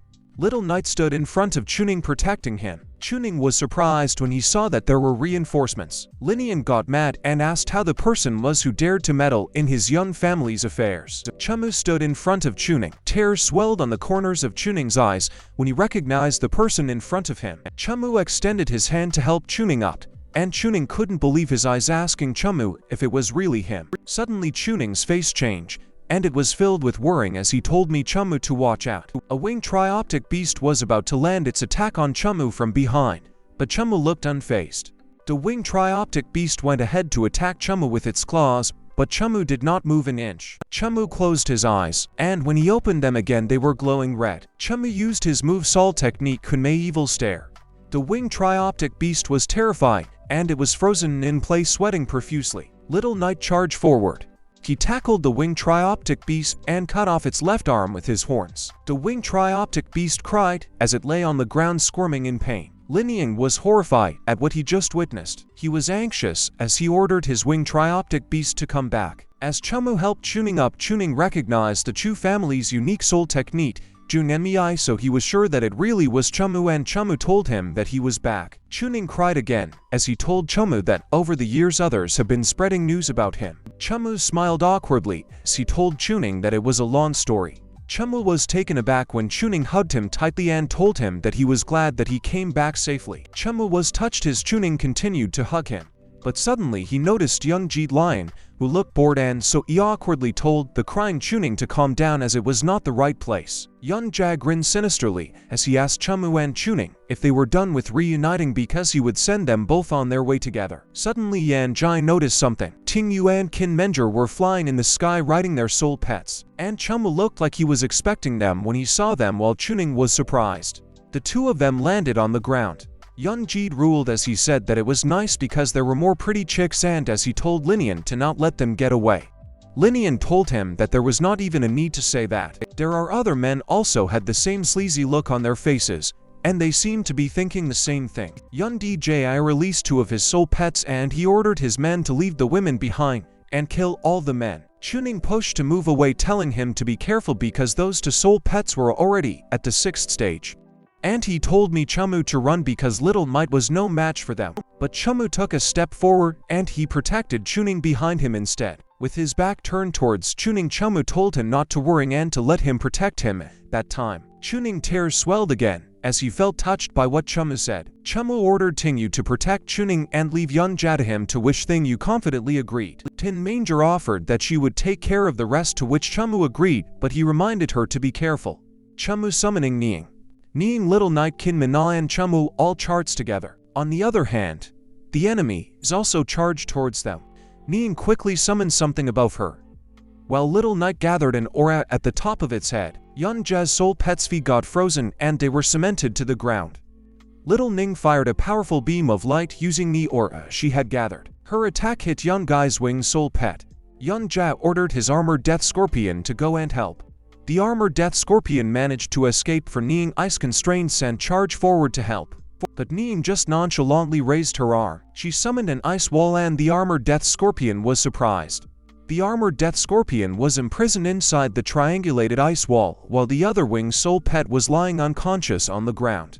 Yonja ordered the winged soul pet blood beast to come back. He summoned another soul pet, and he said that he would show them his true strength. Yonja summoned a gigantic four-winged snake demon. The four-winged snake demon ferociously loomed over Chamu. Chuning told Tingyu to leave him and go help Chamu because the four-winged snake demon was Young Jae's strongest soul pet. Chamu turned to look at Chuning and he told him to believe him because he was no longer the weak Chamu before. Chamu Little Knight and Thing that he was counting on them, and he pointed forward to prompt the attack. Little Knight fired 3 powerful beams of light towards the enemy. His attack managed to hit the armored death scorpion. On the other hand, Ning gestured her hand to summon an attack for the enemy. A huge tornado appeared in front of the four-winged snake demon, but Yonja was unfazed, and he said that there was no way that the little storm could stand in the way of his four-winged snake demon. The four-winged snake demon charged forward to destroy the tornado. Chamu smirked, and he said that it was silly of Young Ja to just barge in. Ning used to remove ice crystal storm. Icicles started to appear around the tornado that the four-winged snake demon dived into. The four-winged snake demon roared in pain as the tornado started to consume it. More icicles started to form. They merged with the tornado and caused damage to the four-winged snake demon as they swirled around with the strong wind. The four-winged snake demon was full of wounds and was bleeding all over the place due to the icicles. Yunjia was astonished by what he just witnessed, which made him question how an ice air fairy could have such abnormally strong ice controlling capabilities, and he realized that he had to fight with everything he had. He used his move Ice Armor. The four-winged snake demon started to get covered in ice. The four-winged snake demon was fully covered in ice armor as it got thrown out of the tornado. It was flung into the air. It crashed into the ground, and the impact was so powerful that it left huge cracks on the ground. Ning summoned an ice sword and she wielded it. She charged forward to attack the four-winged snake demon. Ning pierced the four-winged snake demon's armor and plunged her ice sword into its head. But to her surprise, she found out that the four-winged snake demon was not inside the armor. Suddenly, there was a crack in the ground and it bulged out. Something came out of that crack. It was the four-winged snake demon, and its eyes gleamed evilly as it appeared behind the alarmed Ning. Calling Ning a little thing, Yunjia smiled evilly and he told her to go to hell. Ning turned to look behind her. She could not react as the four-winged snake demon already used its move Heavy Splitting Fang. The four-winged snake demon swallowed Ning whole. Suddenly, its eyes turned bloodshot. Tears filled the four-winged snake demon's eyes as it spat Ning out, who looked utterly disgusted. Yunjia could not believe what he just saw, and he asked how it was possible. Chamu explained to Yunjia that Ning was trained with a 6th level ice-type soul crystal, so she already had the defense of a 6th rank late stage, and upon adding in the effects of the ice armor, he was still too young to break through her defenses. Yun gymnasts Chumu if he thought he wouldn't be able to do anything to his trash soul pet. As its eyes glowed, purple smoke started to surround the four-winged snake demon. The purple smoke formed into an image that was similar to the four-winged snake demon as it used its move Vicious Devour. The image of the four-winged snake demon charged towards Ning. Ning swung her sword to prepare her attack. She effortlessly slashed the image of the four-winged snake demon. Yunjia could not believe what just happened. Ning summoned huge icicles, and with incredible speed it charged forward. The icicles hit the four-winged snake demon. The smoke that Ning had just slashed started to dissipate. While the four-winged snake demon was knocked out, it fell to the ground with a huge thud. Ning proudly floated in the sky as she just finished using her move Sword Formation. Yunjia stared at Ning as he questioned how that could be possible. Suddenly, a beam of light hit him on the chest. Yunjia quickly recognized that as ice poison. His neck started to freeze while he frantically rummaged through his pockets. Yunjia managed to get a vial with red liquid, and he quickly drank it. Chumu recognized that it was cold resistance medicine, and he could not believe that Yunjia even had such a life-saving medicine. Yunjia let out a sigh of relief as he managed to survive the ice poison. Yunjia glanced to his left. He saw that his arm, or death scorpion, had been crushed by Chumu's little knight. Yunjia wondered what the origin of Chumu was, and he realized that he had to hurry back and report. Yunjia quickly rode behind his soul pet, which looked like a bird. Chumu summoned another soul pet. Strong claws hit the ground. As Chumu summoned Mozai, Chumu quickly rode on Mozai back. The two of them chased after Yunjia as Chumu told Yunjia not to try to escape. Meanwhile, Kinmenger just finished defeating the rest of Yunjian's men, and she stood on top of the pile of their bodies as she tried to look ahead. She smiled as she thought that there was an expert who could easily take care of Yunjia, so it looked like the Chu family was safe. Suddenly Chuning, who was Ning supported by Tingyu, said that Yunjia was sinister and cunning. Plus, he also knew the terrain of the area, so they should go after him too. Tingyu and Kinmenger both readily agreed. On the other hand, Chamu, who was riding on Mozai back, was still chasing after Yunjia, who thought that Mozai was too damn fast. Mozai started to form a ball of fire in his mouth. He used his move Fireball and fired those flames upward. Yunjia, his bird, frantically dodged Mozai attacks. Chamu grinned as he thought it was the perfect time. Mozai used his move when riding, and jumped so high off the ground that they were above Yunjia. Yunjia turned to look behind him when he noticed something. He was immediately greeted by Mozai's sharp claws. Mozai used his move Shadow Evil Flame Claw and slashed Yunjia's body. Yunjia was butchered into pieces, and those pieces came down in flames. Chamu praised Mozai for the good work, and he said that he would allow him to eat a midnight snack that night, which made Mozai happy. Suddenly Mozai noticed something terrible. He trembled as he looked down. Chumu noticed the change in Mo's behavior, so he followed his gaze while asking him what was up. Chumu was also filled with terrorists. He saw what Mo's was seeing. The two of them just fell from the edge of a cliff. Mo's was already imagining breaking his bones while Chumu hugged him tightly, saying that he could not believe the situation they were in and asking why there was a cliff there. Chumu's scream was heard across the entire forest. Tears filled both Chumu and Mo's eyes as they continued to fall towards the ground. The birds in the forest were distraught, and they all flew away from the area where Mo's and Chumu fell. The two of them groaned in pain as they landed on the ground with only the tree branches cushioning their fall. A few moments later, as the birds continued to fly away, Chuning, Kinmenger, Lao Ling and Tingyu arrived at the edge of the cliff where Chumu fell. Chuning was worried and he asked the others what they should do because Chumu actually fell into the falling phoenix cliff. Tingyu asked what the falling phoenix cliff was. Wildling said that below the falling phoenix cliff was the famous broken forest and it was like a maze filled with many powerful soul pets.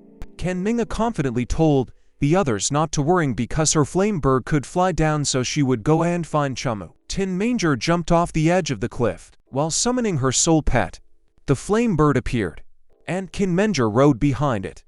While Leon told Kinmenger to be careful because her flame bird could easily alert some strong soul pet's territory. Meanwhile, Kinmenger noticed some smoke coming from the forest up ahead. She looked behind her and said that there seemed to be burn marks left by Mozai there. Suddenly, small yet quick dark figures emerged from the forest and they were flying upwards. Multiple dark birds flew in front of Kinmenger. They glared at her, and Kinmenger was alarmed. And without warning, the dark birds charged towards Kinmenger simultaneously. Kinmenger flame bird was damaged and Kinmenger fell off its back. Chuning, Lao Lang and Tingyu all looked horrified as they saw that Kinmenger was falling down, and Lao Liang couldn't help but call out for her with worrying and his voice. As Lao Liang trembled and tears fell down his cheeks, Chuning suggested that they go back to Ganglio City so they could unite both of their clans to find Chamu and Kinmenger within the forest. Tingyu looked over the forest and in her mind, she was urging Chamu and Kinmenger to wait for them. Meanwhile, Kinmenger had maneuvered herself in the air so she could land properly. Suddenly, a group of white rhinoceros arrived. Kinmenger got anxious as she said that she was not in a good situation. The group of white rhinoceros continued to move forward, while Kinmenger was about to land on their way. As Kinmenger got near the ground, a white rhinoceros jumped off the ground to hit and tackle her. She closed her eyes as she braced herself for impact and she thought that it was all over. Suddenly, something in the area moved really fast. It was Mozai and he passed by in front of one of the white rhinoceros. The white rhinoceros, charging at full speed, slammed itself on a huge rock. Chumu rode behind Mozai, and he caught Kinmenger in his arms, saving her from the charging white rhinoceros. Chumu looked behind him and said that it was close. The white rhinoceros stopped, and it looked like it was scouting the area. Meanwhile, Chumu asked Kinmenger if she was okay. Kinmenger blushed and she simply let out a humming sound to confirm that she was fine.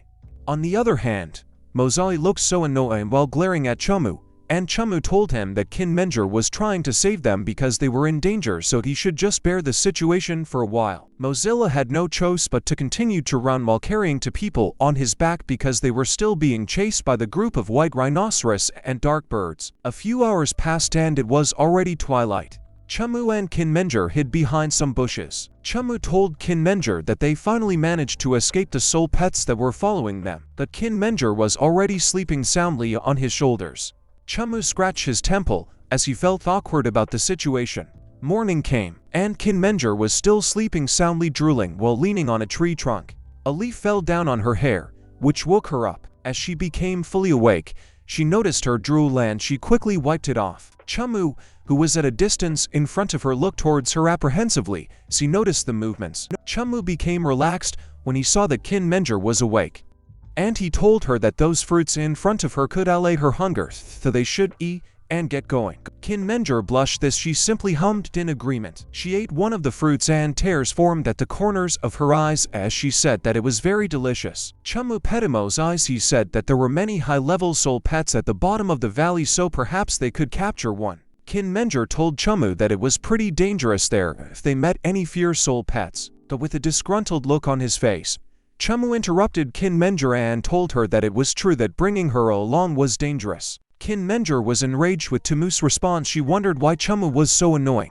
And she thought about how it was either Chumu was not talking with her or he was talking to her but was saying hurtful words. Birds were now peacefully flying over the forest. While Mozai, Chumu and Kin Manor were traveling together, Chumu raised his hand gesturing for Kin Menger to stop. Kin Menger asked Chumu why they suddenly stopped. Chumu did not answer her and he simply started picking up the petals off the ground. Chumu looked at the petals intently as he was picking them up. He threw them up and scattered them in the air. As the petals flew over her head, Kin Menger wondered what Chumu was doing. The petals were going around in circles above their heads and Chumu said that when they were walking over the wind was northwards, but in that area, it suddenly became east wind, so he figured that there must be a spiritual item nearby because the wind had changed direction. Chumu instructed Mozai to look around. Mozai quickly ran off and followed Chumu's instructions. Kin Menger looked at Chumu with a face full of doubt, and in her mind, she was asking who would believe Chumu. A few moments later, Mozilla had returned. Kin Menger thought that Mozilla was back so soon, so he must not have found anything. But to her surprise, Chumu was proud, leaping Mozai as he confirmed with him that he had found the item. A few moments later, they arrived in the area where Mozai found the item, and Kin Menger smiled as she thought that Chumu guessed right because there were really a lot of Manhwa there. The Manhwa looked fierce as strong as it walked in the area. While they hid behind a tree trunk, Kin Menger told Chumu that Manhwa was also the symbolic soul pet of his Chu family, so she suggested that he take the opportunity to collect a few more. Chumu told Kin Menger that he has very high requirements for taming soul pets, and he didn't choose them casually. But Kin Menger did not stop insisting that the lake was full of Manhwa, and she asked Chumu if the thing he was looking for was not there. Chumu told Kin Manga to look in the middle of the lake. Kin Menger squinted her eyes to try and see what was there. Kin Menger, his eyes widened in surprise when she saw what Chumu was pointing out to her. She saw the heavenly demon orchid, a rare herb that could directly double the growth rate of soul pets, and on the market. It costs 200,000 to 300,000 gold coins. Kin Menger smiled and she said that Chumu was really great, so they should go and get it. While pointing ahead, Chumu told Kin Menger not to be too happy just yet, and to look closely at the lake water. A huge silhouette was moving around the heavenly demon orchid and it was muddling the lake water. Chumu explained that usually spiritual items were guarded by powerful soul pets. And just as Chumu said, that a huge creature emerged from the water and they immediately recognized it as the abyssal water monster.